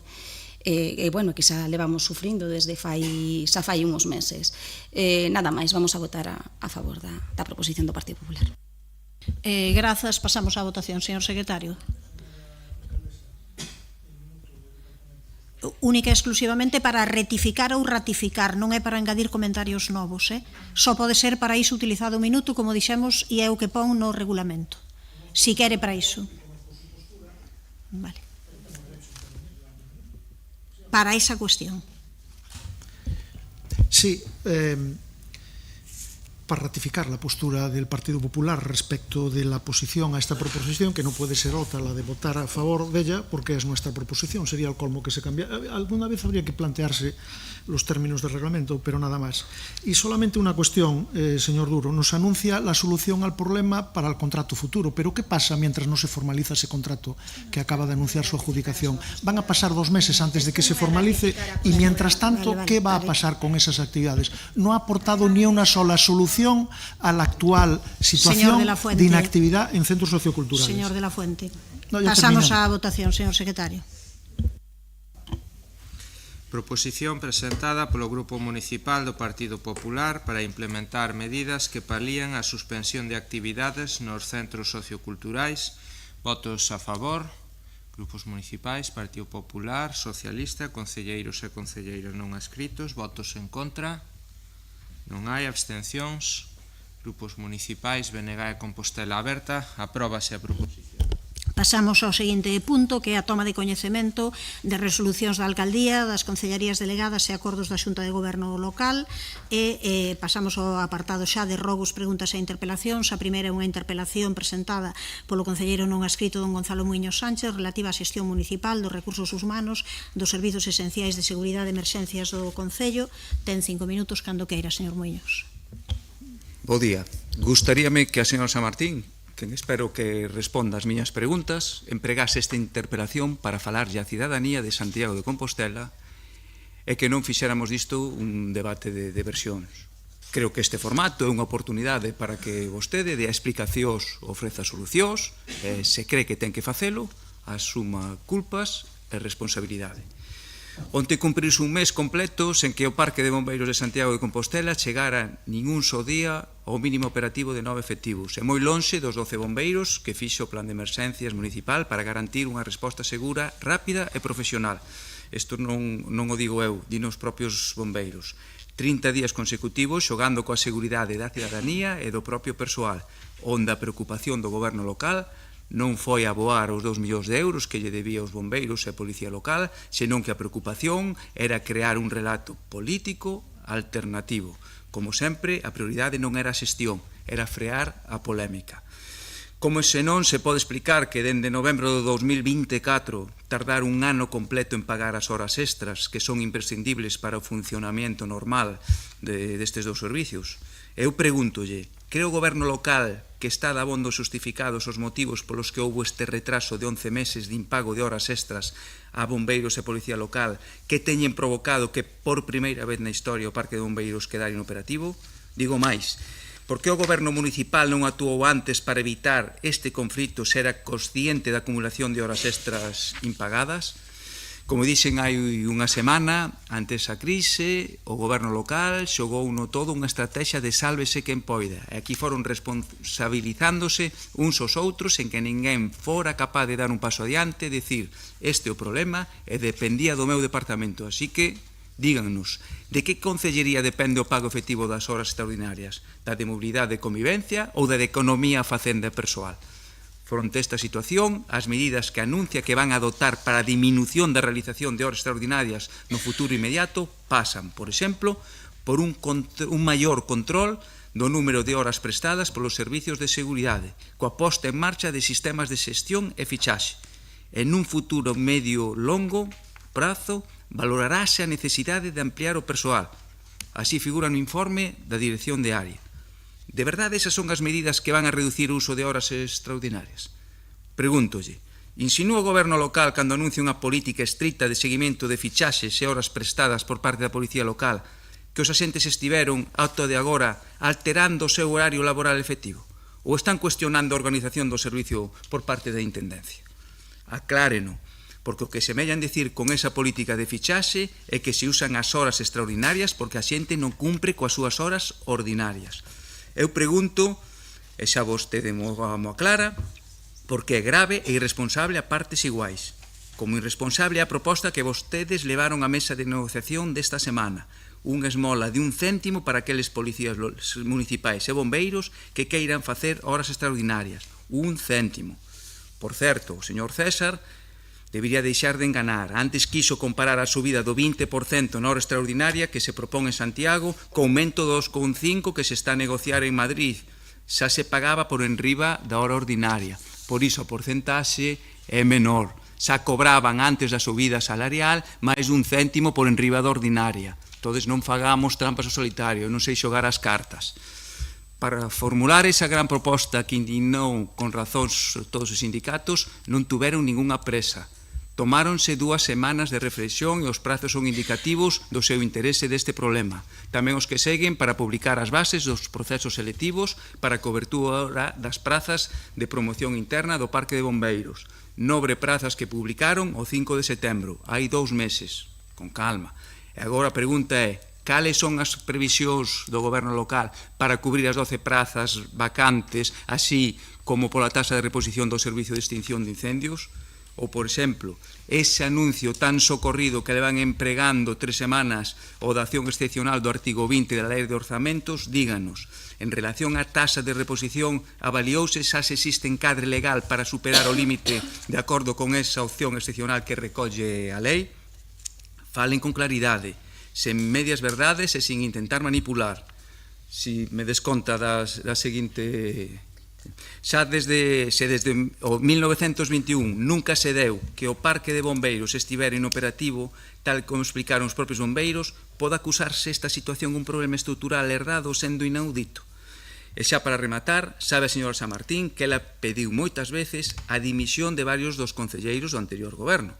E sabe tamén que, de estar ela na oposición, levaría semanas exixindo a cabeza dos membros do goberno local. Pregúntolle, por coherencia co que vostede facía na oposición, está disposta a alcaldesa a asumir unha responsabilidade política se non se atalla a falta de efectivos nun futuro inmediato?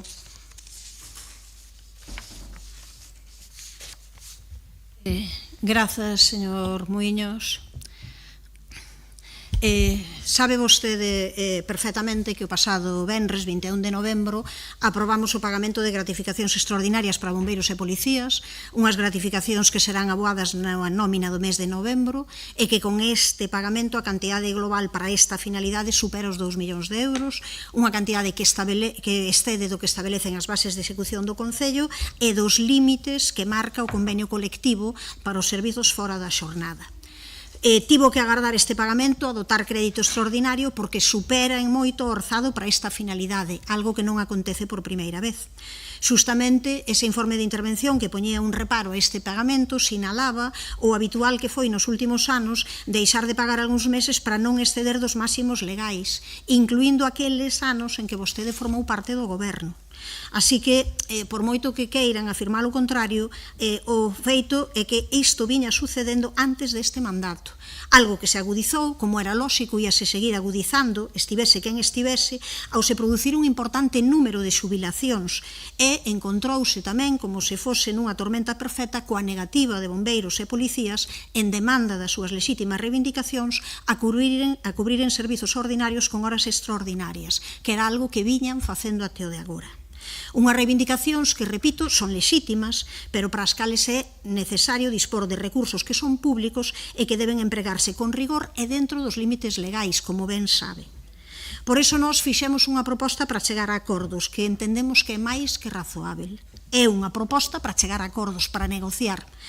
Nesa proposta, a gratificación por hora subiría un 20% a respecto do que se está cobrando na actualidade, que é o recollido no acordo regulador vixente coas actualizacións salariais desde ese momento. O certo é que xa puxemos aquí máis exemplos en que convenios se negocian subas que son dun 20% e que supón, por exemplo, unha suba de 3,69 euros en cada hora extraordinaria ou de 6,45 euros de suba en cada hora extra nocturna e festiva. Esas son as cantidades das que estamos falando, pero que a proposta non inclúe solamente isto, porque as demandas salariais van moito máis alá diso. A proposta inclúe a valoración de todos os postos do Concello para incluir no complemento específico os conceptos que lles correspondan e coa contía obxectivada. Unha valoración que nunca se fixo e que é unha obriga e é a única forma legal de incluir a súa reivindicación sobre a festividade e a nocturnidade. Tamén sabe o señor Muiños que o problema da falta de persoal municipal ven de vello. Non é algo que chegase con este goberno, é certo, nin tampouco co anterior, nin co anterior. Tamén sabe que non é algo que únicamente aconteza en Santiago. De feito, recentemente o Parque de Bombeiros de Ordes permaneceu pechado varios días, o mesmo que aconteceu en parques comarcais do Morrazo ou de Ribeira. Por tanto, esta non é unha cuestión que só suceda en Santiago de Compostela, un concello onde, por certo, en ningún momento permaneceu inoperativo o Parque de Bombeiros, aínda que sí é certo que tivo menos efectivos dos que debera. Algo que nos ocupa e que nos preocupa, por suposto, no que estamos traballando desde o minuto cero. O actual goberno municipal, responsável dos cadros de persoal de 2024 e 2025, explotou ao máximo a taxa de reposición e aumentou o cadro en 5 bombeiros e 8 policías.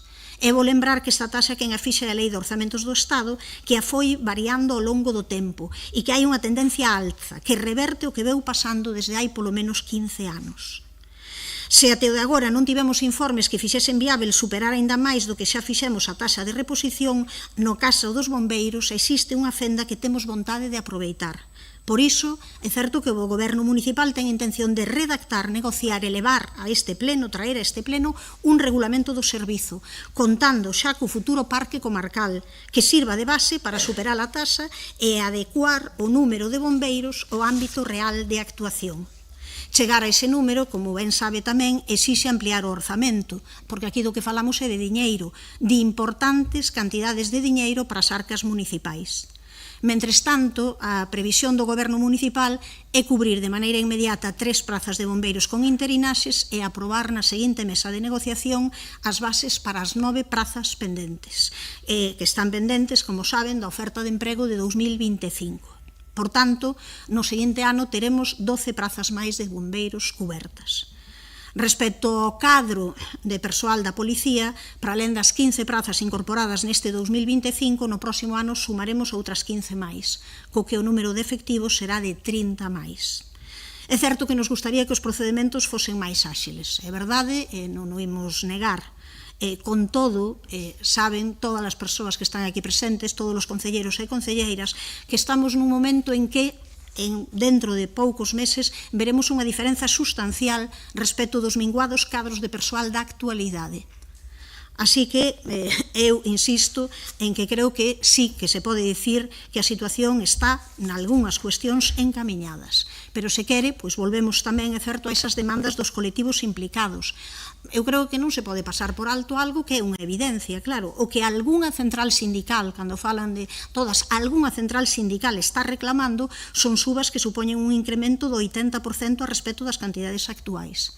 E non todas as centrais sindicais propoñen as mesmas cuestións.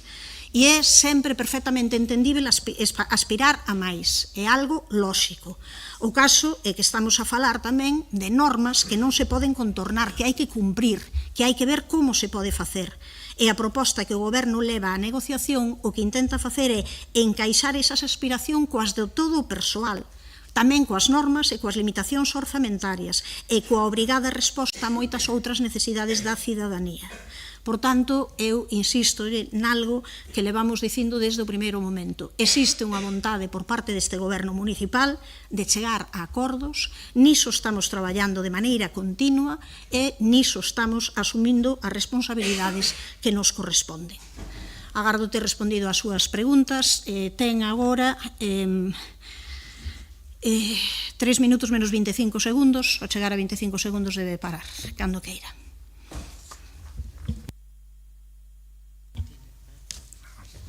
Miren, o que máis me preocupa agora non son as justificacións vagas, tramposas, senón o futuro, que van a facer para solucionar un problema que vostedes crearon.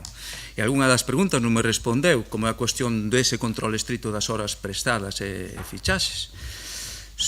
Logo, con respecto á taxa de reposición, só por aclaralo, por se existe algunha dúbida, se as horas extraordinarias non se pagan, a responsabilidade política é do Concelleiro de Facenda. Se os procesos selectivos non se axilizaron, a responsabilidade política é do Concelleiro de Persoal. Se este goberno local é incapaz de alcanzar acordos con sindicatos, a responsabilidade política é da alcaldesa. Se todo isto desemboca nunha crise de seguridade pública, a responsabilidade tamén é da alcaldesa.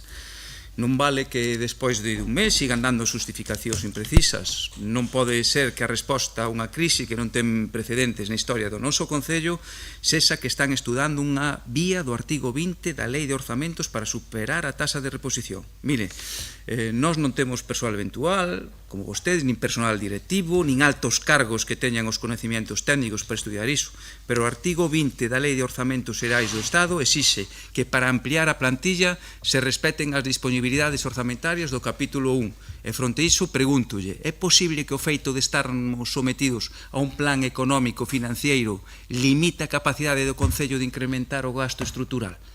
Porque de ser así, está vostede anunciando unha entelequia, e gustaríame que o aclarara dunha vez, porque non pode ser que tardaran 3 semanas en formular unha proposta para a comisión negociadora na que propuxeron incrementar 1 céntimo importe a aboar nas horas extraordinarias e que agora tarden outro mes para dicirnos que non nos podemos acoller o artigo 20 para superar esa taxa de reposición.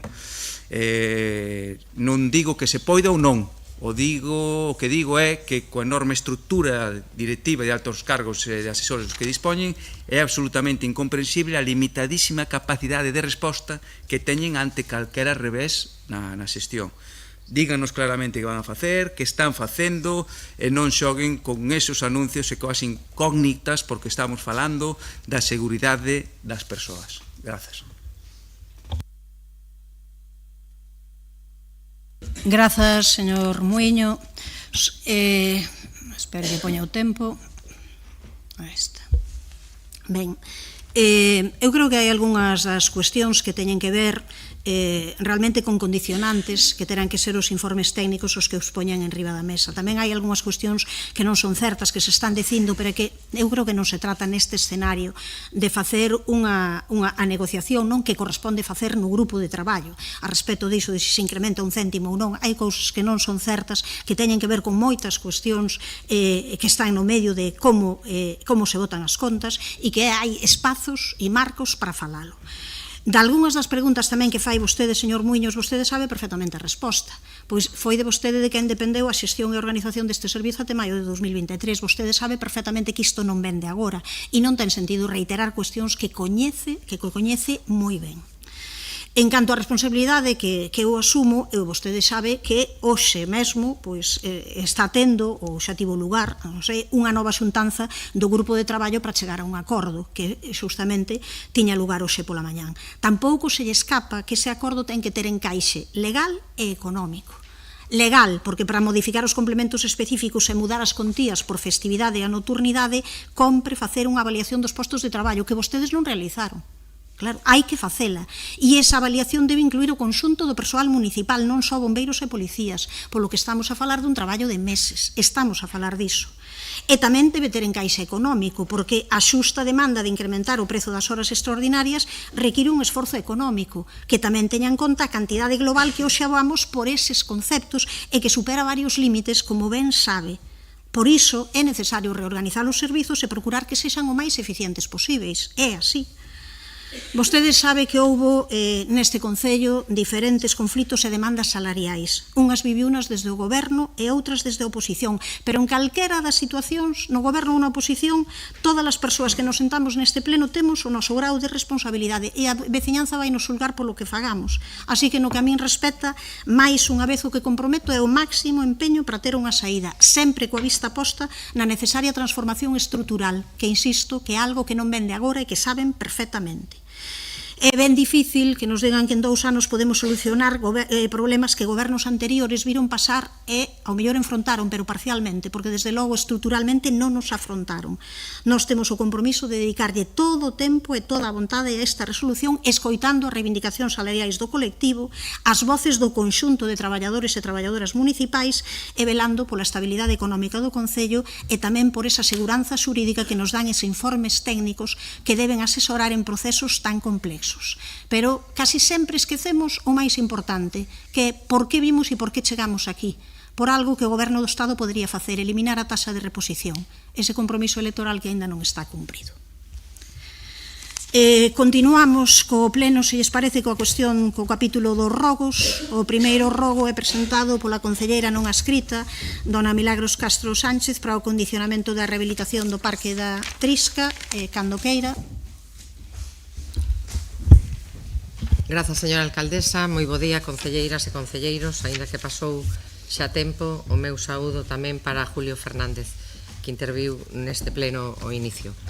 Ben, o Parque da Trisca é un dos poucos espazos de ocio ao aire libre con sombra do que dispoñen as nenas e nenos do barrio da Trisca e de San Pedro. Un espazo que neste momento necesita unha actuación de remodelación, pero máis aínda, no que se ten comprobado un abandono en canto ao mantemento diario que provocou de feito que en xuño pasado deste mesmo ano as familias usuarias tiveron que acometer a limpeza deste espazo. Polo tanto, despois de manter aí unhas semanas un encontro coa Asociación Veciñal da Xuntanza, creemos que é imprescindible que se reforce a limpeza do espazo e que se acometa unha poda selectiva das árbores. Unhas actuacións que creemos deberán de ser a antesala para iniciar unha remodelación do Parque da Trisca. Por iso solicitamos hoxe que esta remodelación que pedimos se vexa finalizada no vindeiro 2026, mellorando o espazo, incorporando novos elementos de xogo e neste momento rehabilitando os actuais. Mais nada, grazas. Grazas, responde o señor Domínguez, cando queira. Moi bo día, saudar pois tamén ao representante da asociación a Xunta de Laraño e a quenes nos siguen por streamings. Como ben sabe, pois a señora Castro, pois temos 89 parques infantiles, 27 áreas biosaludáveis, moitas delas sofren o paso do tempo, como é o da Trisca, foron promovidas fai anos, mas non se pensou na súa vida útil e no seu mantemento. Somos moi conscientes pois da súa situación, temos tan presente esta problemática que grazas a este goberno pois haberá por primeira vez un contrato para manter e mellorar as áreas de xogo de todo o municipio. Justamente esta semana pois foi a última mesa de contratación e xa se propuxo pois unha empresa como adxudicataria deste contrato. Por tanto, este servizo pois será xa unha realidade que nos vai permitir optimizar e facer máis eficiente o mantemento das áreas de xogo. Comenzaremos polas actuacións de maior urxencia, coa idea de renovar o maior número de parques infantís cada ano. Poderíamos afondar pois nos que xa levamos renovado ou executado nestes 2 anos, os que temos pendentes tamén, como pois en Verdía, que se executará nos próximos meses, ou os que construímos, como decía, nestes 2 anos. Voltando ao Parque da Trisca, é incuestionable a calidade ambiental do espazo e para alén do lecer infantil tamén un magnífico espazo de estancia. As actuacións neste espazo realízanse segundo o previsto nos contratos de limpeza e mantemento dos parques e xardíns. Vixiaremos que se cumpra co previsto e, de ser necesario, pois reforzaremos o seu mantemento e traballaremos pois para que este espazo este remozado durante o vindeiro ano. Pasamos ao seguinte rogo do Grupo Municipal Socialista para a limpeza das cunetas na Rocha Bella. Señor Guinarte, cando queira. Sí, moi brevemente. Bueno, como aí se di, as cunetas de varias rúas da Rocha Bella, aí acompañamos unha foto da Rúa do Piñeiro, pois están invadidas por maleza, por en fin, terra que acumula ervas e que impiden que realicen a súa función, co que a auga termina circulando pola vía, estropea o firme da rúa, da carretera e ademais supón un perigo tamén para os viandantes porque trátase, como neste caso, de vías moi estreitas e non permite que os peóns pois, en fin, circulen a carón, o máis a carón posible fora da zona de circulación dos vehículos. Por tanto, o que rogamos é que se limpen as cunetas, que se retire a maleza, que se retire a terra e que se recollan en fin, o resultante desa limpeza que non se deixe ali acumulado, como din os veciños, que a veces acontece, porque tampouco esa é unha boa solución.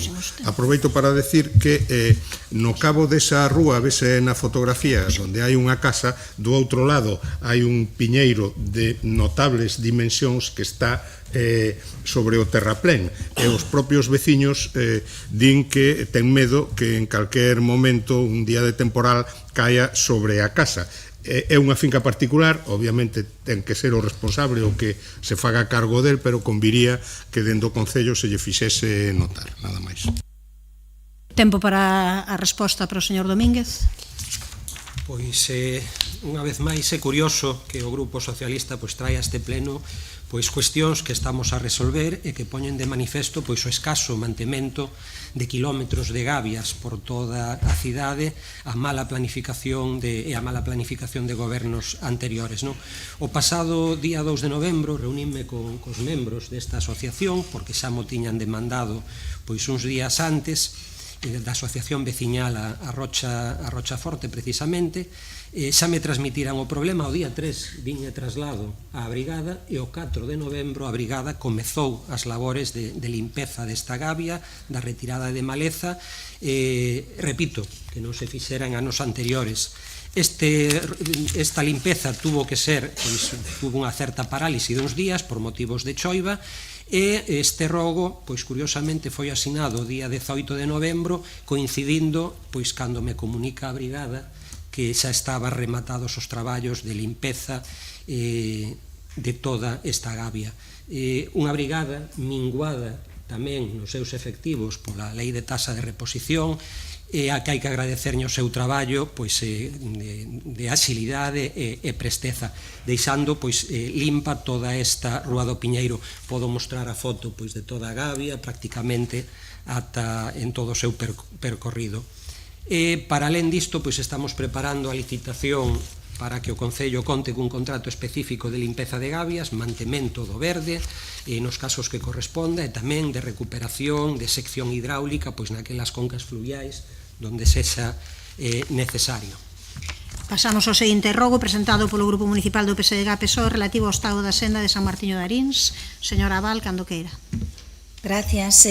Somos conscientes que a caída masiva da folla é algo propio da época na que nos atopamos, pero tamén somos conscientes que o Concello non está facendo o mínimo para garantir a seguridade da veciñanza que usa a senda de San Martiño de Arins. Senda que presenta unha gran acumulación de follaxe e restos vegetais, o que multiplica o risco de esvaróns e caídas, especialmente en días de choiva, polo que a falta de mantemento deixa a veciñanza en clara situación de risco. Esta situación afecta directamente a mobilidade cotiá e a seguridade das persoas. As veciñas e veciños de Arins reclaman dende hai tempo planificación e limpeza da súa senda. Seguir adiando a limpeza da senda sería injustificable e irresponsable, por iso pedimos que o Goberno Municipal proceda á retirada inmediata de follaxe e restos vegetais para restablecer as condicións mínimas de seguridade e ao acondicionamento da senda de San Martiño de Arins con carácter urxente para garantir un tránsito adecuado para a veciñanza. Grazas, responde a señora Lueiro, cando queira. Ben, bo día a todos e a todas. As sendas peonís teñen como principal fin ser itinerarios seguros para as persoas que por ela transitan, mas o seu deseño e escolla de materiais tamén teñen que ver coa seguridade. É por isto que nesta senda, construída a mediados do ano 2021, e que non dubidamos que a intención, como declararon naquel momento o alcalde e concelleiro, eran garantir unhas condicións adecuadas de seguridade e comodidade. No entanto, viuse chegado o inverno dese mesmo ano que os materiais escollidos, grava granítica, non eran os máis adecuados e cuxo mantemento non é doado. En gran parte deses case 2,5 km aflorou o verdello dado o noso clima húmedo e volvese un firme esbarradío, porque o gran problema é ese, non a folla. Se o que acabo de dicir, engadimos que nunha zona sobresaen as polas dos castiñeiros nunha finca privada e que se acumula cada día gran cantidade de folla, aínda engade máis risco. Mais hai que buscar solucións e por iso trataremos de garantir que o tránsito sexa seguro facendo os labores de mantemento máis acaídos e traballamos para que en futuras sendas se construan de materiais cun mantemento menos problemático. Grazas. Pasamos ao rogo presentado por don Gonzalo Muiños Sánchez para a realización de actuacións urxentes de reparación do firme da Nacional 634, cando queira. Sí, antes de que o mellor se está arranxado, non? Toda esa serie de baches, non o sei, porque non pasei estes días. Cando presentei o rogo non estaba. E antes de que me contesten tamén por que non o fixeron vostedes, eu tamén vou dicir algo que fixeron vostedes e que tamén foi da nosa herdanza, os nosos proxectos. O arranxo do pabellón de Vite, o arranxo que se está facendo en Santa Isabel, o arranxo da hora deste Concello, Casa de Maiores do Ensanche, Parque Infantil de Huelva Mañana, de Roxos, de Alameda, de Romaño, Castiñeiriño, o proxecto do Pombal, o proxecto de renaturalización entre Sar e Sarela, que ademais lle gusta ir a facer conferencias de prensa o señor Xesús Domínguez, a plataforma logística, distintos asfaltados en Rúa Pilar Miró, San Caetano, Rúa da Presa, Burgo das Nacións, Vite de Abaixo, tras Santa Isabel, Alfredo Braña, Santiago de Chile, Canteira de Xar, Diego Bernal, puxemos en marcha tamén o proxecto de Mallou, o proxecto de García Lorca, etc. Isto acabo de anotar agora, pero bueno, ao que íbamos, o rogo, a ver se realmente se pode asfaltar, porque así non lo transmitiron tanto viandantes que van por esa vía, sobre todo os condutores de autobuses, que cada día que van ca súa liña se están a poñer en risco debido ao mal estado en que se atopa ese firme. Grazas. Contesta a señora Lueiro, cando queira. Bueno, vou me cinxir ao rogo, porque se non teria moito que decir. O estado no que recibiu este Concello esta estrada foi, como quen di, unha herdanza envelenada, porque datan xa do 2003 as actas de cesión de diversos tramos da Nacional 634 ao Concello de Santiago por parte da Dirección Xeral de Estradas do Ministerio naquel momento de Fomento. A razón para a cesión era que certos tramos destas estradas entraban dentro dos supostos incluído na orde ministerial do 23 de xullo de 2001 pola que se regulaba a entrega aos concellos de tramos en ámbitos urbanos pertencentes á rede estatal. Neste caso, foi transferida a titularidade de toda a estrada desde a cidade ata o aeroporto, supoñendo un esforzo de mantemento para o Concello, porque xa estaba en moi mal estado cando se recibiu. Pero foi no principio do ano 2024 que remataron os traballos da primeira fase para a humanización da estrada no núcleo da Lavacolla, moi ben acollidas pola veciñanza. Tiveron que pasar máis de 20 anos, grazas a este goberno, para que se inicien os estudos para a rehabilitación integral do firme. Pola dimensión da estrada e polo investimento que supón a súa reparación, o Servizo de Proxectos e Obras está preparando a contratación dun estudo de toda a vía. O obxectivo é contar cun diagnóstico e cunha prescripción das solucións máis acaídas, pensando a estrada na súa totalidade, para poder dividir a actuación en fases. Mentres non contemos con ese documento, solucionaremos todas as incidencias que xurdan. Pasamos ao último rogo presentado polo PSDG-PSOE relativo á mellora da recollida selectiva na parroquia de Verdía. Gracias, alcaldesa. Bueno, o rural compostelano non pode quedar atrás nos servicios básicos e a reciclaxe non é unha opción, senón que é como algo que se ven reiterando constantemente, pois unha obriga legal e ambiental. Segundo nos trasladan as veciñas e veciños, en moitos núcleos de Verdía só existe o contenedor verde, non é posible reciclar. Traemos a este pleno que reclama as veciñas e veciñas desde fai tempo un contenedor amarelo en cada núcleo, un contenedor azul na estación de Verdía e puntos de recollida selectiva de pilas. A ausencia destes servicios sitúa o rural nunha situación evidente respecto unha situación en presuicio evidente respecto ao urbano. Ademais, a veciñanza tamén se queixa de que hai puntos onde o vento provoca desplazamento dos colectores e xera riscos evidentes, polo que é necesario pois reforzar ou colocar os sistemas de sucesión. Bueno, por todo o exposto, pois traemos o rogo a consideración deste pleno pois para a súa resposta por parte do concelleiro. Grazas, responde o señor Domínguez. Sí, pois os pregos que rexen o contrato de recollida de lixo e limpeza viaria no seu anexo 3 define unha división do territorio de Santiago en base da súa densidade de poboación para definir o mellor sistema de prestación do servizo atendendo as características de cada tecido urbano ou de cada parroquia. O prego que vostedes aprobaron no mandato anterior, no ano 2019, non determina o número de colectores en cada localización. Instaláronse segundo os estudos técnicos que se fixeron naquel momento. Na estación de Verdía, pois existen 2 colectores de envases, 2 de resto, un de vidro e tamén un de cartón desde hai fai uns meses, segundo datos da empresa, pois tras trasladarlle as peticións da veciñanza no seu momento. Concordamos en que se deben ampliar algúns puntos de recollida onde se constata a necesidade, así o estamos facendo nos lugares onde o servizo detecta a necesidade, e estudaremos os que propoñen neste rogo para unha correcta separación por densidade de poboación ou polos aportes recibidos.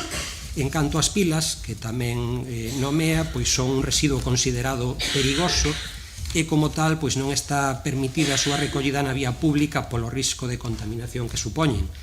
Nen empregar tampouco colectores compartidos, de feito foronse retirando do viario.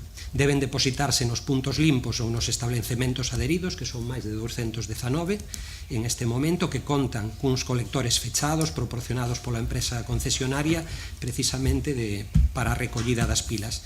E ademais tamén existen puntos de recollida en centros socioculturais e distintos centros de ensino, e seguimos aportándolle colectores cada vez que non lo demandan. E por último, en canto a ancoraxe de colectores, estamos facendo naqueles sitios onde se detectan problemas de seguridade viaria ou onde resulta necesario para evitar o seu desplazamento polo vento. Seguiremoslo facendo en todos os que nos demanden. Rematou o tempo, imos suspender agora a sesión até as 16:15 puntuais. Se poden un minuto vir aquí a falar por cuestións de organización, Gonzalo Muiños, Sino Guinarte e Borja Berea, un segundiño, pero remata a sesión até as 16:15.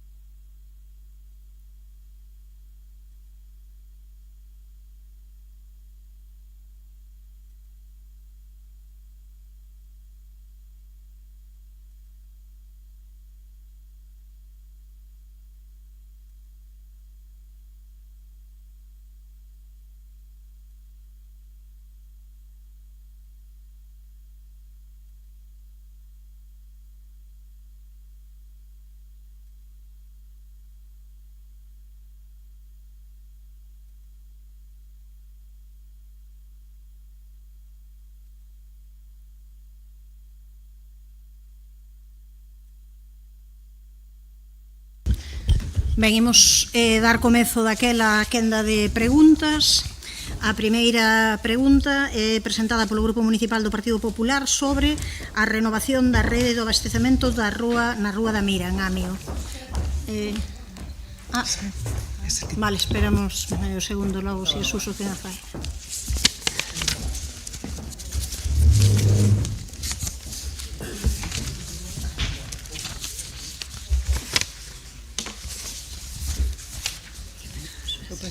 Chego ao cuarto xusto, para que investigar.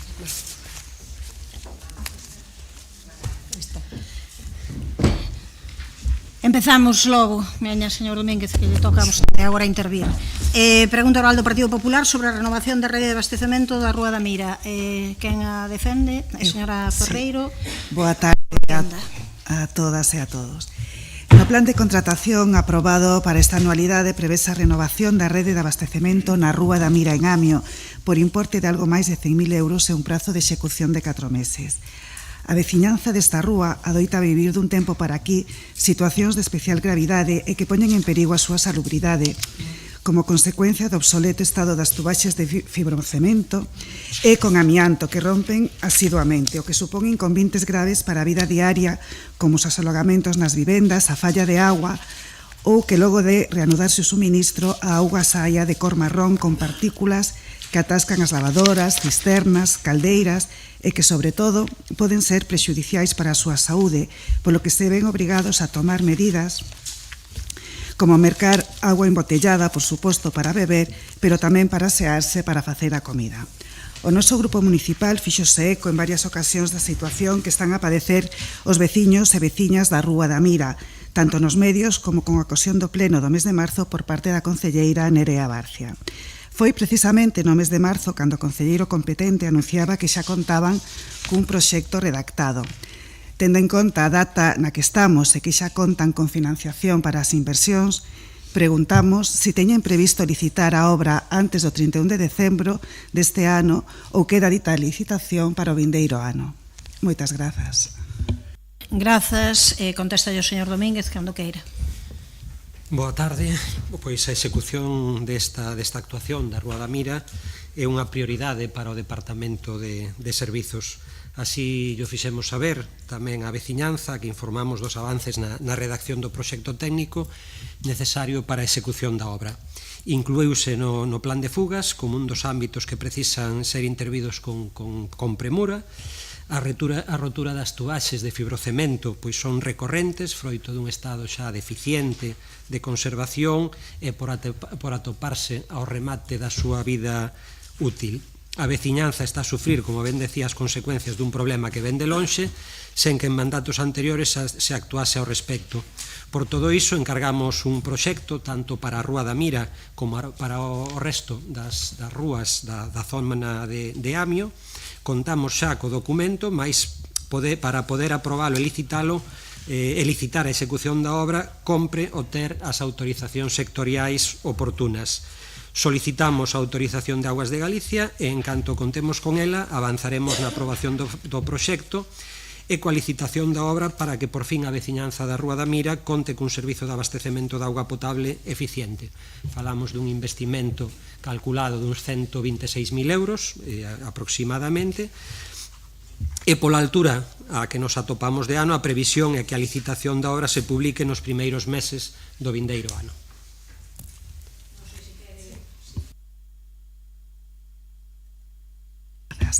Pois ben, pois non retrasen máis esta obra.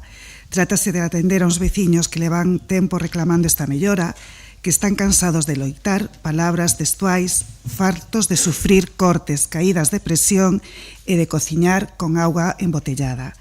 Trátase de garantir un servizo básico de primeira necesidade recollido no artigo 26 da Lei 7/1985 de 2 de abril reguladora das baixes de réxime local. Aproveito esta intervención para facer públicas tamén outras demandas desta zona de Santiago. Construcción de beirarrúas, estamos a falar dunha zona moi transitada pola proximidade ao polígono e ao centro comercial das Cancelas, renovación da iluminación que dan sen luz a miúdo, máis sinalización viaria como consecuencia do tráfico diario, necesidade de máis marquesiñas, acondicionamento de chan para os contedores de lixo e renovación do parque infantil de Area e dos outros da área, así como instalacións de pistas deportivas. Insisto, teñan en conta esta zona para futuras inversións e responder así ás necesidades reclamadas pola vecinanza. Grazas, non sei se quere contestar algo, señor Domínguez.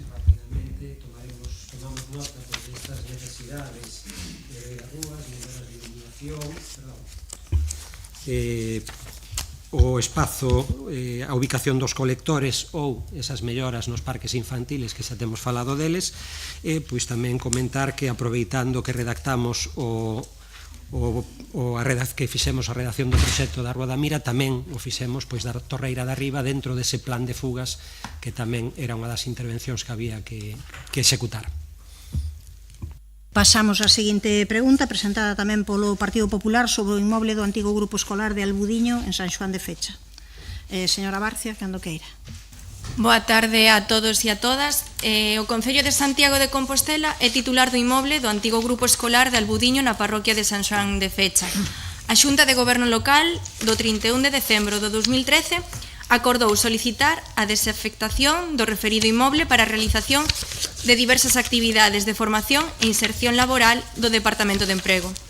Actualmente, na súa fachada exterior, podemos ver como unha placa identificativa dunha empresa de inserción laboral, pero os veciños e as veciñas dese núcleo de poboación trasladan unha situación aparentemente de infrautilización e imposibilidade de disposición do mesmo por parte da veciñanza para o uso de interese xeral.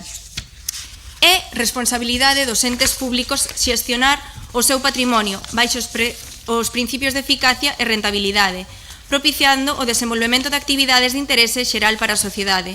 Neste contexto, incidir na necesidade e obriga de optimización dos recursos por parte das administracións públicas, evitando situacións de infrautilización de bens públicos que pertencen á comunidade e facilitando a máxima utilidade dos mesmos pola cidadanía.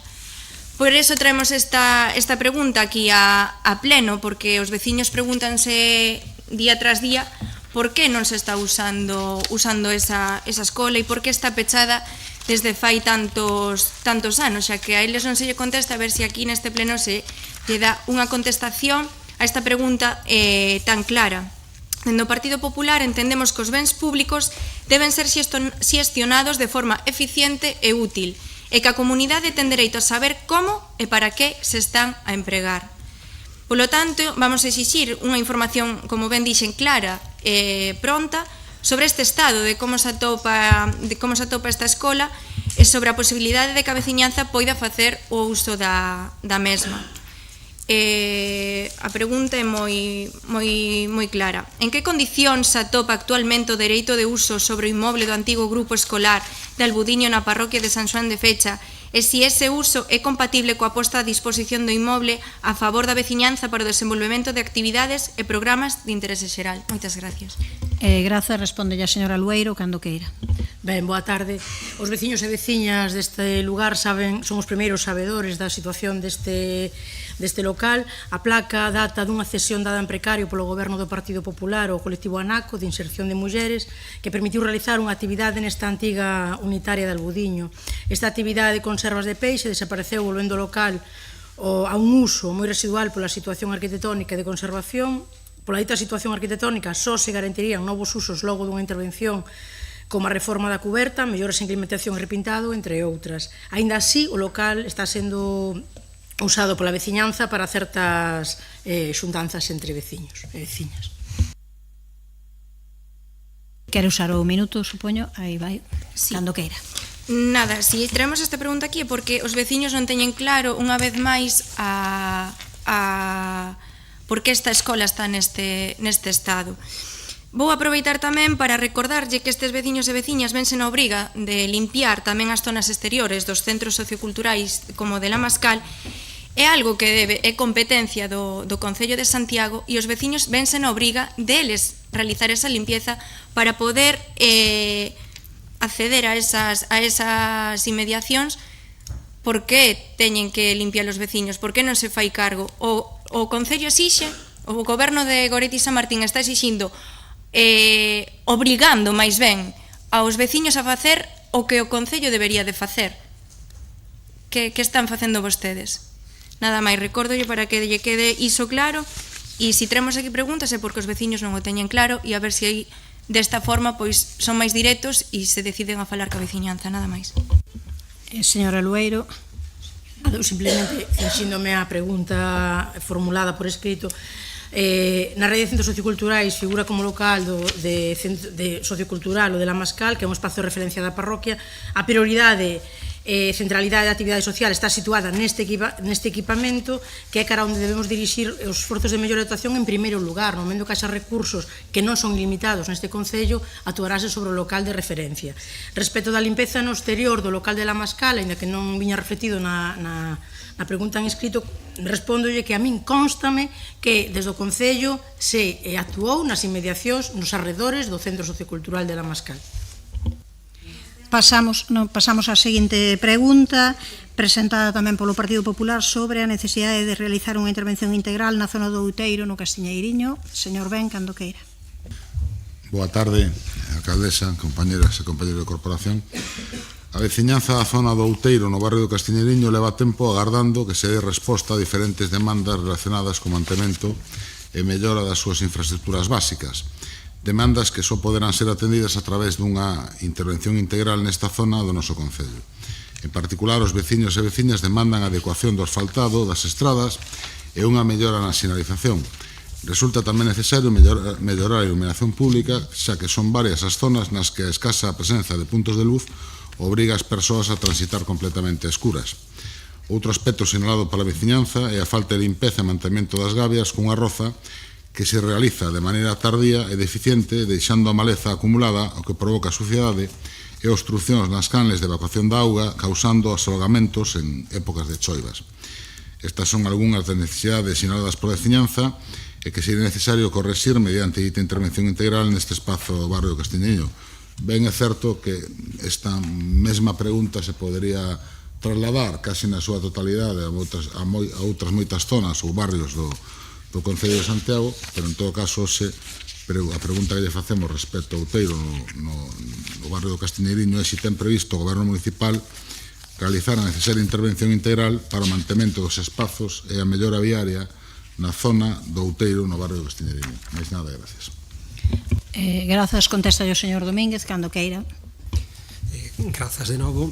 Unha planificación e un deseño deficientes do espazo público xunto coa falta de mantemento durante anos pois deixáronos unha ampla listaxe de barrios que precisan de actuacións importantes para solucionar todos os problemas presentes no espazo público.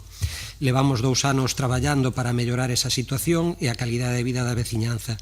Priorizamos as actuacións máis urxentes e continuaremos avanzando coa regeneración dos barrios ao tempo que coidamos tamén o tecido histórico de Compostela. Realizaremos unha diagnose para definir as actuacións necesarias na zona do Outeiro do Castiñeiriño. Está prevista a limpeza das gabias ás que fai referencia, como estábamos a facer en outros puntos, e estudaremos as demandas en materia de alumeado público, tendo en conta os condicionantes técnicos da zona. Gustaríame poñer en valor que nestes 2 anos pois son moitas as actuacións que impulsamos na zona do Castiñeiriño para atender as distintas demandas da veciñanza e que levaban anos agardando.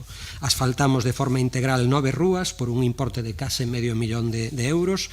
Traballamos para mellorar a accesibilidade en espazos moi demandados pola veciñanza e pola comunidade educativa. Instalamos sinais e iluminación nos pasos de peóns que pasan por baixo da SC11. Completamos a actuación no campo da festa con intención de convertelo nun espazo público de máis calidade, instalando distintos elementos.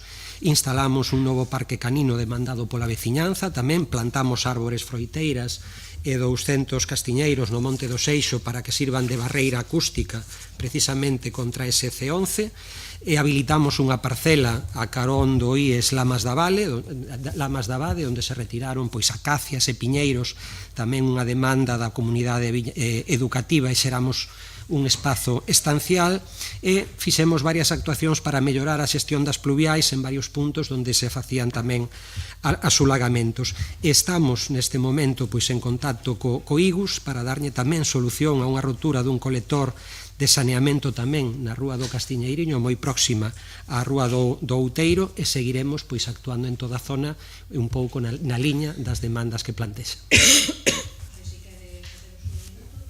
Gracias. Bueno, é unha pena que con todas as actuacións quede prácticamente, por o que usted ten comentado, o Outeiro sin actuar nele. En todo caso, moi brevemente, eu a recomendación que lle dou polo escoitado neste pleno é que o tempo de analizar e de lamentarse polo que non fixeron os demais xa ten pasado, despois de 2 anos e medio.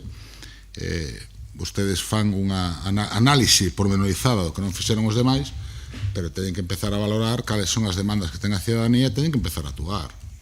Porque do mesmo xeito, cando un colle unha herdanza, colle os saberes e colle os debes, non?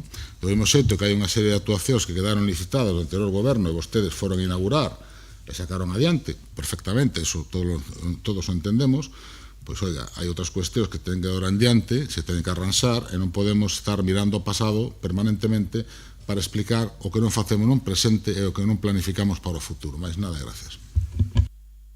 Señor Domínguez. Pois, moi brevemente, pois non foi unha relación non moi pormenorizada, pero sí para que visen que tamén temos moitas actuacións no barrio, en moitos ámbitos dese barrio. Non se pode actuar en todos os barrios, en todas as zonas ao mesmo tempo, pero non quero decir con isto que as actuacións que impulsamos sexan suficientes. Somos conscientes das nosas limitacións de persoal nunha brigada moi minguada, que queremos seguir mellorando a calidade da vida da veciñanza dos barrios, e avanzaremos tamén actuando na zona do Outeiro do Castiñeiriño. Grazas. Pasamos á seguinte pregunta, presentada por dona Marta Álvarez Vázquez, sobre as políticas para atallar o reto do senfogarismo. Cando queira. Grazas, alcaldesa. Moi boa tarde a todos e a todas. Pois, ben, o Servicio Municipal de Urxencias Sociais, SEMUS, púsose en marcha en maio de 2021 para atender calquera emerxencia social que poida ocorrer dentro do termo municipal. Estamos a falar dunha persoa maior que cae no seu domicilio, ou para abordarse tamén da problemática do senfogarismo. Nos últimos meses, pois, este reto social, o do senfogarismo, viuse agravado con un incremento das persoas que están en situación de rúa. O departamento cifra aproximadamente nunhas 25 persoas as que pernotan na rúa e insisten na dificultade de abordar esta problemática. Intervencións que requeren tempo para conseguir unha relación profesional de confianza, para avanzar nunha fase de acompañamento que se adapta ás necesidades e ás expectativas individuais de cada persoa. E de aí, pois, ven a complexidade desto precisamente. Un proceso que merece todo o recoñecemento ao respecto por parte das concelleiras, concelleiros no adscritos de Santiago de Compostela e que ao tempo precisa facer unha blindaxe dos recursos presentes dos que dispón este servicio para realizar este tipo de intervencións. Ao tempo que se pode tamén avanzar noutras liñas de actuación entre as que tamén pensamos se poderían atopar combater os presuicios e estigmas sociais cara ás persoas sen fogar, unha barrera que a maiores pois dificulta máis todavía este tipo de intervencións.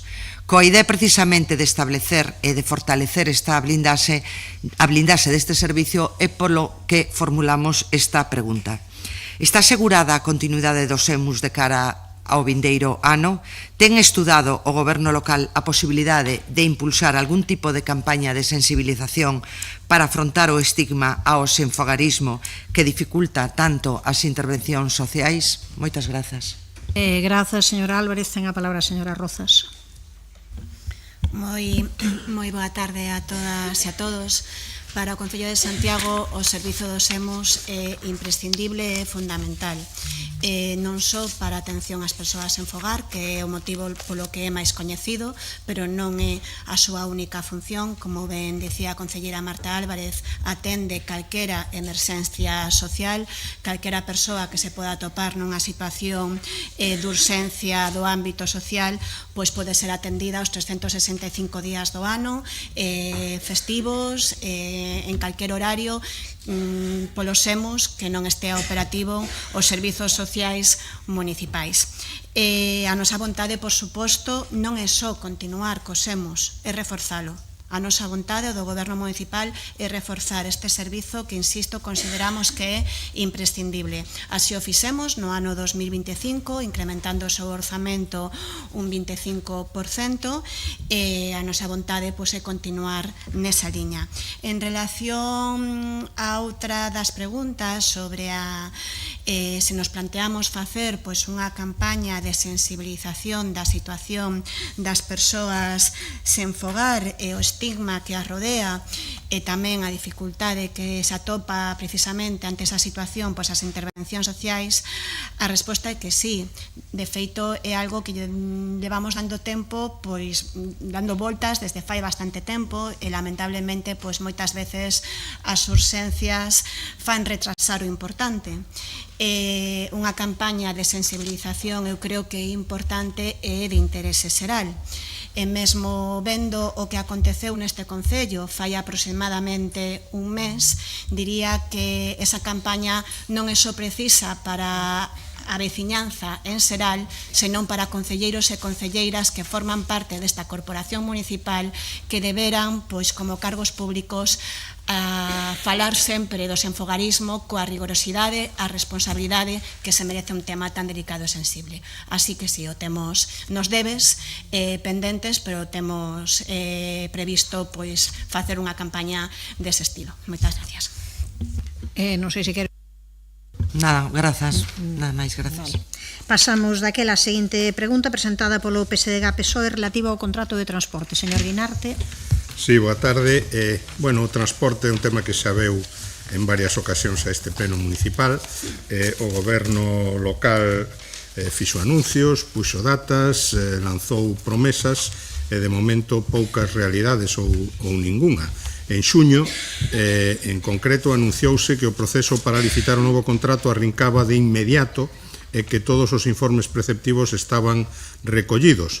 Prometeuse que estaría en vigor antes de 2027 e que a licitación se publicaría moi pronto. A estas alturas a licitación, se nos atemos a eses compromisos ou a esas promesas públicas, xa debía estar feita e nada sabemos ao respecto. Por eso é razoable a estas alturas que iramos saber, que a xente queira saber se haberá licitación antes de final de ano, se hai problemas técnicos, se os informes estaban realmente listos, cales son os motivos reais do atraso, e todo eso resúmese en preguntar se o goberno municipal pode garantir que o contrato se licitará antes de final de ano, e no caso contrario, cales son as causas do atraso. Grazas, contesta o señor Duro, cando queira. Grazas, alcaldesa. Boa tarde. Pois desde o Goberno Municipal mantemos o que dixemos en xuño e que é o que recolle na súa pregunta, que estamos a traballar incansablemente, e cito literalmente, para que o novo contrato de transporte entre vigor antes de que finalice o mandato. Preguntan tamén se podemos garantir o inicio da licitación antes de que remate o ano. Insisto, estamos traballando con ese obxectivo e non falo só de nós, do Goberno ou de min mesmo, senón tamén dos departamentos técnicos que teñen un papel moi importante aquí. E saben ben no Partido Socialista que nunca se poden garantir prazos nestes procedementos, e menos aínda no do transporte público. Saben no ben porque vostedes veñen de gobernar nesta cidade e chegaron no 2019 ao goberno despois dunha campaña electoral na que prometeron desbloquear este contrato nun vira-vira e non o conseguiron iniciar esa licitación ata 4 anos despois. Licitación que ademais, pois por circunstancias, non lla sachaco, que resultou fallida. Entón, pois eu sei que saben a enorme complexidade desta licitación e son conscientes, estou seguro, de que non todo depende de vontade política. Se fora cuestión diso, estou seguro que o anterior alcalde Bugallo tampouco tería chegado ás vésperas das eleccións do 2023 sen ter desbloqueado o contrato. Así que, insisto, estamos traballando continuamente e están traballando os departamentos técnicos para iniciar esta licitación canto antes. Sí, ten o seu minuto cando queira. Sí, bueno, vostede di que non se poden garantir prazos, eu entendo, o que non se poden tampouco é facer promesas que non se poidan cumprir ou que non se ten a seguridade de que se poden cumprir. Claro, nos seguimos sin saber. Agora dixo que, en fin, o contrato estaría en vigor antes do fin deste mandato, xa non é entonces antes do ano 27, porque este mandato termina a mediados do ano 27, ben, pero o que non sabemos é cales son as causas deste adiamento, deste atraso que se está producindo. Eu creo que transparentar estas cuestións tamén é importante para non xenerar expectativas que logo pois non se poden cumprir. Grazas, señor Guinarte. Señor Duro. Sí, nada, aclarar que igual non me expliquei ben. Eu, cando dixen o de entrar en vigor antes de que finalice o mandato, estaba facendo unha referencia literal ao que se dixo en xuño neste pleno. Non estou dicindo que seño que vamos, é unha referencia literal. Insisto, estamos traballando e vamos a iniciar esta licitación canto antes, pero con todas as garantías. Grazas. Pasamos á seguinte pregunta, presentada por dona Mercedes Rosón, relativa á reposición da placa homenaxe a José Castro González Chanés, cando queira. Tarde, hai case unha década, 10 anos, diferentes colectivos sociais e culturais de Santiago de Compostela advertiron da desaparición da placa homenaxe ao músico José Castro González Chané, que ata o momento estaba instalada na súa casa, na fachada da súa casa, no número 3 da Rúa de Pitelos. Na Rúa Pitelos. Logo da súa desaparición e tras diferentes xestións impulsadas dende a Consellería de Acción Cultural durante os anos 20 e 21, conseguiuse que a propiedade do inmoble localizara no interior do mesmo un edificio en ruínas, en un ámbito urbanístico complexo, e que entregara ao Concello de Santiago de Compostela pois dúas das pezas que conformaban dita placa. Trátase de dúas pezas de bronce de estilo modernista que sinalaban na Rúa Pitelos a casa natal do ilustre músico coñecido como Chané, cuxa trayectoria deixou unha importantísima impronta na difusión e recuperación da música coral galega. A placa que foi colocada polos composteláns no ano 1923 foi realizada polo escultor tamén compostelá Santiago Rodríguez Bonome, grazas, como decía, as achegas de moitos santiagueses, ten un importante valor artístico, pero tamén unha significación identitaria na compoñente de homenaxe a un santiagués ilustre, moi querido polos seus concidadáns.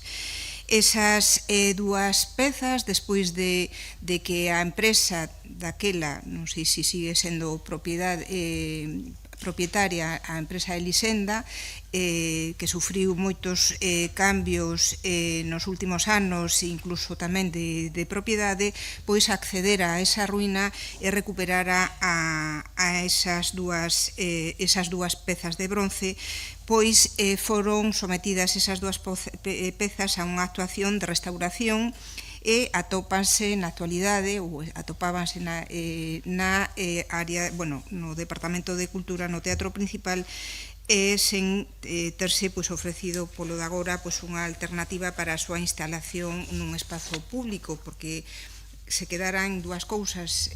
Primeiro, que a propiedade en que intentaran en condicións menos precarias polo da ruína recuperar o resto que conformaba a placa, ou ben compoñer con esas dúas, a través desas dúas pezas de bronce, unha nova placa para poder colocar no ámbito desa zona. A nosa pregunta é que xestións se ten realizado o Goberno local para avanzar na reposición e recuperación integral da placa homenaxe ao ilustre músico don José Castro González Chané. Grazas. Responde a señora Louzao. Ben, pois moi boa tarde a todos e a todas. Como vostede di no seu escrito, en xuño do 21 realízase ese traballo de restauración de parte da placa conmemorativa de Bonhome, que estaba colocada na casa natal de Chané, na rúa de Pitelos. A placa original estaba composta por 4 pezas de bronce que forman o marco, e no interior había unha placa de xeso que contiña a inscripción. Na parte superior e inferior do marco, 3 pezas de mármore veteado. Soamente se poden recuperar 2 pezas de bronce que na posición original ocupan o lado esquerdo e superior da placa.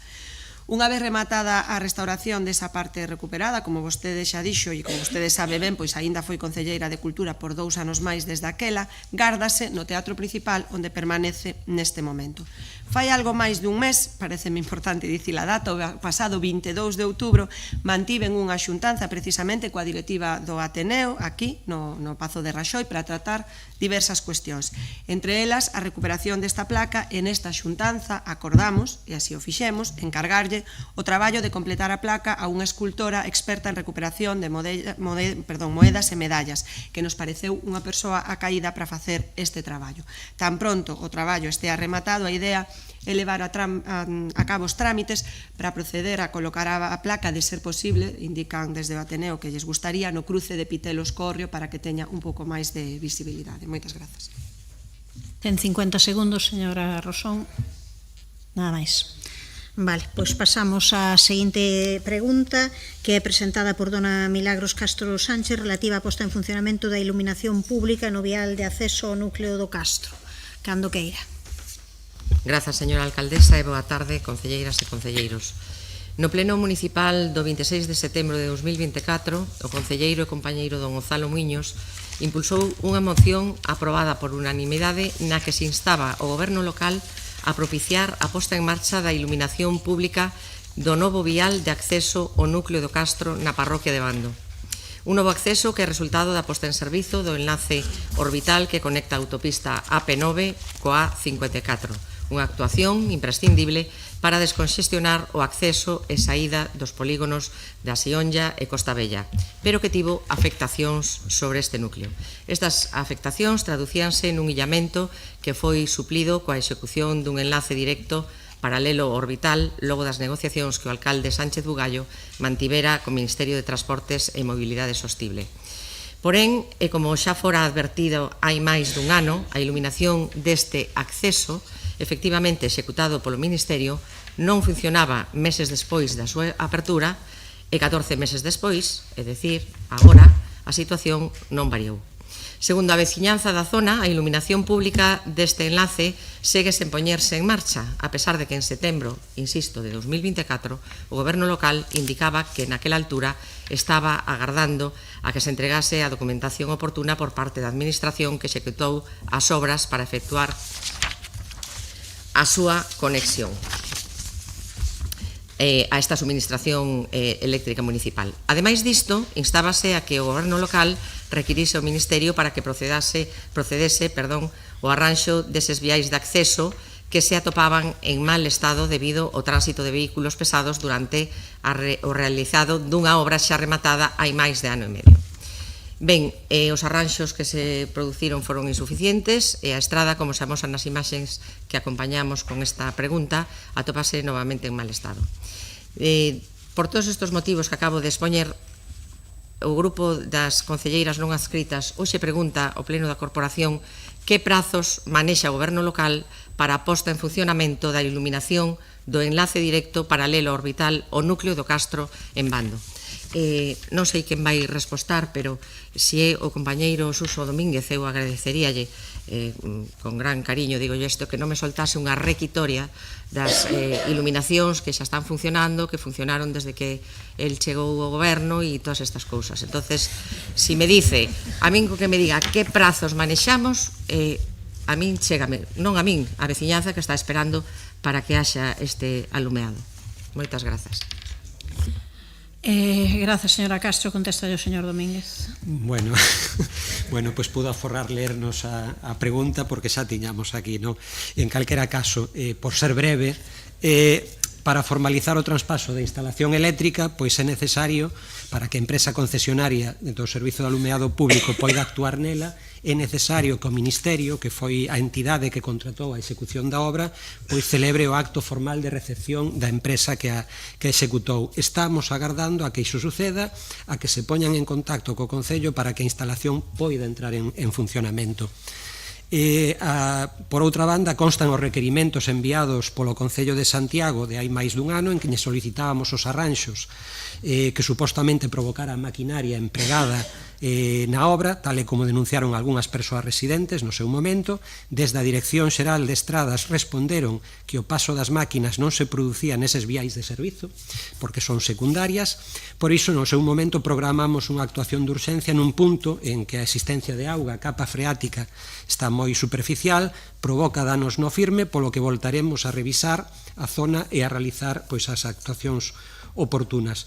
E, por outro lado, queremos ampliar a rede de abastecemento na zona, a outra marxen da autoestrada, queremos utilizar un paso inferior para pasar o tubo de abastecemento e estamos tamén pendentes de unha autorización que debe vir tamén do Ministerio. Solicitaremos de novo unha xuntanza coas persoas representantes do Ministerio para avanzar nestes asuntos e para axilizar o máximo posible a posta en funcionamento das redes de servizos públicos que mellorarán a vida dos veciños do núcleo de Castro.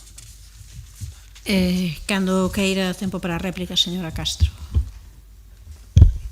Entendeu isto, sí. Moi brevemente, para desengrasar un pouco, pois a próxima vez, en vez de ler a pregunta, pois traigo el Quijote de la Mancha e lo leo aquí.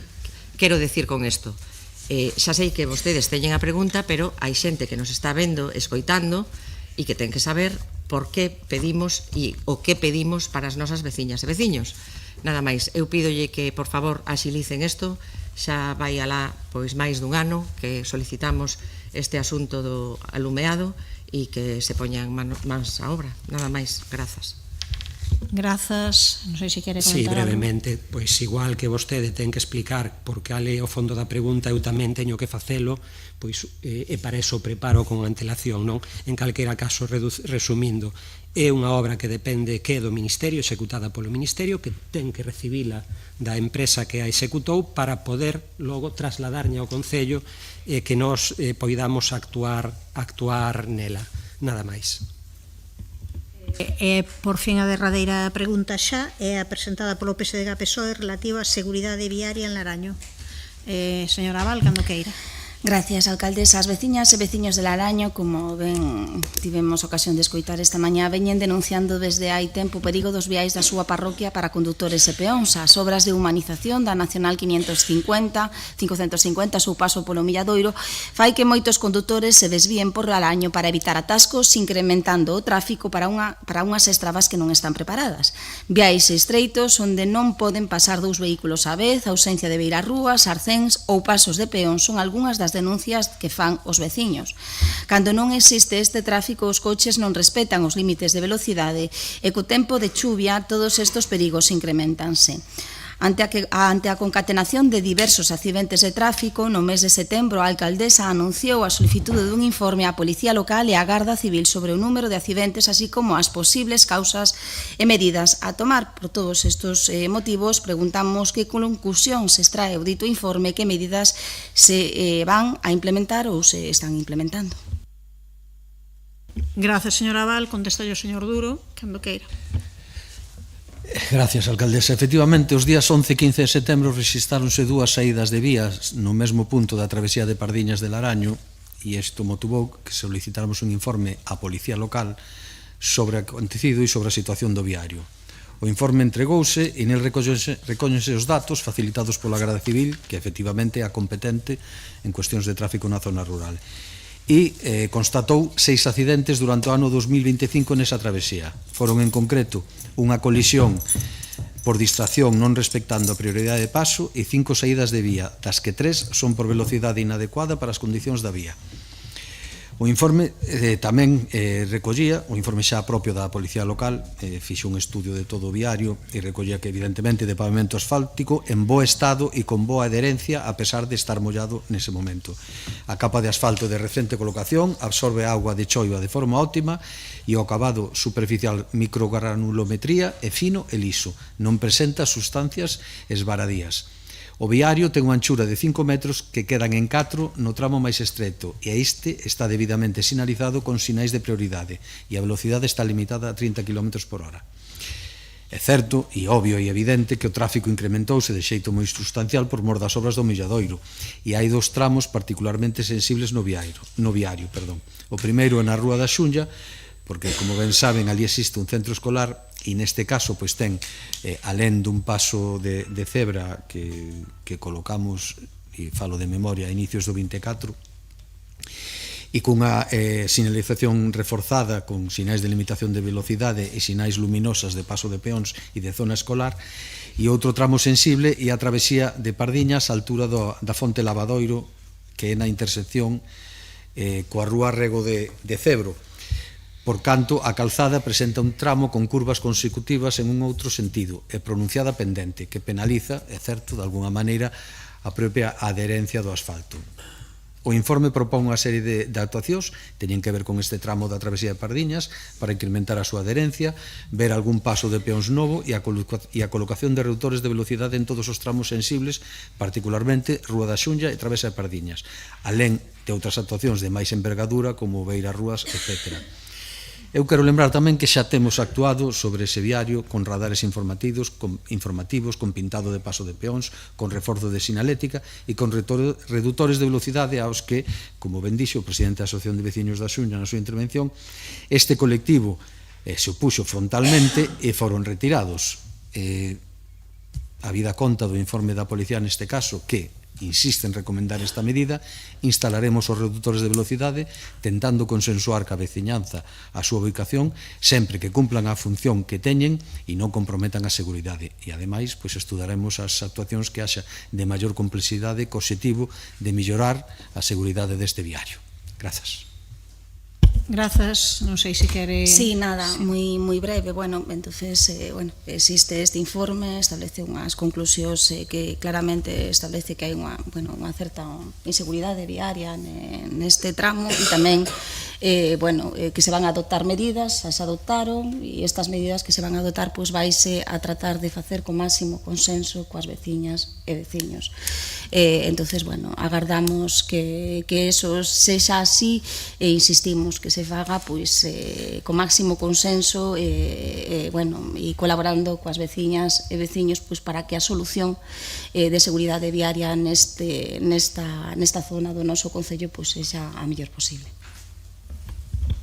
Moi ben, pois pasamos daquela ao apartado de mocións. A primeira das mocións, por acordo da representación do conxunto de concelleiros e concelleiras que formamos parte da corporación, decidiu someterse a votación sin debate previo. Entón, cando queira, señor secretario. Moción presentada polo Grupo Municipal do Partido Popular de apoio ás persoas con discapacidade. Votos a favor? Apróbase por unanimidade. Pasamos daquela segunda das mocións presentada tamén polo Grupo Municipal do Partido Popular para o impulso e promoción da Banda de Música de Santiago de Compostela. Señor Constenla, cando queira. Muchas gracias. Espere, perdón, que estou poñendo mal o tempo. Ainda estaba cas proposicións. Agora. Muchas gracias. Buenas tardes. Presentamos hoy esta moción para poner en valor y reforzar y proyectar una de las instituciones culturales más importantes de nuestra ciudad, la Banda de Música de Santiago. La banda no es un servicio municipal más, es un patrimonio vivo que lleva más de 150 años acompañando a generaciones de compostelanos desde sus orígenes allá por 1848. Desde luego forma parte de nuestra memoria colectiva. Quien no recuerda los conciertos del Principal y del Auditorio, las tardes de verano en platerías y, cómo no, las actuaciones en la Alameda, que tanto recordamos porque disfrutábamos de los ricos parisienses y, por tanto, esto se nos ha quedado en la memoria. Por su trayectoria y valor simbólico, la banda merece nuestro apoyo decidido, no solo porque es una de las 27 bandas municipales profesionales de España, sino porque es, como decía, una herramienta de proyección cultural. Nuestra moción pretende proponer un conjunto de medidas, no de naturaleza económica necesariamente, pero medidas realistas, sensatas y desde luego asumibles, y que pretenden reforzar su apoyo institucional, reconocerla como embajadora cultural, impulsar su presencia en festivales, facilitar intercambios culturales vinculados al Camino de Santiago, abrir vías de financiación complementarias, y me refiero a que la banda pueda generar actividad económica para el concello, y desde luego fortalecer su dimensión educativa mediante acuerdos con conservatorios y con la nueva FP Dual, algo que por cierto ha hecho la Catedral de Santiago muy recientemente. A partir de creo que el mes de enero, alumnos de los conservatorios de Galicia van a poder hacer prácticas en la escolaría de la Catedral. Por tanto, la banda de música bien podría, como digo, jugar también ese papel.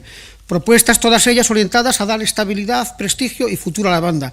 Sin embargo, hay un aspecto especialmente sensible que hoy traemos aquí, que es la necesidad de asegurar procesos transparentes, objetivos y profesionales en la designación de su dirección musical. Y aquí quiero detenerme unos minutos, porque lo que está ocurriendo este año con la convocatoria para seleccionar al nuevo director constituye un retroceso preocupante que no podemos dejar pasar por alto.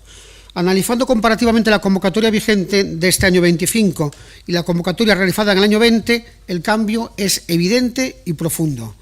En 2020 el Ayuntamiento desarrolló un proceso serio, objetivo y profesional. Existía un tribunal independiente con presidente, vocales y secretario, se publicaban las listas de admitidos y excluidos, había trámite de reclamación, se daba plena publicidad al procedimiento, los candidatos debían presentar un proyecto artístico, existían hasta 3 pruebas eliminatorias y puntuables, entrevista y defensa del proyecto, prueba práctica dirigiendo a la banda con obras previamente fijadas y desde luego una semana entera trabajando con los miembros de la banda, que lo que permitía era tomarle el pulso tanto al director como a la propia banda.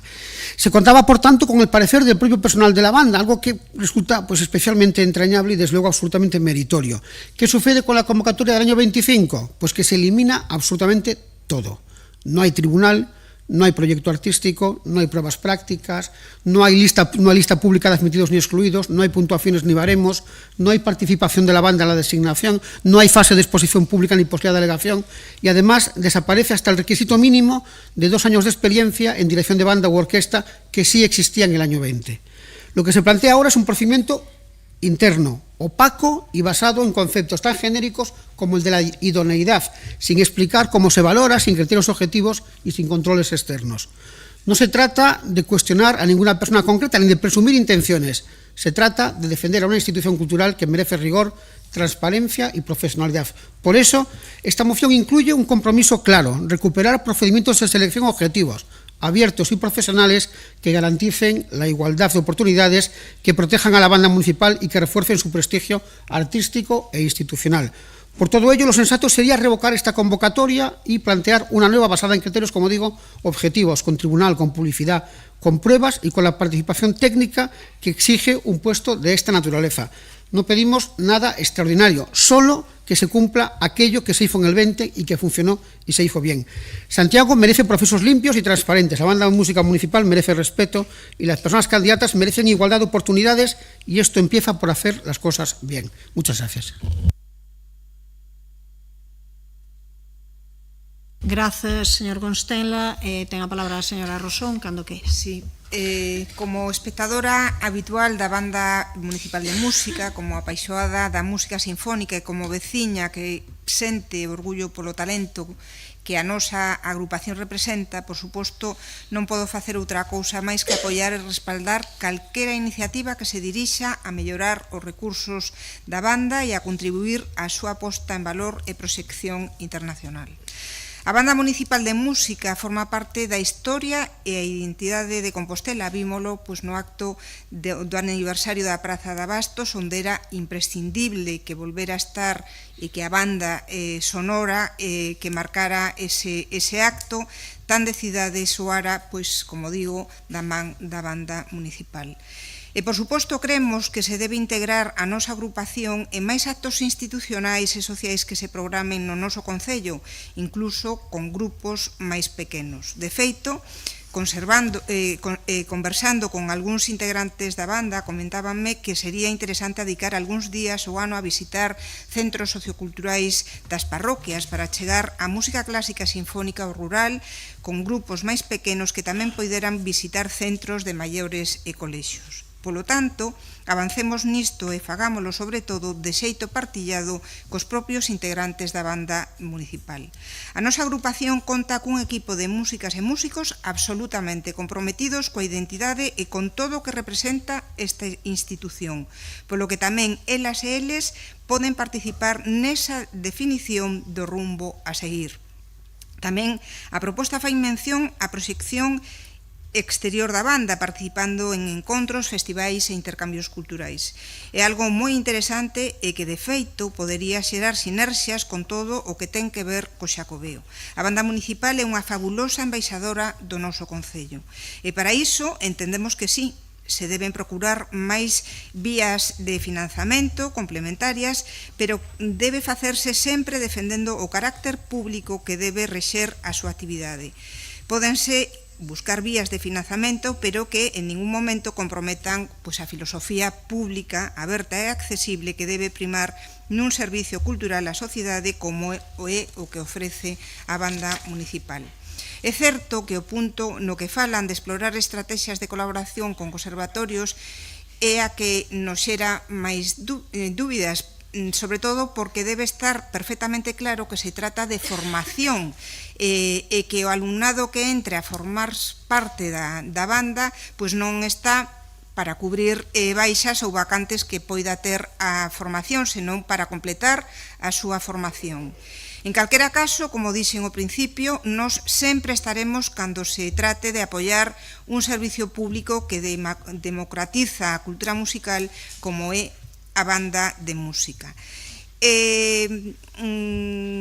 Vostede non así aparecía, aínda que se falaba da transparencia, e agora redunda en este tema, máis aló diso, que logo o que ten que ser o ideal é un proceso transparente con garantías como que efectivamente levamos a cabo no ano 2020. Consideramos que hai algo moito máis importante e que non pode ser que cada cambio de titular, de director titular, implique mínimo un ano e medio de ter un director en funcións, porque iso sí que desprestixia totalmente a agrupación e o Concello. Como digo, votaremos a favor e reclamámoslles ao goberno local maior implicación na promoción e posta en valor da banda. Moitas grazas. Señora Val, cando que? Bueno, moitas gracias. Eu vou a ir directamente respondendo a cada unha, facendo a nosa intervención en relación con cada un dos puntos da proposición. En relación co primeiro punto sobre reforzar e garantir o apoio institucional e económico á banda de música, asegurando a estabilidade no seu funcionamento e a continuidade das súas actividades culturais, a día de hoxe eu creo que o apoio económico e institucional do Concello de Santiago á Banda Municipal de Música está fora de toda a dúbida. De feito, durante a legislatura pasada fomos quen de completar este servicio mediante a estabilización de 8 prazas no proceso de estabilización. Tamén fomentamos a promoción interna deste servicio coa promoción interna de 5 músicos solistas e o resultado pois é unha banda municipal de 36 efectivos do seu grupo A2, ademais da dirección da banda, integrados no cadro de persoal do Concello de Santiago. Sen dúbida, unha das mellores unidades dotadas do Concello, eso é así. Polo tanto, pois non se nos ocurre unha mellor maneira de asegurar a estabilidade no funcionamento da banda e a súa continuidade que é existente na actualidade, efectivos suficientemente dotados orzamentariamente no cadro de persoal do Concello de Santiago de Compostela. Sobre o segundo punto, non sabemos se se está a crear un novo título de embaixador cultural da cidade, se un recoñecemento, pois sempre, a verdade é que sempre está ben, se un recoñecemento máis, a verdade é que non sobra, pero despois sí que creemos que con carácter será a banda municipal de música está integrada nos actos institucionais da cidade e de feito é unha das bandas profesionais de España que máis actos institucionais fai. Sobre os grupos de cámara, pois creemos que a banda municipal de música é un servicio colectivo, debe ir todo o servizo completo sempre, porque senón pois perdería a súa esencia, debe actuar en conxunto. Outra cousa é ter que ir a un salón pequeno onde non colla toda a dimensión da banda, aí sí que se poderían articular grupos de cámara, pero entendemos que de xeito excepcional.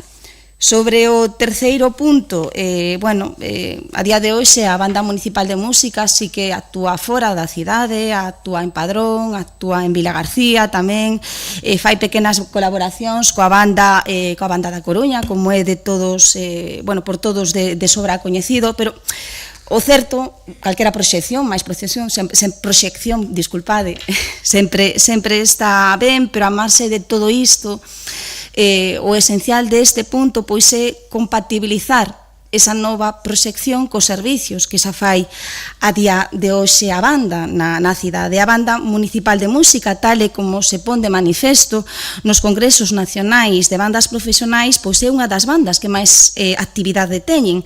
Si revisan vostedes o convenio colectivo, pois non hai moita marxe para facer cousas extras. Hai que tocar prácticamente todas as semanas un concerto, teñen que participar ou participan nos actos protocolarios do Concello. O certo é que as horas non darían para facer moitas máis cousas. Poderíamos facer máis actividade, pero a costa de ensaiar menos e, en consecuencia, pois, de perder calidade no servizo.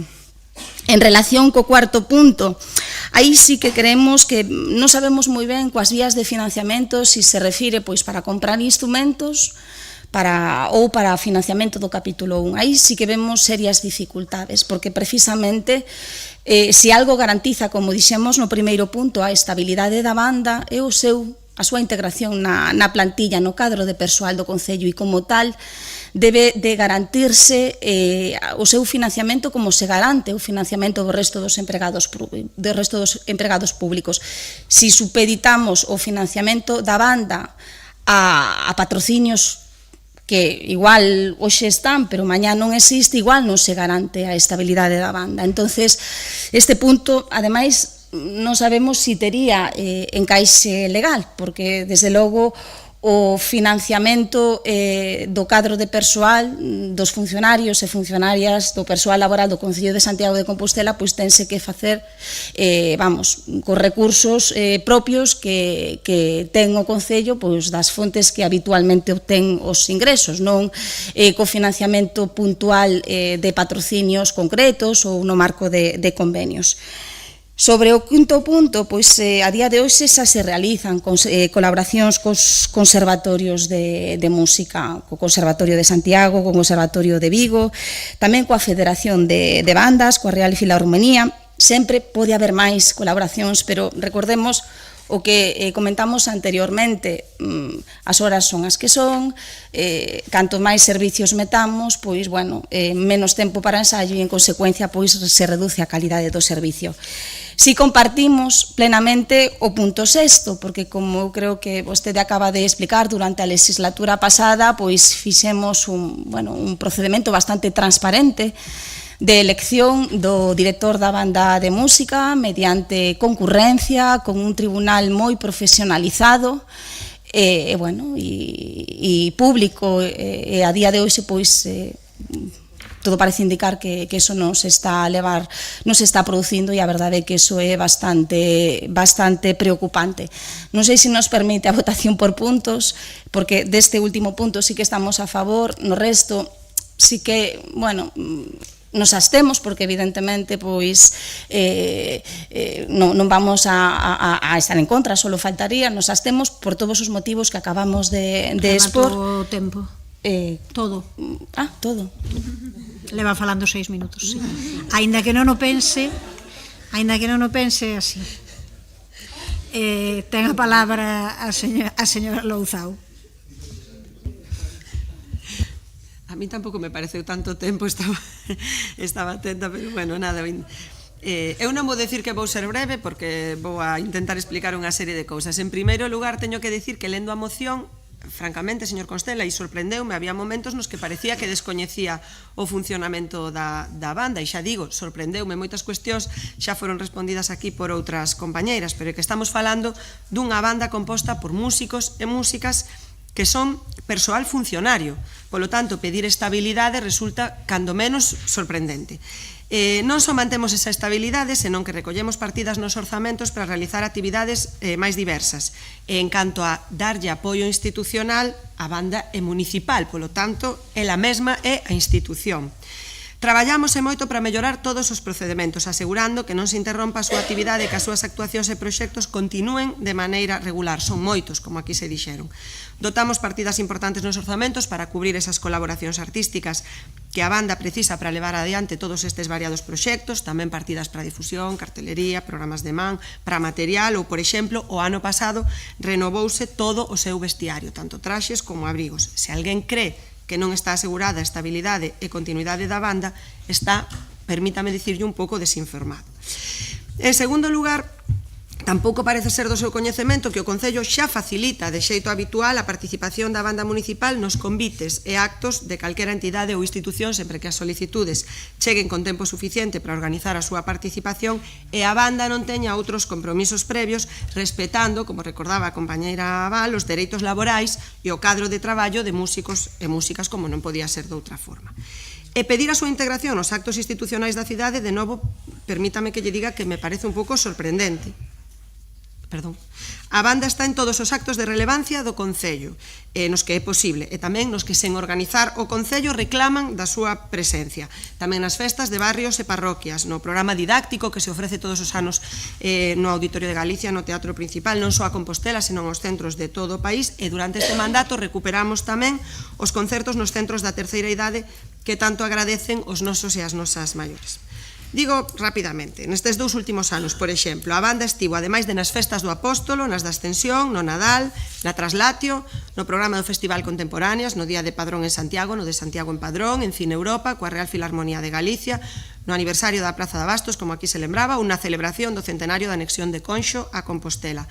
Participou no Encontro Galego de Saxofón, no proxecto Sensoxenoma Coidis, coa Fundación Manuel María, coa Asociación de Amigos da Ópera, co Instituto Galego de Física de Altas Enerxías, co Congreso Nacional da Asociación Española de Tubas e Bombardinos, co Galicia Clarinet Fest, coa Escolanía da Catedral de Santiago, coa Federación Galega de Bandas de Música Populares, co Coro Cardenal Quiroga, con Brincadeira, coa Academia Lodanzas, co Coro Liceo de Vilagarcía, con Cantigas e Agarimos, coa Banda Sinfónica do CEMUS, do Conservatorio, co concurso de dirección orquestral Reveriano Soutullo, co Ballet de Galicia, coa Xunta de Confrarías de Semana Santa, co Coro Armonía Estelae, con Ultreia, con Serafín Zubiri, con Ailá, cos Carapaus, con actores, actrices, solistas, etcétera, etcétera, etcétera. Creo que este repertorio dá mostra da cantidade de actividades que realiza a nosa banda con moita calidade durante todo o ano.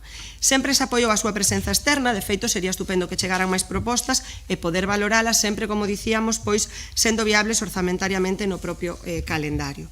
Tamén se traballa nun programa de integración co Conservatorio Profesional de Música e, por último, sobre a transparencia do proceso de designación do director da banda, abrimos unha convocatoria pública cuxas bases específicas foron publicadas no BOP da provincia para que calquera profesional que cumpra os requisitos poida presentarse. Por suposto, foi a nosa vontade, faltaría máis, escoller a persoa máis axeitada ás necesidades artísticas da banda sen esquecer que debe asumir tamén a súa xestión ordinaria como unidade administrativa e así se fixo, tomando a decisión baseada en criterios profesionais fundamentados, pensando no mellor para a agrupación e en todo o que estaba recollido na relación de postos de traballo. Moitas grazas. Grazas. Ten a palabra o señor Constela, ten 20 segundos menos. Ao chegar a 20 segundos ten que parar, cando queira. Señora Louzao, ¿por qué tienen tanta alergia a la transparencia? ¿Por qué tienen tanta aversión a evitar que las decisiones estén fundamentadas en criterios técnicos, objetivos? ¿Por qué tienen tanta simpatía por el pelotazo? Porque, mire usted, yo solo quiero decirle dos cosas, ¿no? Ustedes no son conscientes que lo que va a suceder cuando elijan al editor de la banda, como bien dice, porque es una decisión suya, va a suceder dos cosas. Vamos a tener dos víctimas. Una, primero el director de la banda, que ustedes elegirán a dedo y que, por tanto, pues es posible que sus propios compañeros de banda pues le respeten menos porque son conscientes que en el año 20, como decíamos antes, pudieron decir algo y en este no pueden opinar. Por tanto, la primera víctima de su cacicada va a ser, como digo, el director que elijan, ¿no? La segunda víctima de la cacicada, pues desde luego los vecinos, porque ustedes están empeñados en trasladarle que con un gobierno tan absolutamente escuálido en efectivos y en capacidad de gestión, pues son ustedes capaces de elegir a los mejores. Hombre, si tiene usted la seguridad de que van a elegir a los mejores, deje que quien sabe de música lo pueda hacer. Deje que la banda opine, deje que un tribunal formado e integrado por expertos, un presidente con años de experiencia en el mundo de la música y de la gestión musical pueda determinar quién es el mejor candidato. No tengan ustedes miedo al pelotazo.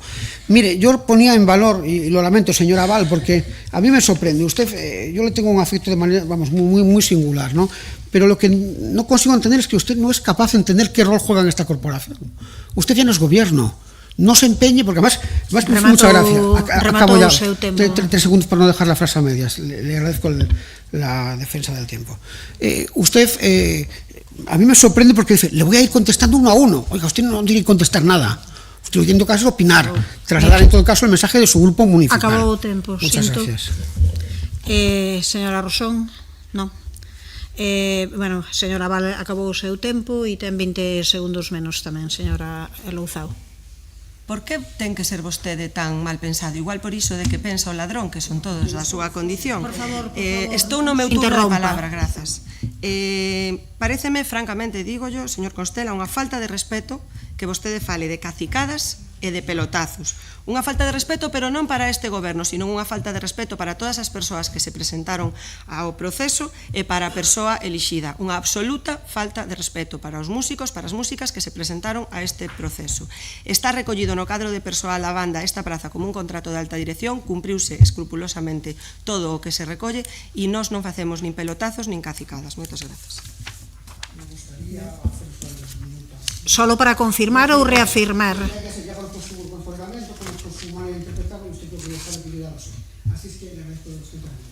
Señora Rosón, muchísimas gracias por su apoyo. Tiene usted una sensibilidad que no comparte con otros compañeros de este pleno, ni siquiera de su antiguo grupo municipal. Desde luego, usted se leyó la moción y ha contestado de manera sincrética y absolutamente justa, como digo, al texto. Lamento que la señora Val no haya hecho lo mismo. Muchas gracias. Pasamos a votación, señor secretario. Moción presentada polo Grupo Municipal do Partido Popular para o impulso e promoción da Banda de Música de Santiago de Compostela. Votos a favor. Grupos Municipal, Partido Popular, concelleiros e concelleiras non adscritos. Votos en contra. Non hai abstencións. Grupos municipais, BNG, Compostela Aberta e Socialista. Apróbase a moción. Pasamos á seguinte moción presentada por dona Mercedes Rosón Ferreiro para a creación dun auditorio público para a dinamización do barrio de Conxo. Cando queira. Esta iniciativa que hoxe traemos ao pleno para avanzar na creación de novos espazos de ocio comunitario xurde dunha conversa. Eu creo firmemente que a administración local só ten sentido cando estamos en contacto directo coas persoas ás que representamos e, polo tanto, a mellor forma de acertar é escoitar. E falando cos veciños de Conxo, xente que coñece o barrio e que programa de forma activa a vida cultural comunitaria, comentábame que é o momento de iniciar o proceso para a creación dun auditorio público que dé a servizo ao barrio. Un barrio que, como a todas sabedes, caracterízase por ter unha completísima axenda de actos. E nos últimos anos sucédense as programacións culturais no marco inmellorable en termos patrimoniais e artísticos da Igrexa da Mercé de Conxo. Concertos de corais no Nadal, actuacións musicais, tamén no marco da Semana Cultural e outras actividades que, sostidas no tempo, atraen cada vez máis público, afortunadamente. Por iso leva que, desde o tecido social do barrio, xa se comence a pensar na necesidade dun auditorio dimensionado ás necesidades de aforo que demandan algúns destes eventos. E isto súmase outras programacións que acolle o Centro Sociocultural Aurelio Aguirre de Conxo, como representacións teatrais, presentacións de libros ou obradeiros culturais múltiples. Un centro cultural que, aínda sendo un dos máis dinámicos do noso concello e ofrecendo unha amplia diversidade de salas cunha grande variedade de usos, ten limitacións en termos de aforo, acústica e equipamento técnico, o que impide atender a determinados eventos de maior tamaño ou complexidade técnica. É certo que preto temos o Centro Sociocultural de Santa Marta e a Sala Agustín Magán, pero redirixir toda a actividade de Conxo a este espazo non semella viable porque provocaría saturación na programación, solapamentos e unha perda de conexión coa identidade e tradición cultural do barrio.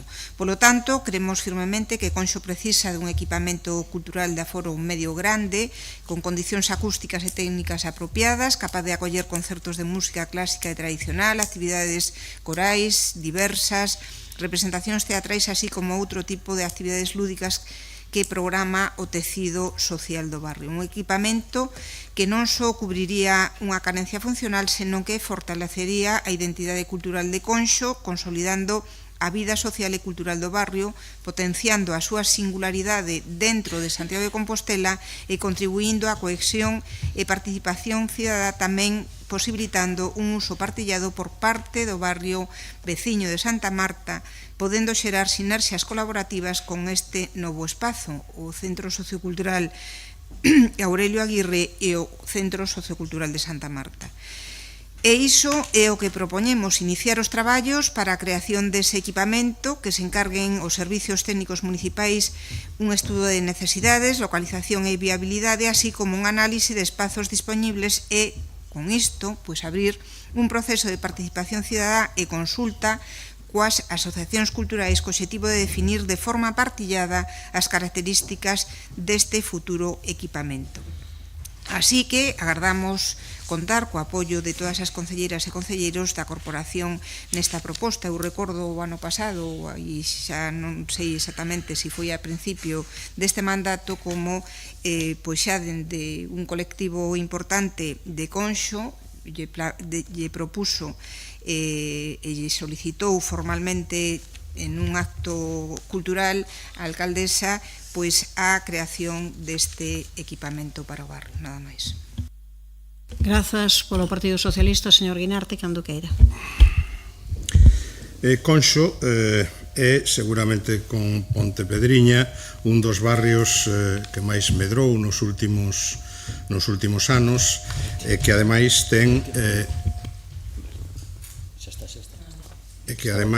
ten unha poboación máis nova e que conserva, por outra parte, a súa identidade probablemente como ningún por razóns históricas, non? Bueno, a máis habitantes, obviamente, máis necesidades.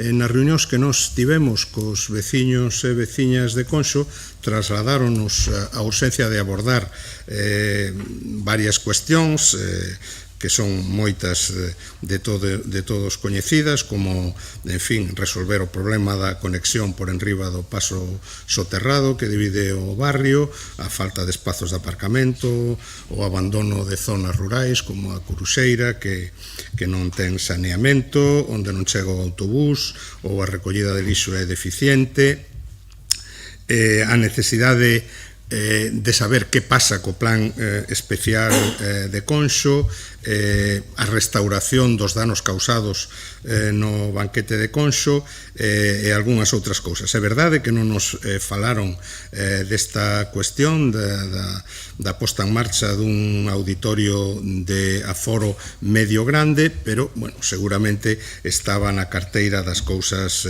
a comentar. É verdade que na exposición de motivos desta moción plantéase que é certo que existen infraestructuras, pero esas infraestructuras non se consideran suficientes ou non se consideran adecuadas, sea pola súa ubicación ou por non poder albergar determinado tipo de actuacións ou de espectáculos, non? A nos plantéxanos certamente algunha dúbida. Eu creo que, sobre todo, se se me permite, non sei, eu entendería que non hai unha relación cronolóxica entre as propostas que fai a moción, porque eu creo que probablemente habería que empezar pola terceira, abrir un proceso participativo coas asociacións para definir de forma partillada pois as características dese posible futuro equipamento, logo encargar aos servicios técnicos un estudo de necesidades, de localización, de viabilidade, etc., e terminar por iniciar os traballos para a creación dese equipamento. Bueno, entendémolo así e parécenos unha proposta que, se o estudo ou os estudos determinan que as instalacións actuais pois están desbordadas, desfasadas ou non satisfán as necesidades existentes, pois por suposto estaremos a favor de crear ese espazo en Conxo como estaríamos en calquera outro barrio de Santiago infradotado en equipamentos culturais. Grazas, señor Guinarte. Ten a palabra a señora Louzado. Ben, pois, hola de novo. Nesta moción gustaríame decir que partimos da base de que concordamos coa idea principal que se menciona na exposición de motivos, que o barrio de Conxo conta cun tecido veciñal moi activo, cunha ampla traxectoria na promoción de actividades sociais, artísticas e comunitarias. De feito, en moitas destas actividades, na maioría, atreveríame a dicir, o Concello colabora e implícase activamente no seu desenvolvemento, como pode ser o banquete de Conxo, o memorial que organiza o Coro Crecente, o recente Premio Compostela de Composición Coral, ou neste ano tan especial en que se conmemorou o centenario da súa anexión ao Concello de Santiago, promovendo actividades específicas de diversa índole ao longo de varios meses. O extraordinario dinamismo e a implicación cultural do barrio de Conxo é de todos coñecida, non me cabe dúbida, entendo que a concelleira Mercedes Rosón, pola súa propia traxectoria como concelleira en varios mandatos, nalgún deles con responsabilidade directa en cultura, é unha moi boa coñecedora da dimensión cultural deste barrio, aínda que non podo deixar de sinalar que é cando menos curioso que señora Rosón detecte xusto nesta altura da súa traxectoria política esta necesidade. En calquera caso, e destacando, porque é unha evidencia, o enorme dinamismo cultural de Conxo, é certo que tamén hai outros barrios que teñen unha alta implicación cultural. Temos unha cidadanía moi dinámica e moi activa. Afortunadamente, o conxunto do territorio do Concello de Santiago conta con máis de 50 centros socioculturais, prácticamente todos eles con programación ao longo do ano e, como dicía, cunha participación veciñal moi activa. Neste contexto, a planificación de equipamentos culturais non pode, non debe, entendemos nós, abordarse de xeito illado, senón que debería facerse poñendo no centro criterios de equilibrio desde unha perspectiva municipal, avaliando de forma global as necesidades culturais de todo o Concello, identificando de maneira obxectiva se é necesario crear novos espazos, que características deberían ter e como se integrarían coas infraestructuras xa existentes. Ofrecer solucións puntuais podería xerar desequilibrios e incluso duplicidades, sen garantir unha resposta eficaz nin sustentable para toda a cidadanía. Ademais, permítame lembrarlle que sería importante considerar alternativas tamén antes xa en uso, como pode ser o Centro de Santa Marta, que vostede citaba no seu escrito, ou o do Romaño, polo seu tamaño e polas súas características, mellorando as súas instalacións e dotacións técnicas antes de crear un novo. Iso permitiría ampliar aínda máis o seu uso e capacidade, garantindo unha solución funcional e rendible e permitindo que eses espazos xa construídos acollan actividades de maior aforo ou complexidade sen precisar construir, como dicía, de inmediato un novo edificio. Tamén convén sinalar que tanto o Auditorio de Galicia como o Teatro Principal son espazos capaces de acoller actividades de calquera formato e de atender a demanda cultural da cidadanía, como xa se fai, incluída a do barrio de Conxo, que participa neles en número elevado. Esta realidade evidencia que xa existen recursos para cubrir a programación cultural de gran e media escala, mais tamén existen outros equipamentos que, non sendo de titularidade municipal, tamén convén darlles todo o uso posible, contribuindo a reforzar tamén o conxunto do tecido cultural, como poden ser a Cidade da Cultura, o CEGAC, o Museo do Pobo Galego, o Museo das Peregrinacións, mesmo a Igrexa da Universidade, ou salas privadas como a Capitol, as das fundacións ou a que está nacendo coa recuperación da Sala Iago. O que quero dicir é que antes de crear novas infraestructuras temos que tirarlle todo o rendemento ás que existen e, en todo caso, analizar como e onde deberían crearse as novas. Moitas grazas. Grazas polo Partido Popular. Señor de la Fuente, cando queira. Boas tardes de novo. Leva casi desde as 10 da mañán martilleándome na cabeza, buscando, a ver se son capaz de recordar, unha frase que leín algunha vez, non recordo onde, nin logro atribuirlle a autoría, pero si recordo o fondo da frase, non? Da expresión. Igual algún de vostedes a leeu algunha vez, igual pode axudarme. Decía algo así como: só os políticos mediocres xustifican a súa incapacidade na herencia recibida, porque se supón que tiñan coñecemento dos problemas que existían e se fixeron elixir porque tiñan solucións a eses problemas, non? Si se presentaron as eleccións sin ter coñecemento, non fixeron ben o seu traballo na oposición, ou se presentaron sendo uns insolventes. E si se presentaron coñecendo os problemas, pois enganaron aos cidadáns ofrecendo unhas solucións que cando poden gobernar non son capaces de poñer en práctica. Insisto, se algún leu algunha vez e me pode axudar a recordar a autoría, o agradecería. Entrando na moción da señora Rosón, esta sí é unha desas bonitas mocións que vale a pena debatir, discutir e incluso apoiar, porque efectivamente nace dunha reivindicación, unha proposta feita, o recordo ben porque eu estaba ali, como mencionou ela, na igrexa de Conxo, cando o presidente do coro crecente de Voces Graves de Conxo, con motivo dun concerto solidario de Nadal, no que estaba tamén a señora alcaldesa, fixo unha proposta, unha interpelación nese sentido. Aquel concerto foi ademais un magnífico exemplo da necesidade desa infraestructura que reclama o presidente dese coro e esta moción. Unha igrexa ateigada de vocalistas e de asistentes ao concerto, a pesar da beleza do lugar, non se pode negar, incluso da magnífica acústica para celebrar ali concertos, é evidente que non é un lugar idóneo para desenvolver actividade cultural deste tipo. A sempre activa vida social e cultural do barrio de Conxo, que cada ano se incrementa máis, con máis entidades e máis participantes, é un barrio moi vivo na cidade que necesita un contenedor cultural, un espacio, un equipamento destas características. Equipamento cultural, ademais, que dará servicio ao resto da cidade tamén.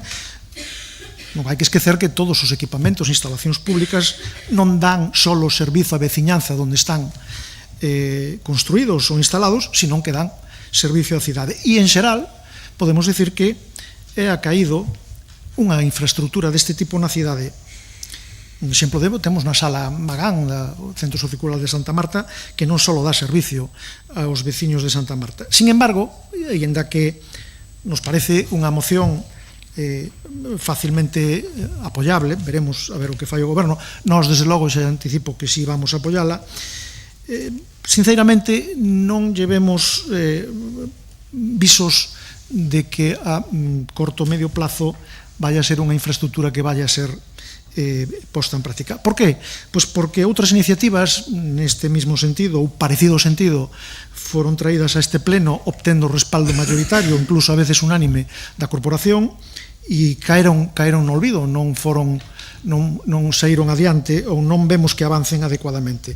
Por outro lado, porque, mantemos que o goberno é incapaz de levar adiante gran parte dos proxectos que a cidade necesita, e creo que este é dunha envergadura que non vai ser capaz de afrontar, pero xa o veremos. E por outro lado tamén, porque como está Conxo de por medio, polo maltrato que suele recibir Conxo do actual equipo de goberno. Non hai que, por exemplo, xa está transcurrindo o tempo. Sí, claro. Por poñer exemplos, a casa abandonada de Sánchez Freire 127, que fai 2 anos reclamamos aquí, o que o concelleiro de urbanismo contaba nun prazo dun ano ter xa arranxada con Fomento para ter algo que facer en ela, sigue no mesmo estado lamentable.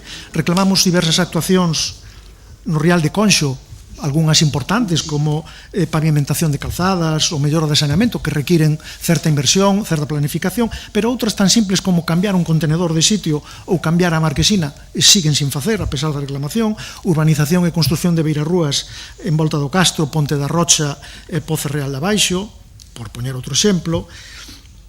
A humanización da rotonda de Conxo, que xa veu aquí o pleno pasado, e que tanto traballo lle costou o propio goberno comprometer o seu voto positivo, tuveron que hasta chegar a pedir a propoñente desnaturalizar en certa medida a proposición, quitándolle compromisos para que puderan afrontala. Ou, tamén mencionou o señor Guinarte, que é do plan director do psiquiátrico de Conxo, que eso sí vai a ser un hito que vai a cambiar ou vai ser pulo para que haxa unha transformación importante no barrio de Conxo e, seguimos sin noticias sobre ese plan director, non?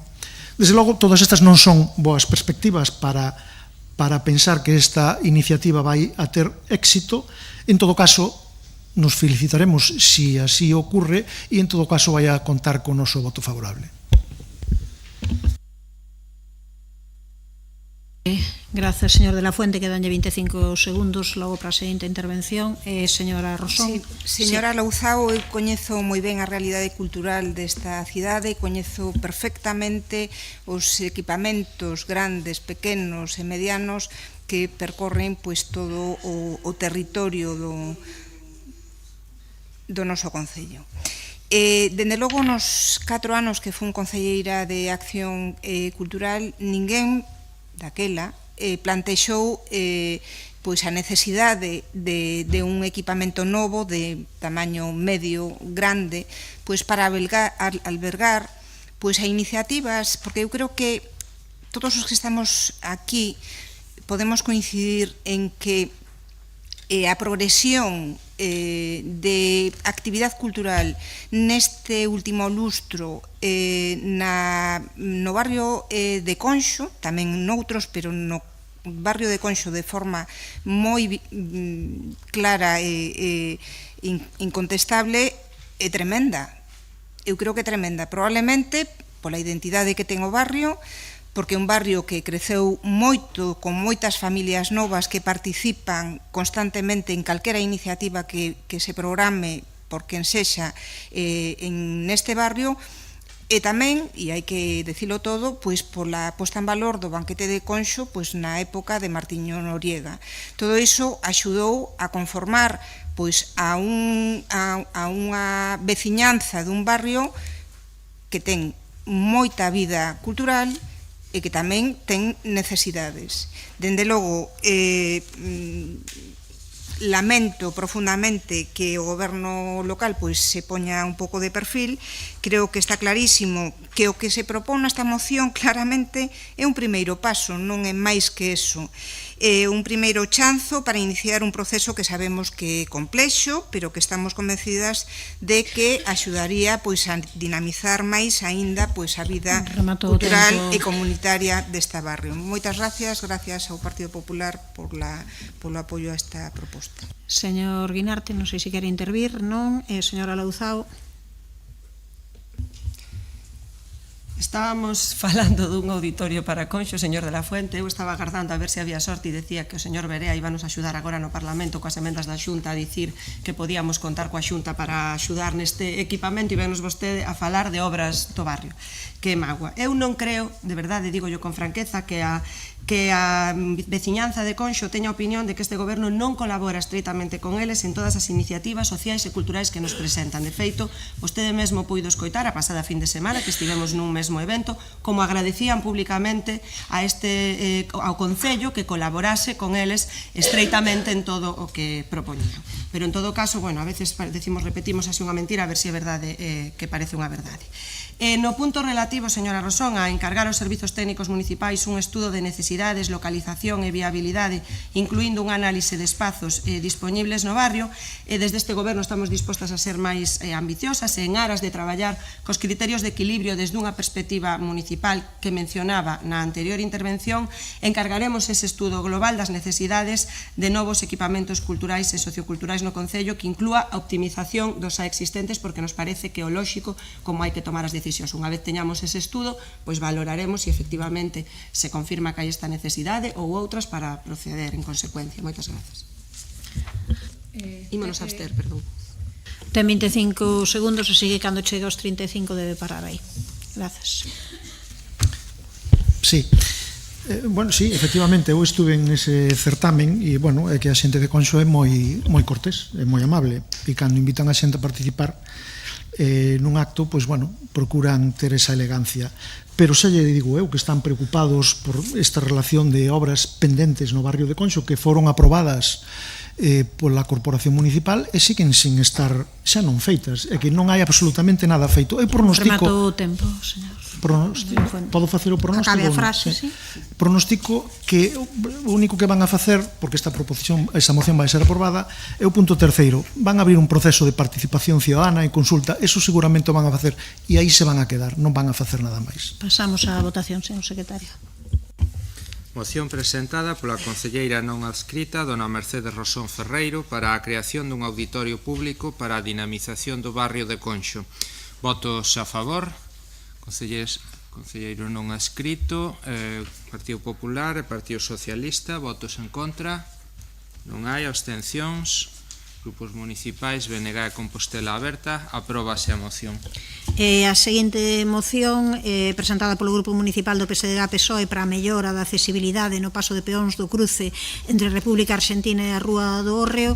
Acordamos entre as persoas representantes do conxunto de concelleiros e concelleiras da corporación sometela a votación sen debate previo. Entón, cando queira, señor secretario. Moción presentada polo... Bueno, entendo que sen a emenda presentada. Moción presentada polo Grupo Municipal PSDG-PSOE para a mellora da accesibilidade no paso de peóns do cruce entre a República Argentina e a Rúa do Hórreo. Votos a favor. Grupo Municipal BNG, Compostela Aberta, Socialista e Partido Popular. Votos en contra. Non hai. Abstencións. Aprobouse por... Os concelleiros non adscritos votaron a favor. Unanimidade, entón. Desculpa. Non levantaron a man no momento da votación, perdón, ou non se vían. Vale, elas, vale, xa está. Pasamos á moción número 5, presentada polo Grupo Municipal do Partido Popular para axilizar a concesión de licenzas e reforzar a información aos veciños sobre o estado en que se encontran as solicitudes. Quen a defende? Señor Constenla, cando queira. Gracias de nuevo. A mí me gustaría empezar, si fuese posible, claro, preguntando al señor Estegas de manera afable, ¿no? Si él considera que en Santiago existe un problema o no con la tramitación de licencias. Si su respuesta fuese que no existe, o por contra, el socorrido discurso de hay otras ciudades en Galicia peor que nosotros, bueno, pues habría casi que terminar aquí esta intervención porque el sentido último, como digo, de esta moción es sugerirle algunos campos en los que se puede mejorar en su departamento, ¿no? Desde el Grupo Municipal del Partido Popular, como digo, pues traemos nuevamente a este pleno una moción que sinceramente debería ser innecesaria por reiterativa, ¿no? En Santiago pedir una licencia se ha convertido en un trámite eterno, casi tan largo como el Camino de Santiago, pero pero desde luego menos gratificante. Durante estos 2 últimos años, los miembros de este grupo municipal pues hemos recibido quejas constantes de vecinos, autónomos, empresas, y no casos aislados, son personas que ven cómo sus proyectos se retrasan meses, incluso años, cómo sus inversiones se paralizan y cómo su incertidumbre crece porque el ayuntamiento no es capaz de dar una respuesta ágil y previsible. Y lo que es peor es que ni ellos ni nosotros podemos explicarnos los motivos, más allá de reconocer lo evidente. Los expedientes están atascados y el sistema no funciona. Los vecinos nos dicen, y con razón, que no entienden cómo puede tardar tantos meses en resolverse expedientes que en otras ciudades se tramitan con agilidad y transparencia. Y lo que es peor, pues este grupo tampoco puede ayudarles porque tampoco lo entiende. Hablamos de una situación que afecta directamente a la economía local. Cada licencia que no se tramita en tiempo es una obra que no empieza, un negocio que no abre, un empleo que no se crea y, desde luego, en una ciudad patrimonio de la humanidad como es Santiago, donde la rehabilitación es esencial para mantener vivo nuestro casco histórico, estos retrasos no solo son un problema administrativo, son un lastre para el futuro de la ciudad. Las administraciones públicas no están para complicar la vida a las personas, sino para facilitarla, para dar seguridad jurídica, para ordenar el territorio y para impulsar la actividad económica, pero lo que perciben hoy nuestros vecinos es exactamente lo contrario. Trámites eternos, expedientes que parecen desaparecer en un laberinto interno y en una comunicación tan opaca que obliga a los solicitantes a llamar una y otra vez para preguntar simplemente si su licencia sigue existiendo o, por contra, se ha evaporado. Y llegado a este punto, el equipo de gobierno debería preguntarse con honestidad, ¿y de verdad esto es normal? ¿Este funcionamiento es normal? Señor Estegas, ¿esto es normal?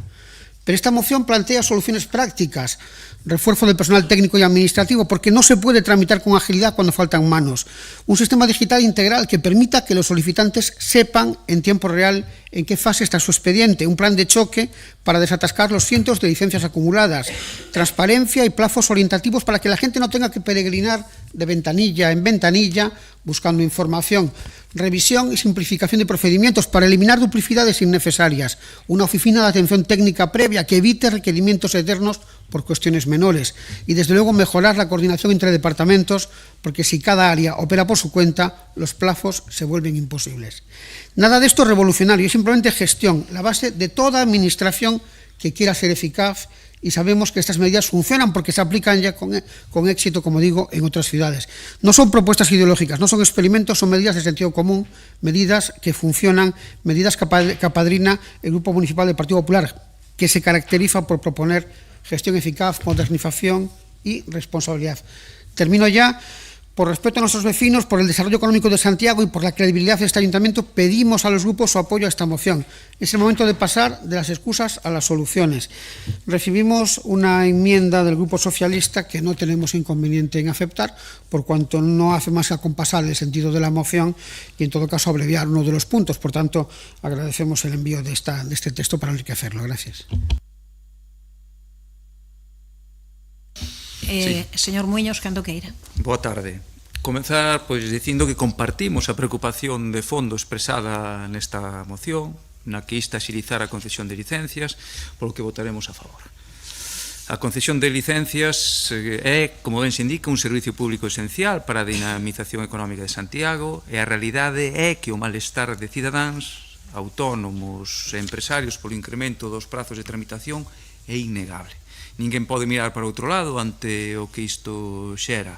Atrasos significativos en proxectos, inseguridade xurídica, obstáculos para o desenvolvemento económico e, incluso, creación de emprego cando falamos de proxectos que promoven empresas ou cooperativas, por exemplo. O fundamental e prioritario é reforzar o persoal técnico administrativo. Nese sentido, hai varias prazas pendentes de convocar en procesos selectivos que se contemplaban na oferta de emprego público deste ano, por exemplo. Por lo tanto, ese traballo previo é fundamental para que as cousas poidan ir máis rápido. Pero, alén diso, tamén existe responsabilidade política cando falamos dos prazos na concesión de licencias.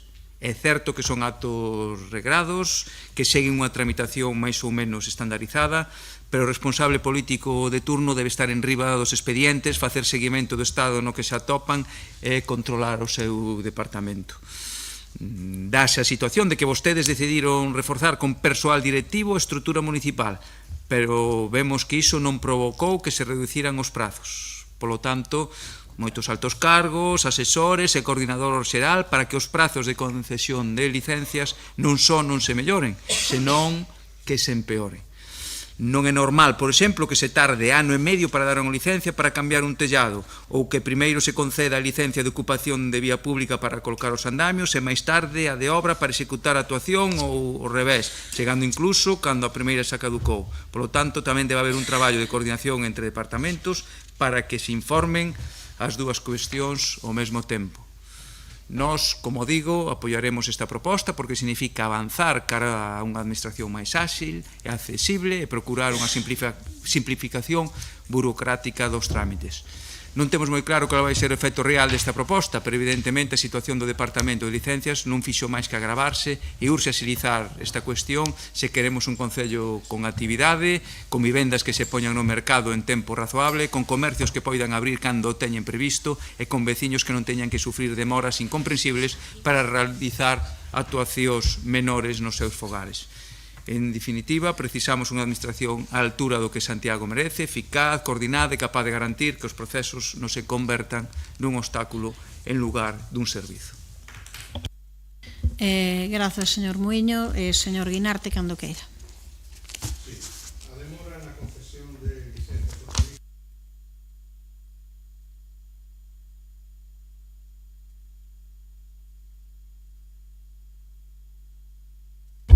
Decía que a demora na concesión de licencias urbanísticas e aínda máis que iso, as dificultades para acceder á información sobre o seu estado de tramitación constitúen, sen dúbida, algunhas das queixas máis frecuentes da cidadanía cando ten que relacionarse coa administración local. Segundo os datos recabados, por exemplo, pola Federación Galega de Inmobiliarias, no ano 24 en Santiago de Compostela o tempo medio requerido para a tramitación dunha licencia de obra situábase nos 12 meses. É verdade que non é unha cifra moi dispar da que se manexa en outras cidades de Galicia, pero, bueno, podemos aplicar eso de mal de moitos, xa se sabe, non? É verdade que Santiago ten algunha dificultade engadida polo feito das características patrimoniais especiais que, por sorte, ten a nosa cidade, non? Pero os inconvintes desa demora son moi evidentes. Desincentiva a inversión, e iso ten un impacto negativo para a actividade económica, incrementa os custos económicos e financeiros dos particulares que queren levar a cabo esas obras, paraliza proxectos e xenera, ademais, inseguridade xurídica e unha burocracia que xa está de por sí bastante colapsada. Por tanto, compre mellorar ese servizo para dar unha resposta satisfactoria aos cidadáns e tamén para aliviar a carga de traballo dos empregados públicos. Nese sentido, agradecemos ao Partido Popular que acepte as dúas o texto das dúas enmendas, de unha de sustitución e outra de engádega que presentamos, que creemos que melloran en algún sentido a proposta, e sí que temos algunha dúbida sobre o punto quinto da proposición, na que se fala da creación dunha oficina técnica previa. Non sabemos moi ben que se quere decir con eso, cales son as súas funcións, se se trata dun paso preceptivo que entonces aínda alongaría máis os prazos xa de por si longos, ou si máis ben se refire a unha oficina de información ou atención que xa existe, unha oficina de información ou atención que entonces habería que reforzar e facer máis eficiente. En todo caso, imos a votar a favor unha vez que ademais se admitiron as nosas enmendas, claro. Grazas, señor Guinarte. Ten a palabra o señor Lestegas. Boa tarde. Eu quero dar un pouco de contexto que nunca está de máis. O Consello Superior dos Colexios de Arquitectos de España publicou en setembro, non hai moito, un informe que titulan Diagnóstico e propuestas para resolver el problema de la vivienda, que sinala que a tramitación dunha licenza de obra tarda en España unha media de 12 meses. Os datos disponibles para Galiza sinalan un período similar, se cadra un pouco superior, pero tamén en torno aos 12 meses.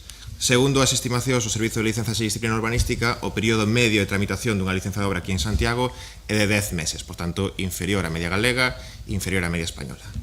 Os datos da Federación de Empresas Inmobiliarias, que facía referencia agora Guinarte, eleva 15 meses a media en Galiza e fala de ata 24 meses en Ourense, 15 en Lugo, 14 en Pontevedra, en Ferrol, 12 en Santiago, 11 en Vigo e 10 na Coruña.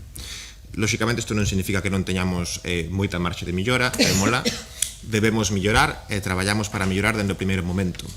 Por exemplo, implantamos a figura dos informes notificables, que permiten reducir os tempos mortos na tramitación, que é unha das principais eivas na xestión de expedientes. Outro exemplo, as actuacións de millora de eficiencia enerxética de edificios que non impliquen modificacións na composición das fachadas xa non teñen que ser avaliadas pola Comisión Asesora do Patrimonio Histórico, tamén implica unha reducción de prazos, etc. É dicir, que queremos optimizar os procedimentos e traballamos dende o principio, dende hai 2 anos, nesa dirección.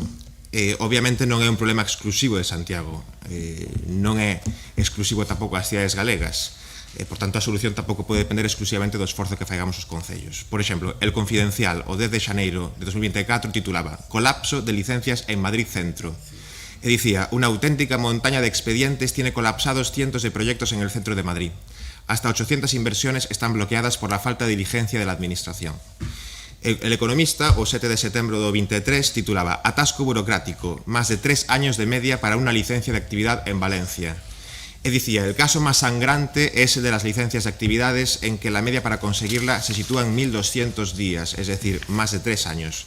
Isto por dar contexto, non digo que non teñamos un problema aquí. Cales son as causas dese problema? Insisto, utilizo a palabra problema, que como podemos ver está lonxe de ser un problema local. O Consello Superior dos Colexios de Arquitectos de España tamén, outra vez, en 2019 identificou os 10 factores máis determinantes, segundo unha enquisa que fixeron entre técnicos de administración. O primeiro, falta de recursos humanos na administración, nada que comentar. O segundo, falta de coordinación entre administracións para informes sectoriais. Os informes sectoriais, os que teñen que emitir a Xunta de Galicia e o Goberno do Estado, a DIF, a ESA, Augas de Galicia, Dirección Xeral de Patrimonio Cultural, Consellería de Ambiente, etc., tamén suman o período de tramitación, tamén contan. Moitas veces a xente culpa exclusivamente o Concello porque onde solicitan a licenza, pero tamén suman. E hai casos de 15 meses para un informe da Dirección Xeral de Patrimonio Cultural. 3. Normativa de aplicación extensa, confusa e excesivamente interpretable. 4. Documentación presentada mal estruturada e excesiva. 5. Deficiente utilización de novas tecnoloxías informáticas dentro da administración. 6. Exceso de tempos mortos na tramitación non imputables ao técnico, os que facía referencia antes, e que queremos resolver cos informes notificables. 7. Descoñecimento normativa por parte do proxectista. 8. Indeterminación legal sobre cuestións mínimas a informar. 9. Mala coordinación en protocolos internos da administración. E 10. Pouca fluidez para comunicar requerimentos entre a administración e o proxectista. Eu, en base á miña experiencia, estou bastante de acordo con esta análise. Unha das medidas estrelas do PP, por favor descónteme da segunda quenda, para abordar este problema, xa sabemos cal é, a intervención das ECOM, as entidades certificadoras de conformidade municipal, que non lle gusta prácticamente a ninguén. O Consello Superior dos Arquitectos de España advirte que a externalización a través de entidades certificadoras e empresas privadas similares pode xerar unha xestión discriminatoria e conflito de intereses. En o Concello de Santiago só se presentaron 2 solicitudes de licenza con ECOM, por tanto non está despertando moito interese. E outra das medidas estrelas do PP é a sustitución das licenzas por comunicacións previas e declaracións responsables que tamén, segundo o Consello Superior dos Arquitectos de España, provocan inseguridade xurídica e poden afectar gravemente intereses xerais tan trascendentes como a seguridade das persoas, o patrimonio cultural e o ambiente. Por tanto, o que temos que facer é abordar as causas estruturais do problema, que son estas 10 que identifica o Consello Superior dos Arquitectos de España. Grazas.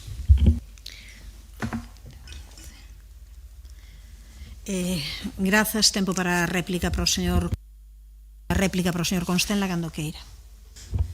Muchas gracias. Señor Lestegas, ¿a usted le preocupa realmente lo que pasa en Santiago?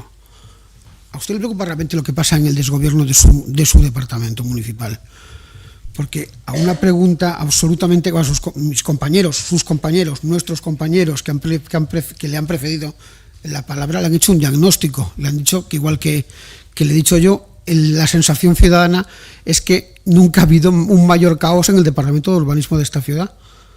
y a usted parece importarle poco porque le he escuchado hablar de Madrid, del Colegio Superior de Arquitectos de España, de su experiencia. Usted en su experiencia, yo no le preguntaré cuál, pero usted en su experiencia puede concluir exactamente igual que el Consejo del Colegio de Arquitectos de España. Oiga, ¿está preocupado por lo que pasa en su departamento? ¿A usted le importa que una persona que solicita una licencia para cambiar un tejado de su casa pierda una subvención porque no acaba de llegar en tiempo y forma esa licencia? ¿A usted esto le preocupa?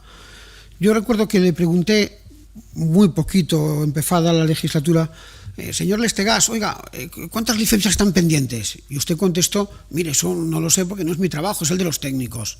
Esto se dijo aquí, bueno, aquí no, que estábamos en nuestro querido salón de plenos, ¿no? Porque entendía usted que eso era una cuestión pues, de otros, ¿no? Oiga, yo se lo digo sin ninguna acritud, me parece un irresponsable, políticamente se entiende, claro. No me llame usted al orden, señora alcaldesa, porque le llamo, o se lo digo políticamente, no se lo digo personalmente. Es un irresponsable.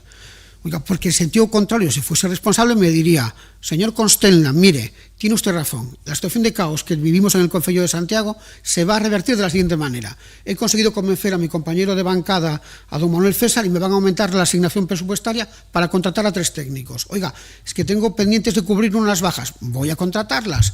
Oiga, mire usted, es que vamos a intentar seguir trabajando por la vía de la agilización de los procedimientos de gestión. Esto ya es algo. Pero no me hable usted de Madrid en un perfecto castellano, por cierto. Muchas felicidades. No me hable usted de Madrid. Háblame de Santiago de Compostela. Señor Constenla. Muchas gracias. Señor Muiños, non sei se quere intervir. E moi breve, o que si é unha realidade é que hai comunidades de veciños, constructores, que dende o mes de abril pois teñen presentados esa solicitud de licencia para cambiar o tellado ou realmente pintar a súa fachada, intentando aproveitar a época de estival, de verán, e o teñen que retrasar para o seguinte ano porque é totalmente imposible. Dei un pouco, me imagino, que é a función desta moción, tentar axilizar para que realmente non ocurran estas cousas, ni máis ni menos. Grazas, señor Muiños. Señor Guinarte, non quere. Ten 45 segundos menos, ao chegar a 45 debe parar. Cando queira, señor Lesteas. Eu son plenamente consciente das necesidades e das problemáticas. Pídolle que non me trate con paternalismo, nin vostede é tan bello, nin eu sou tan novo, entón, creo que non procede. Non me responda, por favor. Por favor, non interrompa. Entón, non me trate con paternalismo, que é unha cousa que fai con moita frecuencia, non procede, non hai tanta diferencia de idade ao final. Nós somos plenamente conscientes do problema, traballamos dende o minuto cero para resolverlo, puxen exemplos de algunhas actuacións que fixemos e o que non imos facer é apostar como aposta a PP por externalizar as funcións da administración pública en entidades privadas. Ese a folla de ruta do PP, nós non a compartimos, inda que estamos tramitando solicitudes que se prestan con ECOM. Vamos a votación, señor secretario. Solo aclarar el sentido, vamos, una cuestión... Vale, de todas as maneiras, voulle dar un minuto, pero como antes puxo un pouco, parecía que en cuestión o que refería ao regulamento, eu quero lelo tamén para que todo o mundo teña claro o que pon. E o que pon o regulamento é que consumida a segunda quenda, a presidencia poderá dar por rematada a discusión, que se pechará cunha intervención de quen defenderá a proposta na cal manifestará durante un tempo máximo dun minuto se a rectifica ou ratifica. É dicir, que non hai interpretación miña por ningún lado, é o que pon o regulamento. Entón, cando queira. No. Simplemente agradecer a don Gonzalo el apoyo a esta moción y al señor Guinarte el apoyo a la moción y que nos haya hecho llegar una enmienda que mejora el texto. Muchas gracias. Pasamos daquela votación, señor secretario. Entendemos aceptada a enmenda presentada neste caso. Ben, coa emenda aceptada, moción presentada polo Grupo Municipal do Partido Popular para axilizar a concesión de licenzas e reforzar a información aos veciños sobre o estado no que se encontran as solicitudes. Votos a favor. Grupo Municipal, Partido Popular, concelleiros non escrito, Grupo Socialista, votos en contra, non hai, abstencións, grupos municipais, BNG e Compostela Aberta, aprobase. Pasamos á seguinte moción presentada polo Grupo Municipal do Partido Popular para a creación dunha oficina municipal de emprendemento e impulso ao emprego autónomo. Señora Otero, cando queira. Sí, boa tarde. Eu sí que vou a ser moi breve porque o que vou a decir é algo sabido e porque, como xa son a penúltima, non quero cansalos de cara á seguinte moción que para min sí está entre os temas máis importantes dos que vamos a tratar o que tratamos xa no pleno de hoxe. Para min sí de verdade que está entre os realmente importantes o da última moción. Ben, os profesionais autónomos e as súas iniciativas empresariais supoñen na nosa cidade, ao igual que no resto do país, unha parte esencial da actividade económica, da xeración de emprego e do dinamismo comercial. Tanto é así que poderíamos dicir que é imposible desenvolver ningún proxecto de cidade sen ter en conta o emprego autónomo e a súa realidade. É indiscutible que as persoas profesionais que desenvolven a súa labor por conta propia conforman un dos piares fundamentais do tecido económico galego. Porén, a posta en marcha dun proxecto de emprendimento supón un proceso burocrático complexo e moitas veces demasiado extenso e caracterizado pola dificultade de acceso á información actualizada e a escaseza de asesoramento técnico especializado. Compre sinalar, ademais, o elevado número de negocios viables que na actualidade se ven obrigados a cesar a súa actividade como consecuencia da confluencia entre a xubilación da persoa propietaria e a falta de remuda xeracional. Todo isto supón, como é lóxico, unha barreira para a posta en marcha e a consolidación de proxectos empresariais, algo que non favorece en nada o desenvolvemento económico do noso concello. Así o evidencian datos recentes que sinalan, por exemplo, que pese a ser o comercio o ámbito con maior número de profesionais autónomos na cidade, este sector presente unha tendencia descendente constante. No último ano pecharon no noso concello máis de 100 locais comerciais. Sendo certo que existe o CERSIA, que é o Servicio Municipal que ofrece apoio a empresas, emprendedores e comercios e ademais de levar a cabo a intermediación laboral, dende aquí agradecer aos profesionais que integran o servizo polo seu traballo. Tamén é certo que agora mesmo non é suficiente. Tamén é certo que agora mesmo a situación actual require un maior esforzo. Faise necesario aumentar recursos que permitan ofrecer un asesoramento especializado aos profesionais autónomos co obxectivo de frear o descenso continuado que, como digo, presenta o traballo autónomo e as consecuencias negativas que isto conleva para a economía comercial. Dende o Partido Popular consideramos que a creación dunha oficina municipal de emprendemento e impulso autónomo concibida como un punto de referencia, profesionalizado e especializado, permitirá apoiar e impulsar a actividade autónoma e emprendedora. Polo exposto anteriormente, propoñemos ao Pleno que adopte os seguintes acordos: a creación da Oficina Municipal de Emprendemento e Impulso Autónomo e desenvolver a través da mesma un plan de formación e apoio a persoas emprendedoras e autónomas. Nada máis. Moitas gracias. Grazas, señora Otero. Señora Castro, cando queira. Grazas, señora alcaldesa.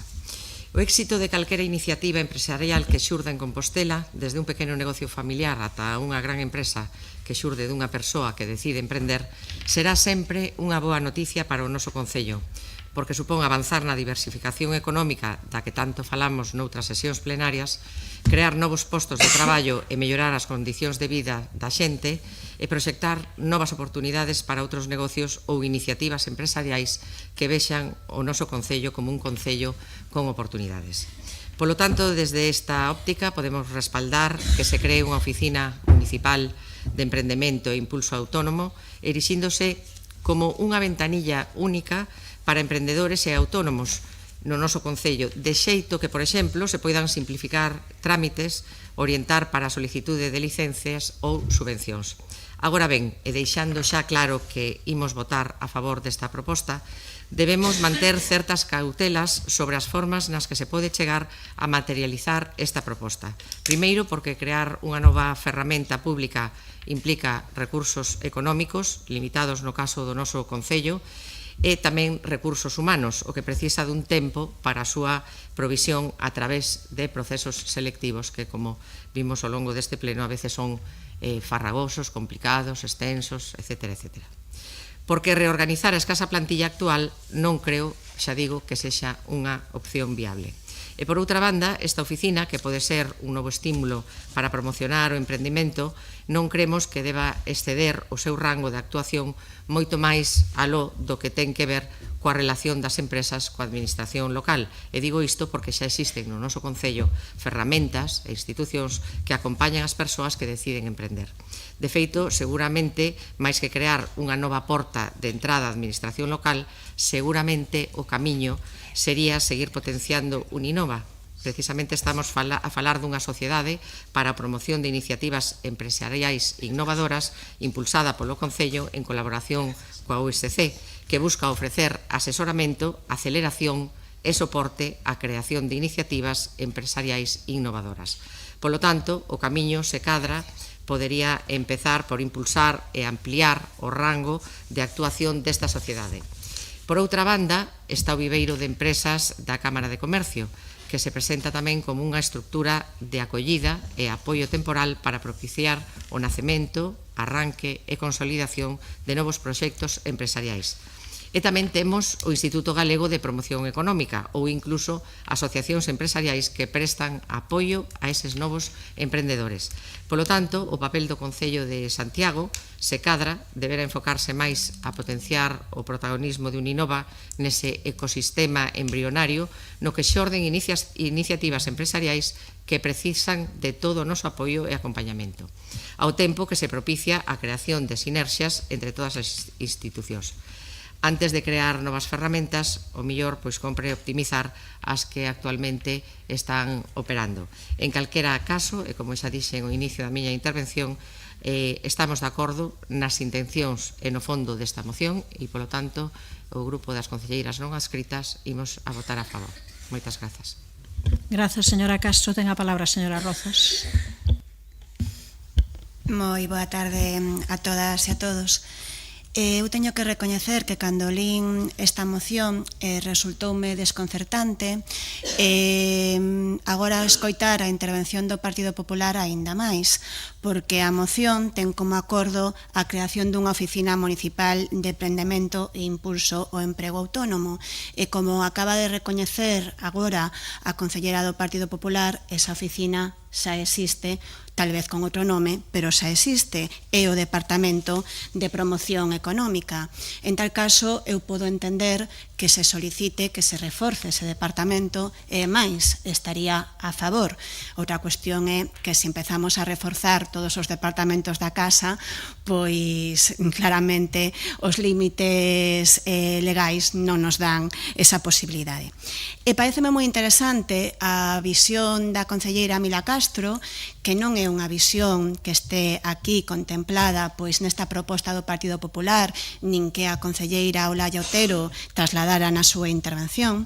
E a proposta de Mila Castro penso que é unha proposta da que xa temos falado en algunha ocasión, do interesante que podería ser para o Concello de Santiago ter unha oficina de captación de investimentos, un papel de alguén que faga un traballo transversal, xa non só desde un punto de vista de asesoramento a creación dunha empresa, senón transversal de toda a burocracia que te podes atopar a nivel municipal, pero a nivel tamén de outras administracións, non?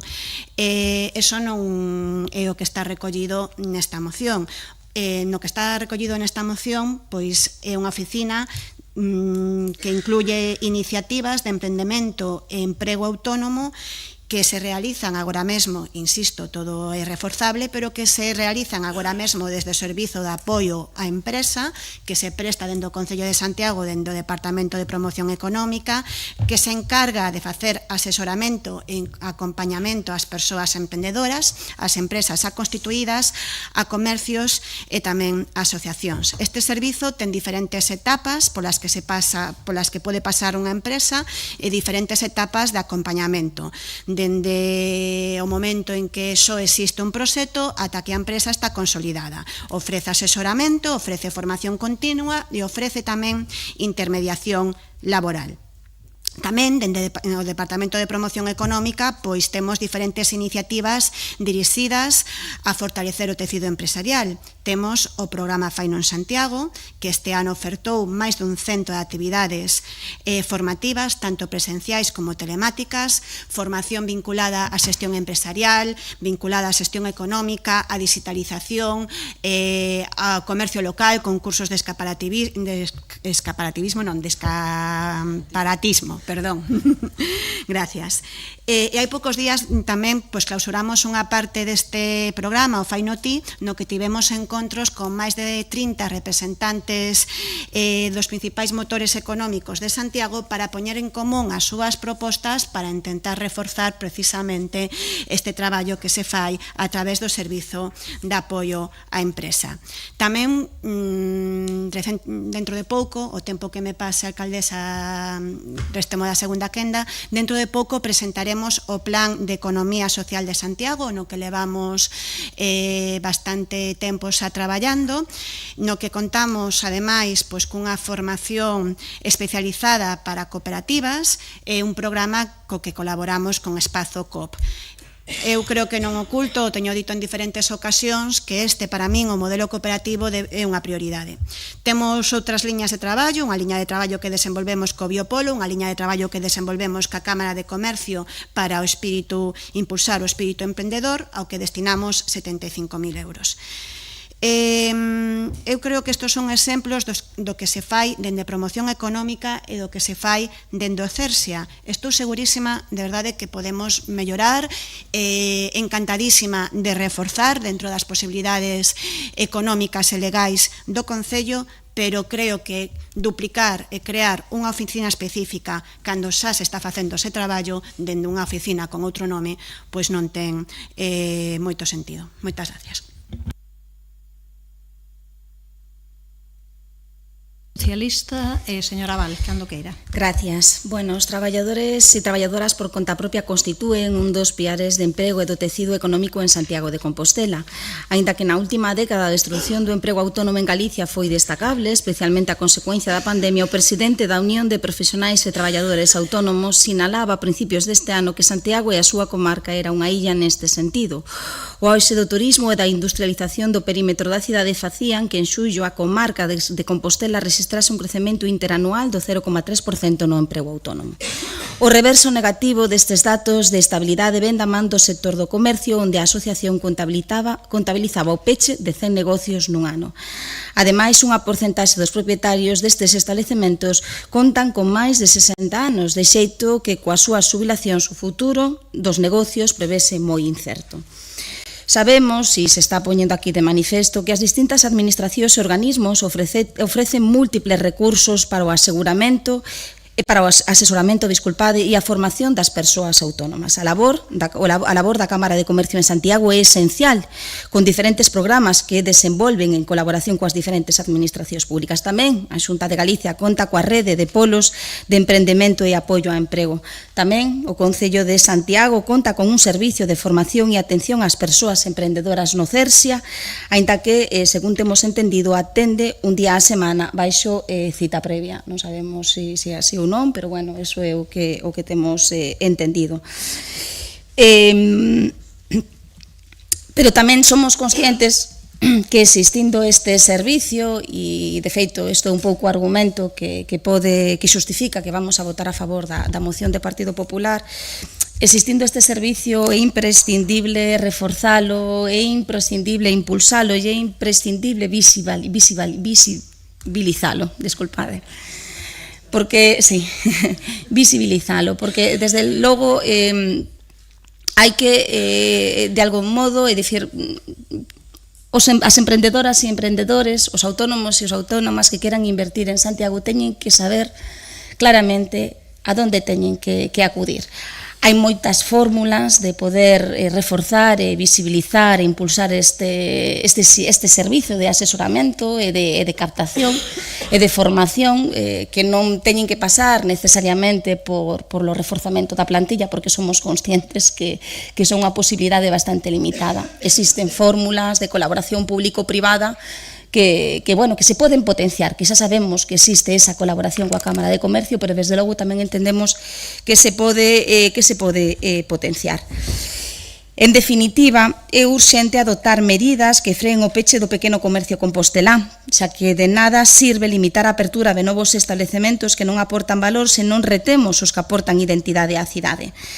Establecer contacto entre as persoas que irrompen a súa actividade de posibles interesados. De nada sirve abrir novos comercios se non se lle dá pulo con campañas que estimulen as compras, fagan atractivos os espazos nos que se emprazan, ofrezan facilidades aos clientes e poñan en valor o comercio local para convertir coas grandes cadeas o comercio en liña. Bueno, por todo o exposto, sí que é verdade que vamos a votar a favor da moción do Partido Popular. Grazas, señora Val, señora Otero, cando queira. Antes de comezar coa réplica, señora San Martín, hoxe non consigo marchar daqui sin referirme a vostede, porque sinceramente levo xa dendo martes pensando e acordándome moito dunha muller que é referente para todos os galegos e todas as galegas, unha muller que vostede nomea con razón ademais como pioneira do feminismo, e sinceramente creo que estes días Rosalía de Castro ten que estar retorcéndose na súa tumba coa súa falta de sororidade. Vou coa réplica a ver se consigo decir todo. Mila, claro, grazas polo voto a favor.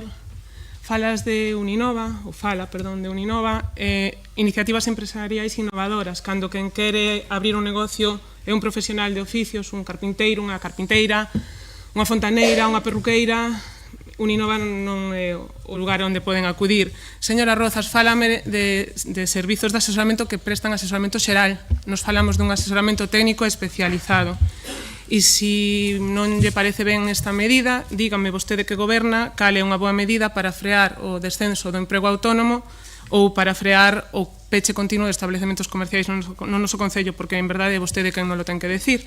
Porque mentres vostedes continúan dormindo e vivindo da inercia, houve varias referencias a esa renta da inercia de proxectos anteriores durante este pleno, son os veciños de Santiago os que sufren as consecuencias dun pesadelo.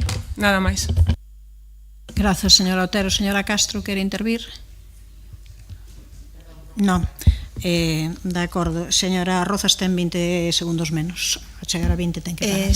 Sí, non tiña pensado intervir, pero despois desta segunda quenda da señora Olaia Otero, pois non vou poder quedar calada, non?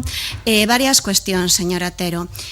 Non son servizos xerais. Eu invítolle a que vostede faga unha visita ao Cersia, fale cos diferentes técnicos que están ali, que lle conten todos os servizos especializados que ten o Cersia para o apoio á empresa. E a miña quenda, señora Otero. Eso primeiro, porque noto certo descoñecemento. Eu dixen na miña intervención a favor de reforzar o que non ten sentido é crear unha oficina que xa existe. Vostede dicía aquí, eu fui bastante educada na miña intervención, pero dime que diga eu que vivo na inercia, bueno, teño por aquí anotado que estou dormindo. Señora Otero, eu dixenlle na miña intervención o que estábamos a facer. Pero se non lle chegan as miñas palabras, pode vostede ir a Cersia, repito. A ver, por favor, señora Otero, eu creo que os demais non os interrompimos o Partido Popular cando falan. É unha falta de respeto tremenda que exercen neste pleno. Señora Otero, bueno, remato xa, porque solo quería aclarar dúas cuestións. Santiago ten, a día de hoxe, nos últimos datos do mes de outubro, os últimos datos que temos, outubro de 2025, as mesmas persoas afiliadas ao réxime especial de traballadores autónomos que o ano anterior, 7.200 están no reta. Pode comprobalo calquer medio de comunicación, calquera persoa que este aquí, o pode comprobar en internet. E remato xa. Tamén temos 43.500 afiliadas e afiliados á Seguridade Social, un 7,2% máis que hai 3 anos. Queda moitísimo por facer, por suposto. Hai moito marxe de mellora a favor de reforzar, pero non a favor de que traia propostas de cuestións que xa existen. Absterémonos. Moitas gracias. Señor secretario, proceda a votación cando queira. Moción presentada polo Grupo Municipal do Partido Popular para a creación dunha oficina municipal de emprendemento e impulso ao emprego autónomo.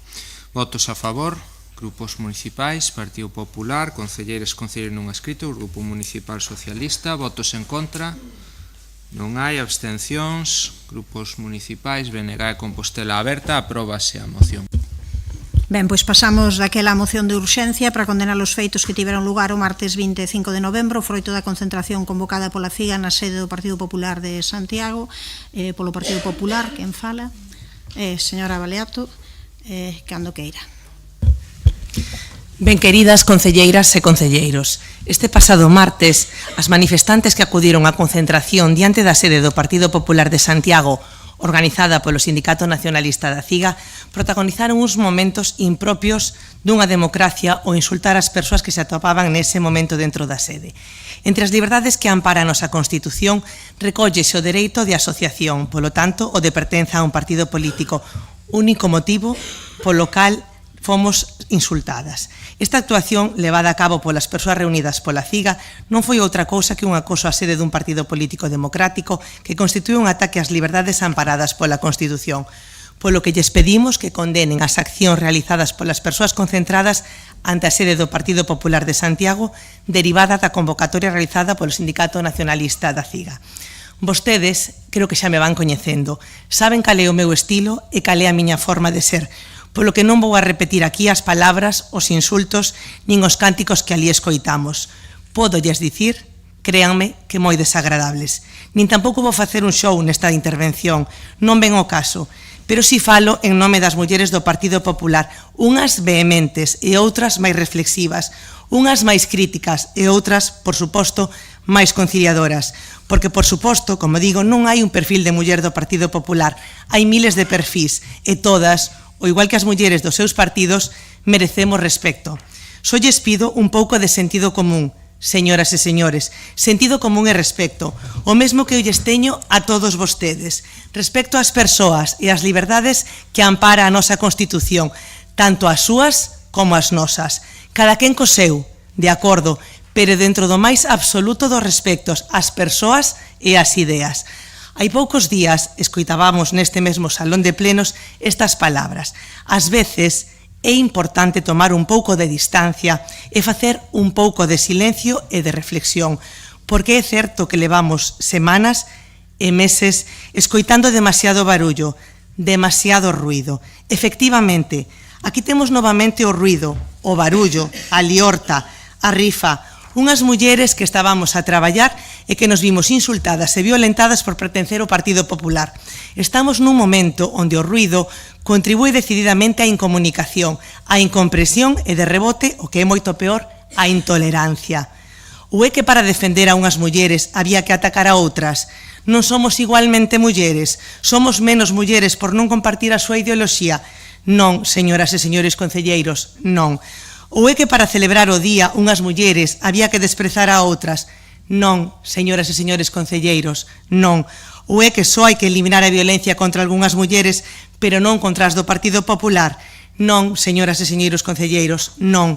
Non deberíamos nun tema como este aunar todas as voces pola tolerancia cero contra a violencia machista?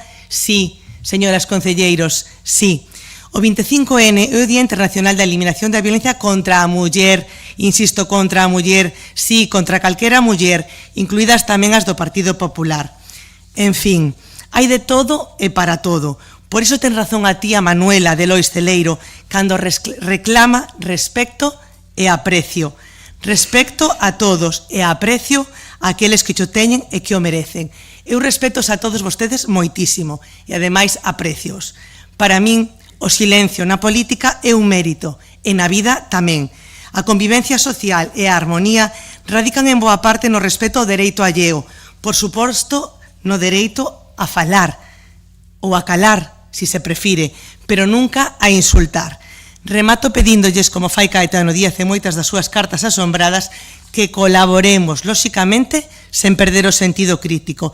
El dirixíase a Miguel Bosé e lle dicía que lástima que non utilice esa capacidade infinita de fabulación para soñar utopías en vez de provocar incendios distópicos.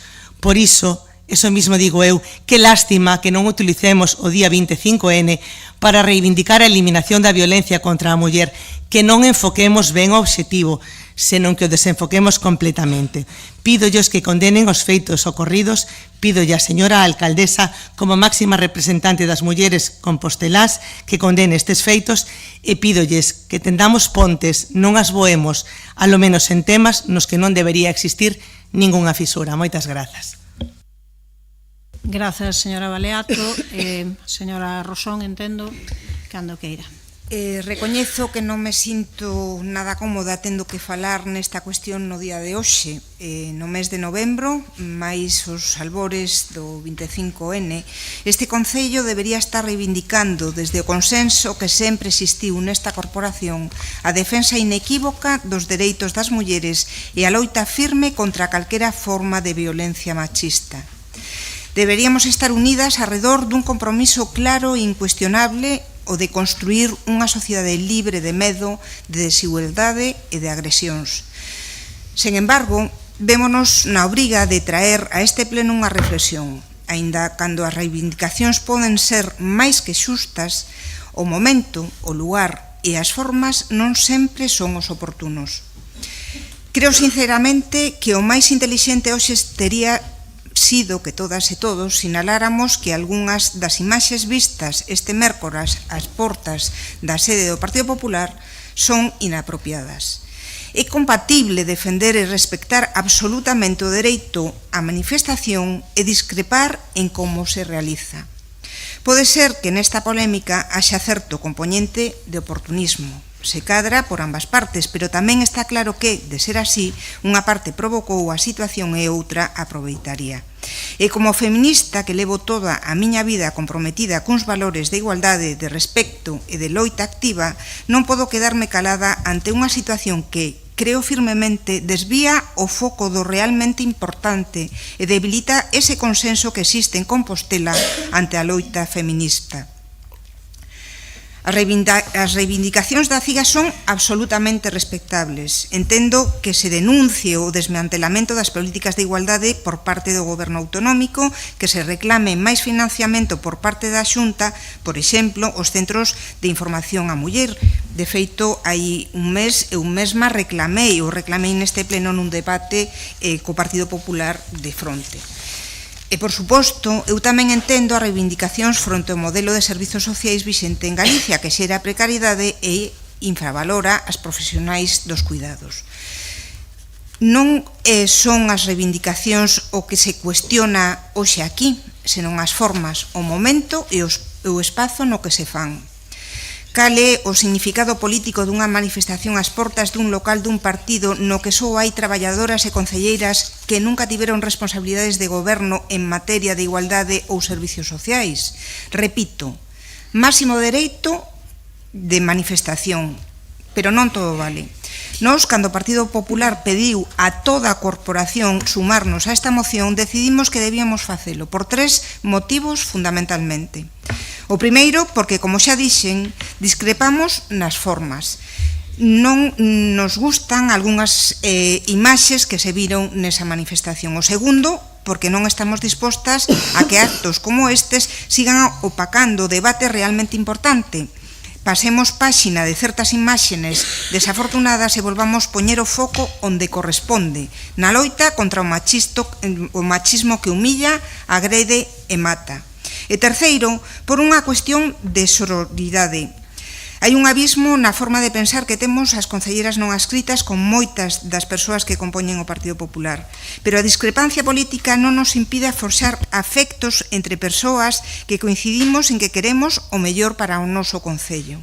Eu sei que a situación que viviron algunhas das nosas compañeiras do Partido Popular non foron agradables. Entendo que se sentiran violentadas e este apoio que hoxe lles brindamos é un acto honesto de sororidade, de comprensión e de apoio entre compañeiras. Nada máis. Grazas, señora Rosón. Ten a palabra a señora Rozas. Moi boa tarde a todas e a todos de novo.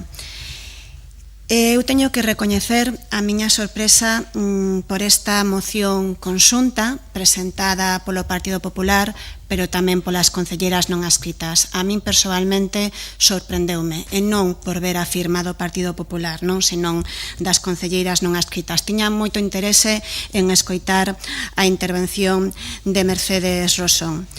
Eu díseno onte con total claridade, diante dos medios de comunicación, con total claridade, e volvo a repetilo hoxe, vin imaxes da concentración que non me gustaron, que non comparto e que non me representan en absoluto, e que creo, ademais, que non benefician a ninguén.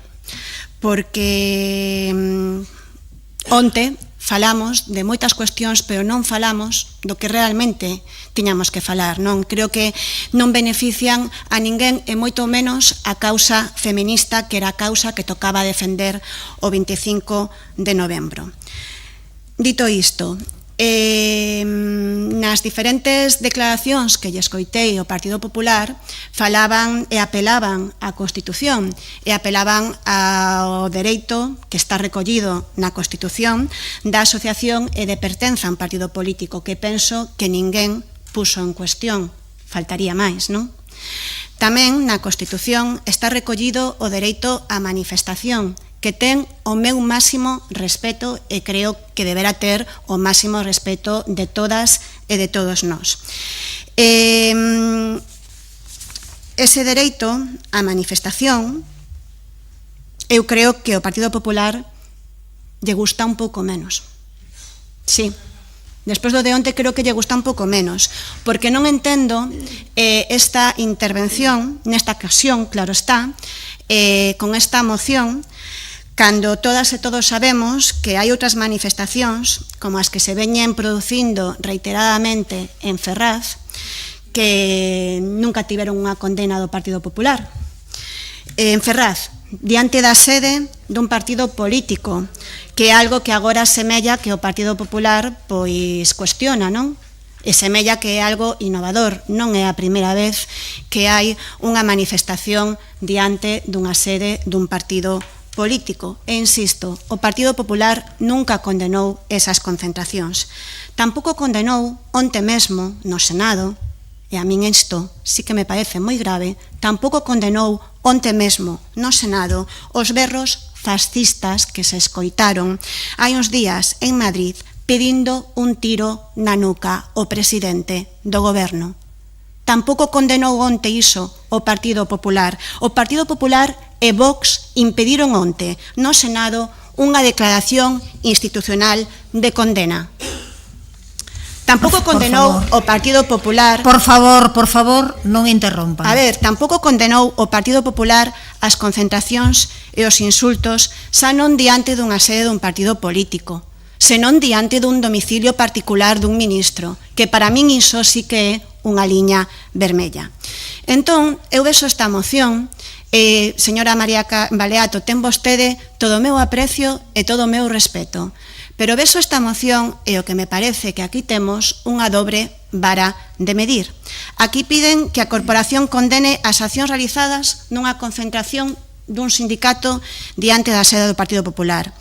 Eu repito que xa dixen onte e o dixen desde o primeiro momento. Non comparto as formas, non comparto as imaxes que vin, discrepo totalmente, pero tampouco vou ser cómplice nin entrar neste xogo do Partido Popular hoxe aquí no pleno. Eu o que lamento, de verdade, é que en Santiago, no 25 de novembro, se falara máis desta concentración que do aumento das denuncias por violencia de xénero, que se falara máis disto que das 38 mulleres asasinadas polas súas parellas ou exparellas no que levamos de ano.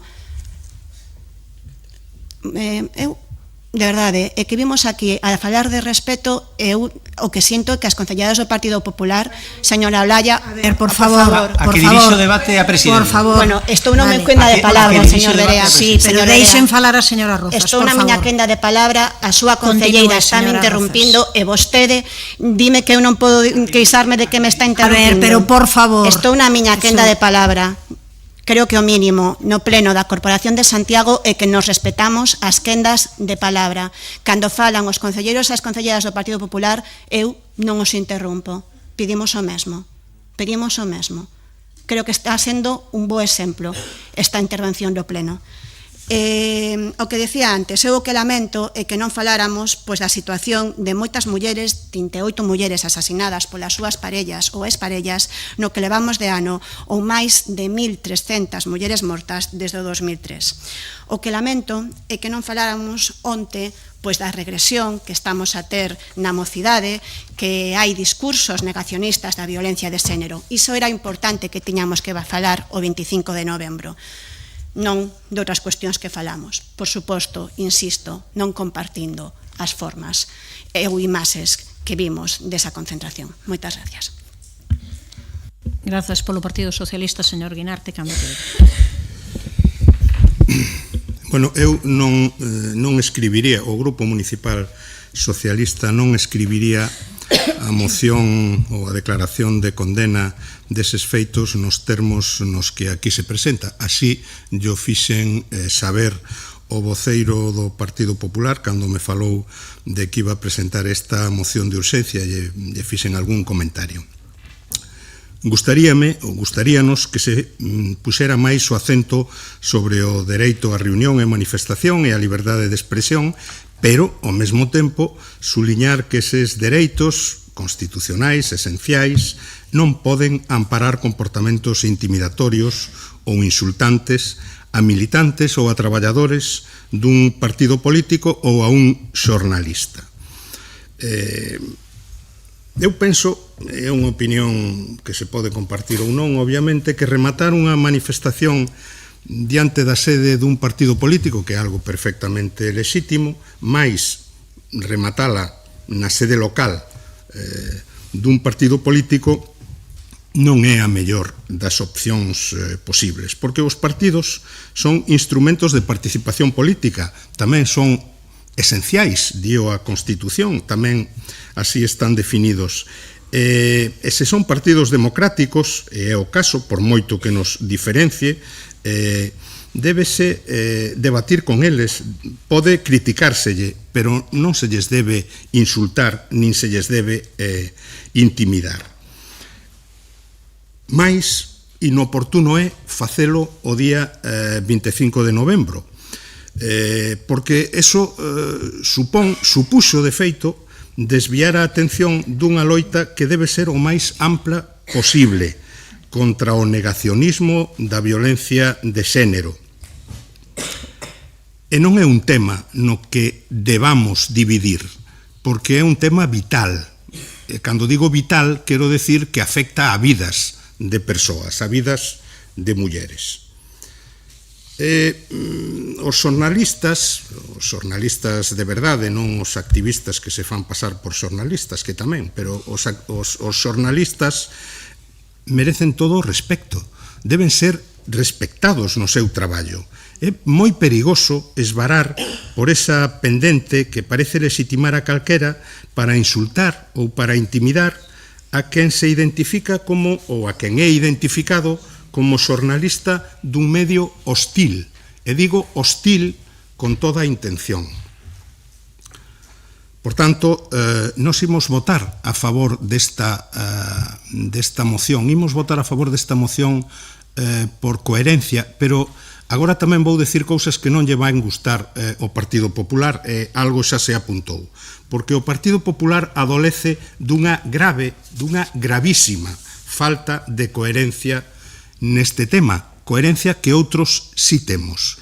E digo isto porque o Partido Popular, entre outras situacións parecidas, pero onte mesmo rexeitou asinar no Senado unha declaración, que non chegou a ser declaración porque exixía unanimidade, para rexeitar os insultos e ameazas que protagonizaron os manifestantes de grupos ultras, unha manifestación convocada por Falange, na que se berraron casi en exclusiva frases como Pedro Sánchez, hijo de puta, ou Pedro Sánchez, tiro en la nuca.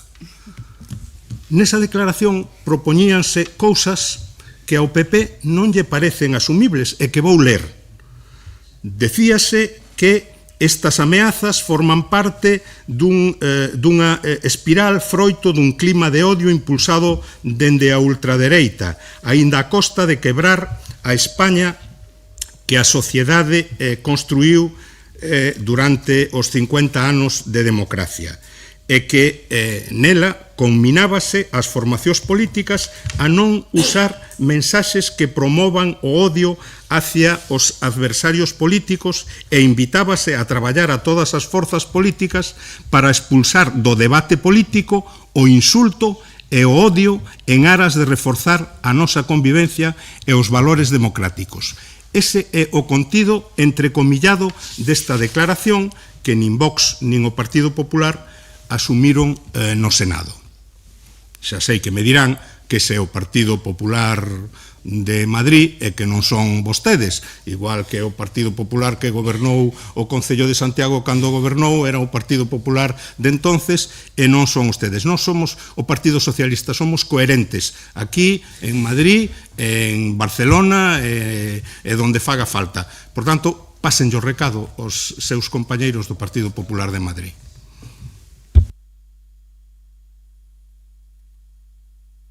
Grazas, señor Guinarte. Ten a palabra a señora Louzao. A que dirixe o debate a alcaldesa e interrompe vostede cando non está no seu turno de palabra para increpar a compañeira María Rozas que sí está no seu turno de palabra. Moi revelador, señor Berea. Recoñezo que a min tamén me sorprendeu especialmente ver as concelleiras e o concelleiro non adscrito sumarse á presentación desta moción do Partido Popular. Porque estou segura de que a vostedes non se lles escapa que esta moción ten como obxectivo principal tensar os ánimos, culpabilizar e demonizar inxustamente as forzas políticas que integran este goberno. Lembro, un día non hai moito, que Mila Castro lle preguntou a un concelleiro do Partido Popular se lle interesaba máis que se solucionase o problema ou demonizar ao BNG. E el rapidamente, sen pensalo moito, supoño, contestou que as dúas cousas. Eu acrecentaría que a segunda máis que a primeira. E ademais, recoñeceuno aquí, sen pudor, no pleno municipal. Tras unha capa de verniz, saben ben o que se oculta tras propostas como esta. Vostedes saberán por que actúan desta maneira. Porque nin o BNG, nin Compostela Aberta convocamos ningunha manifestación diante da sede do Partido Popular. E, por tanto, non ten ningún sentido que nos culpabilicen do que ali aconteceu. Van responder vostedes por manifestacións ou declaracións de persoas coñecidas mesmo da contorna? Por outra parte, tamén me gustaría dicir, aínda que me repita ao xa dito aquí, que non é un delito manifestarse diante da sede de partidos políticos. E como xa se dixo tamén, houbo varias manifestacións en Ferraz, algunhas delas con importantes incidentes, e en moitas ocasións o Partido Popular non condenou eses incidentes. Molestalle escoitalo, pero é a realidade. Aquí houbo, como saben, unha movilización autorizada. O normal dentro de actos de protesta e denuncia. Eu podo coincidir, e así o recoñezo, en que algunhas das formas non foron as mellores. Levamos tempo, efectivamente, señora Baleato, defendendo que hai que calmar os ánimos e que non nos gusta que se increpe a ninguén. Pero, permítame que lles diga tamén que esta situación estáse exaxerando. E falamos dun tema moi grave. Por favor, non interrompan. E falamos dun tema moi grave como para utilizalo desta maneira. Sobre todo, estas situacións non deben desviarnos do noso principal obxectivo, que é denunciar e combater a violencia machista contra as mulleres. Ese PP que tanto se lai agora non lle deu importancia cando conselleiras, conselleiros e o propio presidente da Xunta aplaudiron un conselleiro acusado dunha presunta agresión sexual, como tampouco lla dan cando se recorta 1 millón de euros nas políticas contra a violencia contra as mulleres. Ou fican... Por favor, non interrompan, por favor. Ou fican tan tranquilos cando cos seus pactos branquean a Vox, un partido negacionista da violencia de xénero, cuxo discurso está callando lamentablemente entre a mocidade. Se o que pretenden é que digamos que non nos gusta a maneira puntual dun incidente acontecido durante esa movilización, dicímolo, sen problema, xa o dixen antes e repito, mas evidentemente non nos corresponde a nós xulgalo, non somos responsáveis del. Agora ben, se o que pretenden é que non entendamos a indignación polas políticas regresivas do PP, non imos facelo. Non conten connosco para estender cortinas de fume, nin para tentar que non se nomee a involución que significa para as mulleres moitas das decisións que toman, nin para non entender as protestas ante esas decisións. Moitas grazas. Grazas, por favor, non interrompan. Ten a palabra a señora Baleato, chegar a 45 segundos de parar. Cando que? Ben, agradezo moitísimo a señora Rosón o seu talante e os concelleiros non adscritos. Agradezo tamén a señora Rozas a súa intervención, a primeira parte da súa intervención, nada que obxetar, agradecida polas súas palabras. Descoñezo exactamente as declaracións que se fixeron onte, que me comentaba, da literalidade, as mesmas que fixo o señor Sindo Guinarte. Se foron así, exactamente, se dixo Pedro Sánchez tiro na nuca, eu e os meus compañeros lamentamos e condenamos esas declaracións. Repito, descoñezo como foi todo ese diálogo e como foron esas declaracións, pero condenámolas aquí expresamente. Sí que me gustaría decirlle ao señor Guinarte que o Partido Popular respecta o dereito de reunión, o dereito de asociación, o dereito de manifestación e, por suposto, o dereito á liberdade de expresión, como se ve aquí neste pleno. E con respecto á señora Louzao, tamén agradecerlle que diga aquí públicamente que non lle gustou o ocorrido. Despois podemos debater na graduación si estamos de acordo en matices ou non matices, pero sí que lle agradezo que diga que non lle gustou o ocorrido, porque que non lle pode gustar a ninguén dos aquí presentes. Nada máis, eu creo que contra todos debemos erguer a voz pola tolerancia cero contra a violencia machista, defender as mulleres desta corporación. Eu persoalmente síntome agradecida polas súas intervencións. Eu creo que persoalmente aquí ninguén de nós ten un conflito aberto, pero sí me gustaría, insisto, en que se condenase expresamente o ocorrido o martes. Nada máis e moitas grazas. Grazas. Señora Rosón, non quere intervir xa. Señora Rozas, tampouco vai facer uso. Señor Guinarte, tampouco vai facer uso. Señora Louzao, tampouco vai facer uso. Vale. Ben, eu sí que vou comentar unha cuestión, non? É certo que eu creo que onte xa saímos e xa comentamos, non? Algunhas cuestións que nos parecían, entre eles que non nos parece, desde logo, apropiado que se increpe a ninguén e que non nos parece que se utilicen determinadas formas, non? Eso foi unha cuestión que comentamos dentro, evidentemente, pois do lexítimo dereito de todo o mundo a se manifestar, pero entendemos que é certo que existe moita tensión e que hai momentos e hai espazos en que pois hai que calmar eses ánimos e esa tensión. Creo tamén, eu creo a verdade que está máis que demostrado que respetamos todas as mulleres e a súa diversidade. Eu creo que hai moita xente, como di a señora Baleato, que nos coñece públicamente, xa non é que nos coñezamos aquí, senón que nos coñecemos tamén na rúa, na veciñanza, non? E insisto en que a min o que tampouco non me gusta, e tamén non quero deixar de dicilo porque creo que é honesto, é que se queira facer un traxe, se nos queira facer un traxe que non se corresponde coa realidade. Un traxe que non se corresponde coa realidade, desde logo, e xa digo, pola miña parte e por parte deste goberno, de persoas pacifistas, de persoas respetuosas da diversidade e das diferenzas. E eu insisto que ese é o marco onde todo o mundo debíamos movernos sempre. Hoxe, para esta cuestión e outras veces para outras. Procedemos á votación, señor secretario. Moción urxente do Grupo Municipal do Partido Popular e das concelleiras e concelleiros non adscritos para condenar os feitos que tiveron lugar o martes 25 de novembro froito da concentración convocada pola CIGA na sede do Partido Popular de Santiago. Votos a favor. Grupos municipais, Partido Popular, concelleiros, concelleiras non adscritas, Grupo Socialista, votos en contra, non hai, abstencións, grupos municipais, BNG e Compostela Aberta, apróbase a moción. Pois con isto remata o pleno, moi boa tarde.